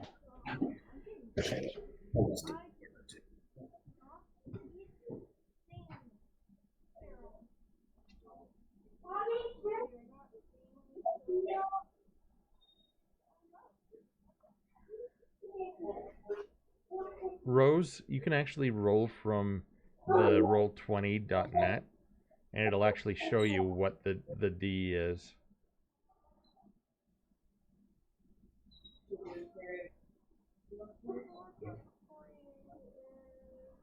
Four plus 3 plus 3. So you've got 8 and then some. So basically she heals him back to full. Nice. All right. So yeah, he'd restore to health, and then it would circle back rounds. So you guys with your bellowing device, or what do you do? I pick up my war pick and my hand axe, and I rage.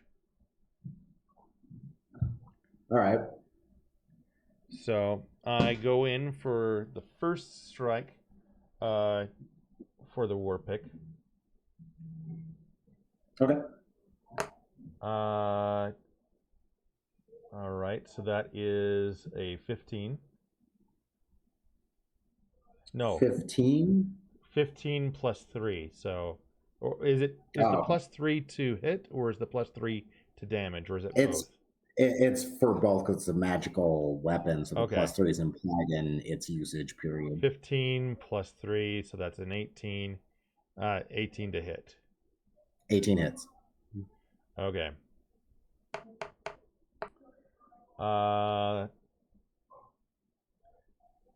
That is 9 piercing.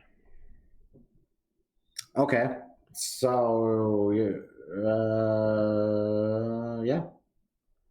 All right, so you close distance and slam into it. The pick end would go in. Yeah, for the first hit. Then I swing with my offhand, my hand axe. Okay. 15 plus 5 is 20. That hits. And that is a d6 plus 3. That is 6 plus 3. That's another 9 points of damage. Okay. All right. With both strikes, you cleave into the metal a little bit, especially with the pick ends. It would like leak this weird black liquid. Okay. And there would be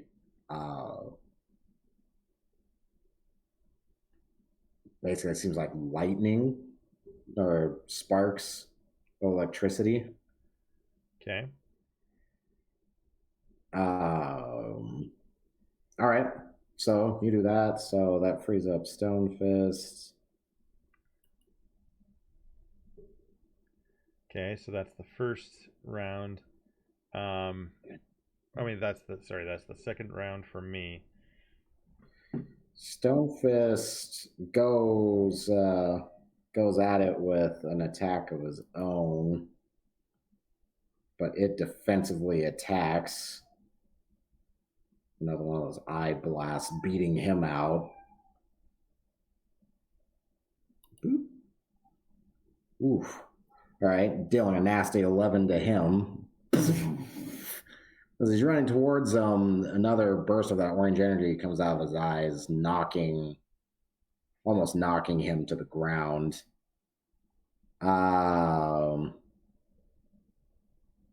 Right. So Leandrin,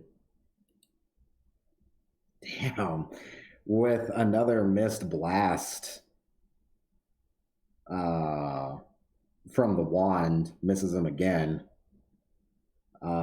Andrew goes for another charge. Oh, wow. Slips in some of the weird goo and solvent, kind of sails wide. He doesn't trip, but he misses. All right. Rose, I believe it is your turn. Do you want to attack it? Or do you want to attack it, or do you want to heal again? What's your pleasure? Stone Fist just took some damage, but yeah, dwarf got snapped. But he's pretty, like, 10 points shouldn't be too much for him, right? Or that would be like a third of his damage? Yeah, it's literally a third of his health. He has 30 straight. Okay.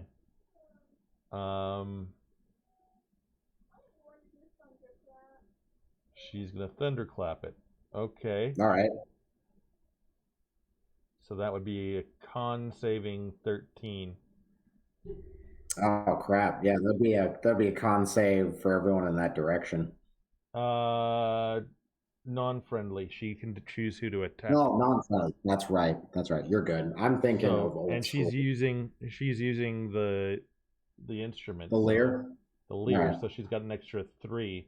So that would be a con saving 16.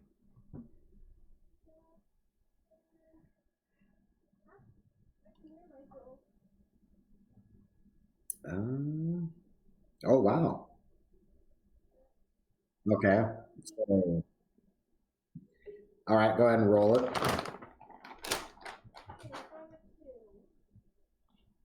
Okay. So it would jam out from the lyre. Does a little bit of damage to it. It would stagger a little, but whatever this thing is still going strong. Well, stronger, I should say. It's not doing the worst or doing the best. All right. That being said, that goes back to Hammer. Okay. I don't see. If it ain't broke, don't fix it. Warpick. Okay. 20 plus 8. So, well, that was a crit. Sorry. So that's max damage. That's a D8 plus 6. So that's 8 plus 6, that's 12, 13, 14. No? Yes. All right. 14. 14 piercing. All right. Do another nasty blow to it, and then you got, I believe, your secondary attack. Yep. You're up to it. Yep, and hand axe. So that is a 13 to hit. All right, with that one, it does not. Okay. Okay, so that is, well, you know what? I'm gonna do another. I'm assuming that my action surge didn't actually go away when I was in the fountain. So Right, you didn't actually use it, right? okay, so I'm gonna do my action surge, and I'm going to do another war pick. Okay. That is 18 plus 3, 8, 9, 10. That's a 21 to hit. I'm assuming that hits. Yeah, that one does. That is an 8 on the die again, plus 3. So 8. Oh, no, plus 6. So that's 14. Okay. And all right. Does my action surge give me the ability to do the offhand one again, or is it just the main hand that I'm able to do with the action surge? It allows for like an extra attack, so okay. Your offhand, unfortunately, no, but you do a considerable amount of damage to it. Okay. It goes. I'll make a roll for that solvent stuff. Okay. It seems most of the goo that you sprayed on it, the solvent has dripped off most of it at this point. Okay. Seems to move a little bit better, but still not as fast as probably intended. It's still slower because it doesn't have as much of this goop on it. Mm-hmm. Oh wow. First attack of it sails wide. Second physical attack, or that first one was directed at you and misses. The second one, though, was at Stone Fist. And that hit. So, 5 plus 5. All right, so it does 10 more damage. So now Stone Fist is not looking so crazy. He gets punched in the face by this thing. And it would make a very hard bone crunch as you see some of his teeth come flying out of his mouth. Clang! And then it's final go. What are you doing? Go on. Good morning. No, you eat your foodie. You goof. Go eat your food. Hey. What? The food. Yeah, go eat your food. Your food's in there. What are you doing?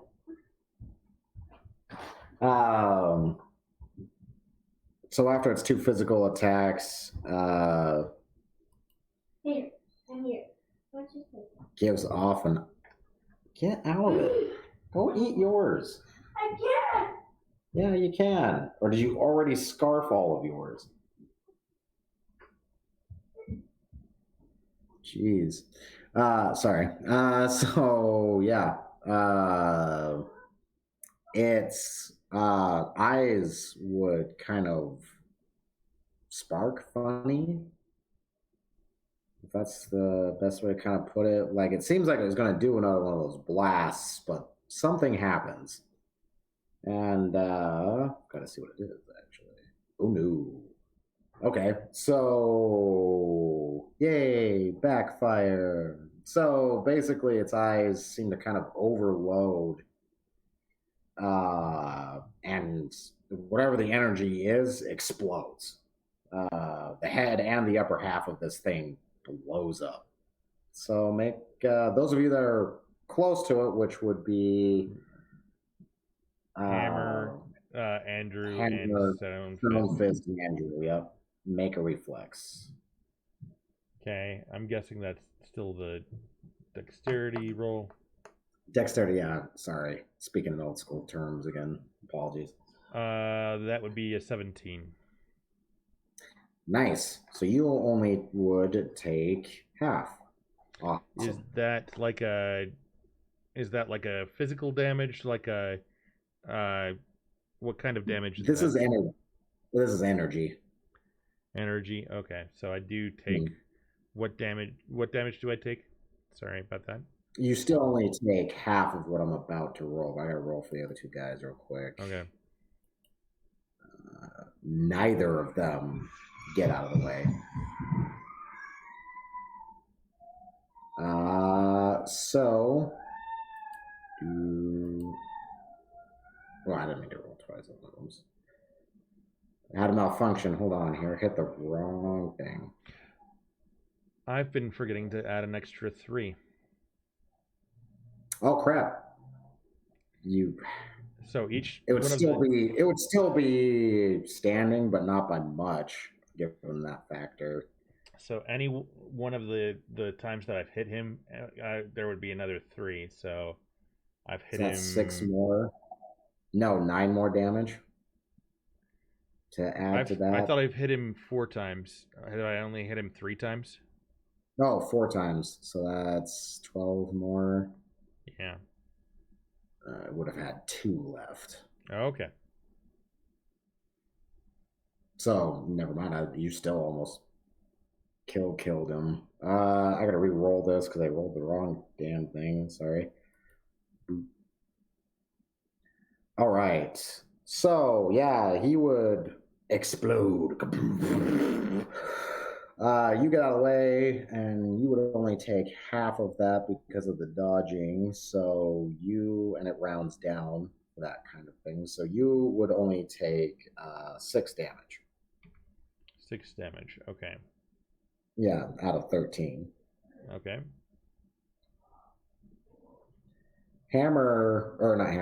Stone Fist was at 10 health.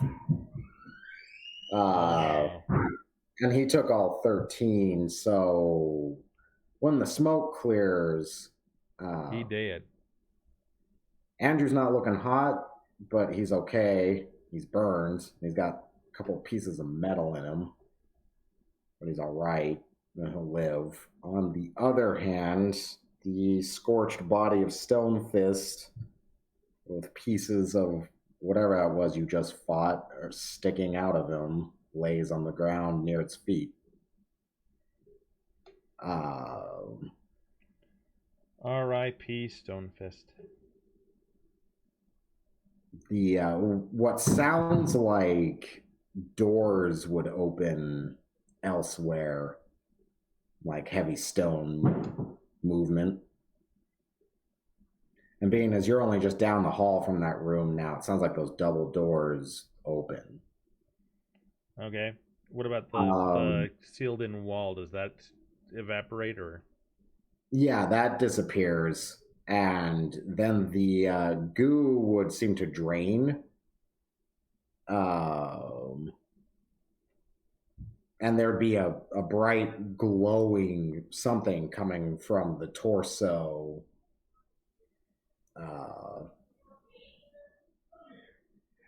Of the construct.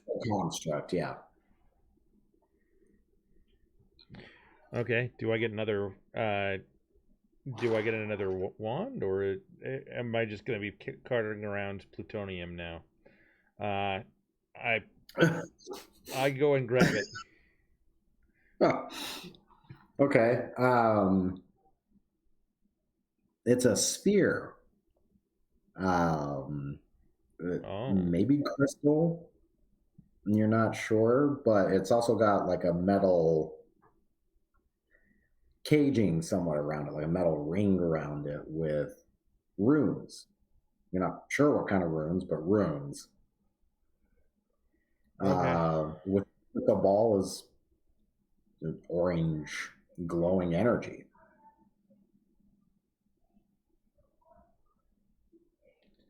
So red. Okay. You probably have no idea what the hell it is. Roll for Leandrin. Oh, wow. Okay. And she's like, I've only ever heard of one of these. I'm pretty sure I know what you're holding. What was that, Rose? Oh, I just was saying I'm reconnecting. Okay. Oh, you. So since it's dead, we're out of combat. I know. Okay. Okay, so Right. I'm gonna say.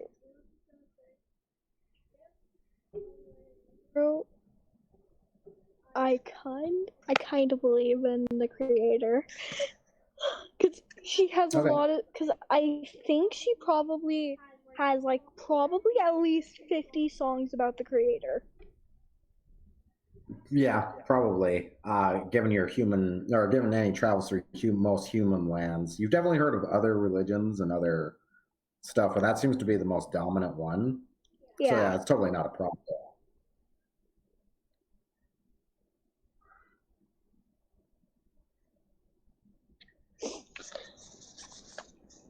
Okay, so what are we doing next? Well, do you want to try to cure our paladin? And oh yeah, let's try to cure our paladin. Okay. Well, so the paladin also has lay. He does have lay of hands as well. Being a paladin, but he would take free healing instead of expending his own. So yeah, if you heal him up again, you don't have to roll for it. Oh, okay. So just I'm gonna just use cure wounds. Okay. Okay. So you help him with that. He would pat you on the shoulder and say, "I'm sorry about your friend. Yeah. I've not known you guys for long, but it's a terrible loss." Well, Hammer goes and gets rock beard, half beard, and pours water over him, and leads him down. Oh. Shut up. Well, by now he may have woken up already, anyways, right? Oh, man, I've got somebody here. Hold on a sec. Sorry. It's okay. It's fine.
No, well, it's coming from unis.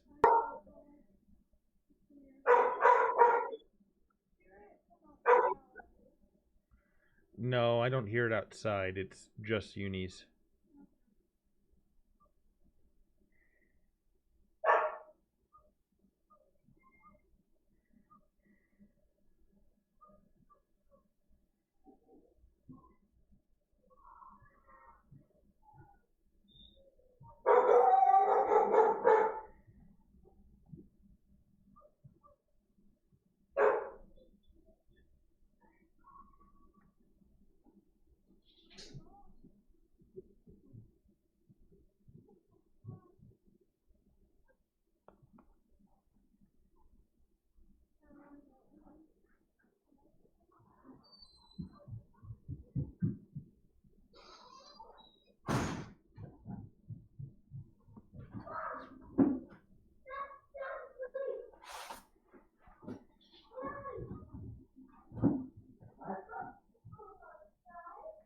Hello, and I appreciate everybody that's viewing this right now. We're just taking a little bit of a break because our GM had somebody at the door.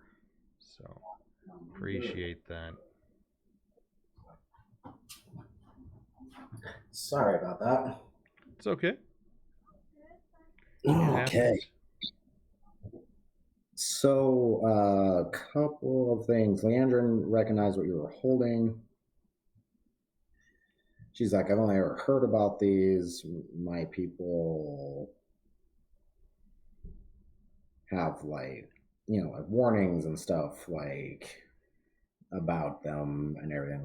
They were used by wizards and stuff back in the day. They're called mythals. Basically, this big old ball of energy. Yeah. It's a ball of energy. Very obscure, old, what we thought was ancient, but if this thing is saying it's ancient, that means they're older than we thought. But so I don't think Hammer it's says let's put it in that real quick. And Hammer goes and grabs Halfbeard. Once you exit the I can't come basically the dungeon, not dungeon. Oh no, you can. Once you exit, everything you constructed down there disappears from you. I figured. Minus the skeleton key that you critical on. Okay.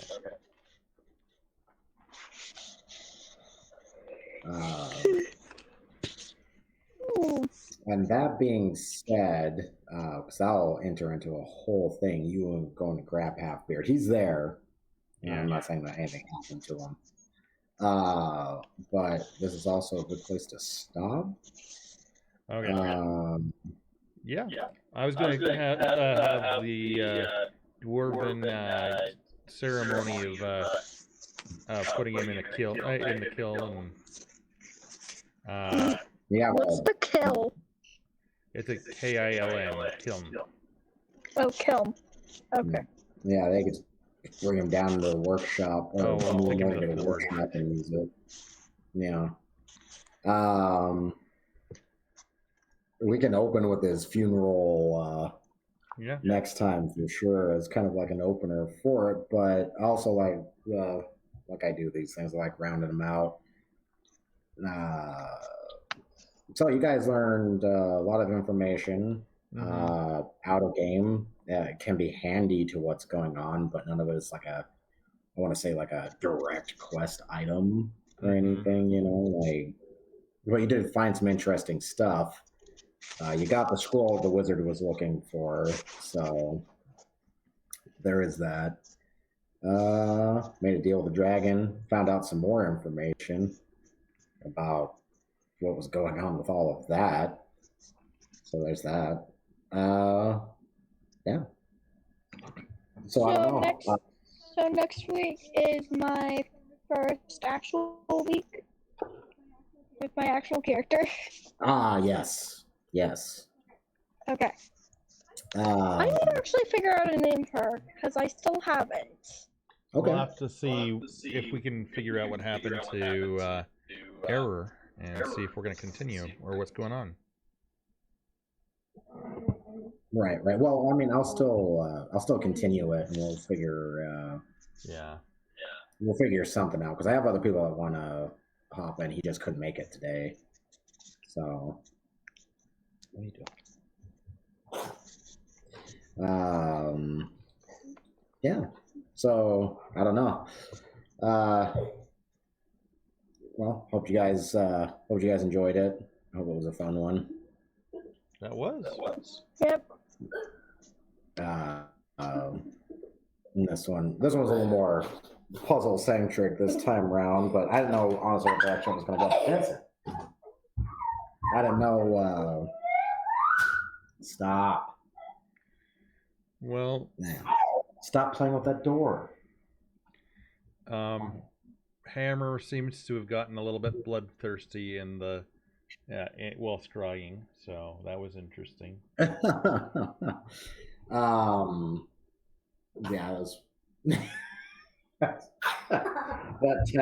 test, that whole test.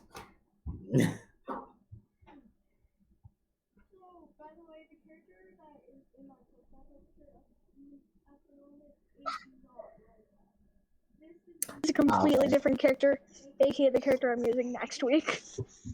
Oh, okay. So she created her own characters on her iPad, and that's what she's talking about. So. Yeah.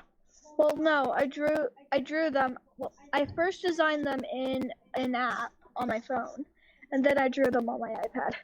Yeah. Oh, cool. So. Okay. All right. Well, this was a lot of fun. We ended earlier than usual, so which isn't a bad thing. No. But next week it seems we'll be back with Anime On with the other campaign. So. Oh yeah. And our other new character will be interesting. Well, man, you guys found the world map, which is fun. I mean, I ended up just trying to like, hey, here's a trope, let's try it. So. So yeah. Oh man. And what do you think's going on now? Has it changed any of your theories about anything that's happening? As far as this goes, I have a suspicion as to who started this, but it doesn't change my overall thoughts of, if you gather all of the artifacts together, something bad's going to happen. I'm pretty sure that's. Nothing's told me that that's wrong so far. So. Yeah. All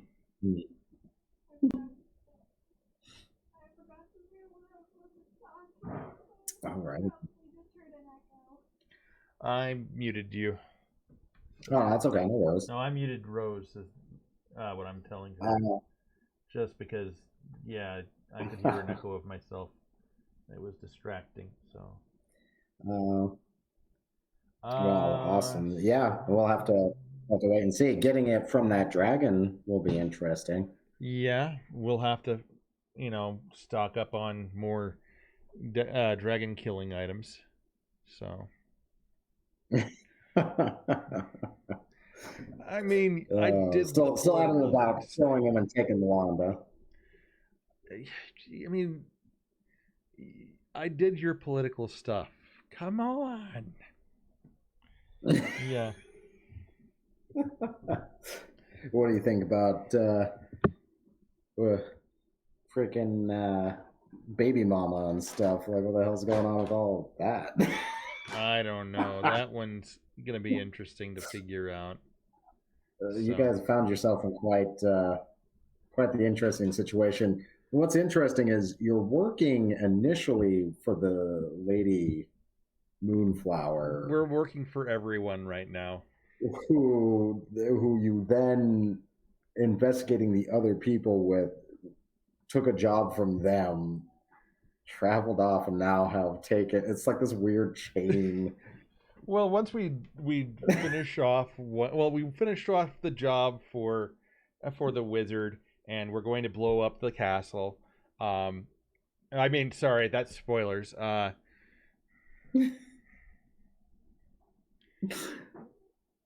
But once we're done blowing up once we're done with getting our stuff back from the wizard,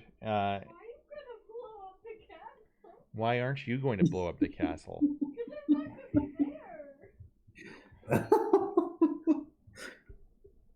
I mean, have you not? You haven't even met Blackadder, and you're already trying to kill him. Like, you're like dead set that this dude is like the bad guy.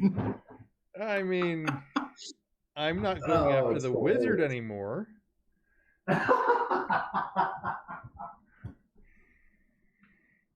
Anyway, I'm going to end stream right now. Thank you guys for being here. I've looked through. I don't see anyone that I want to raid right now, but thank you guys for being here. Appreciate you all for taking part. Even if you were just lurking, it was a lot of fun. Hope to see you all again.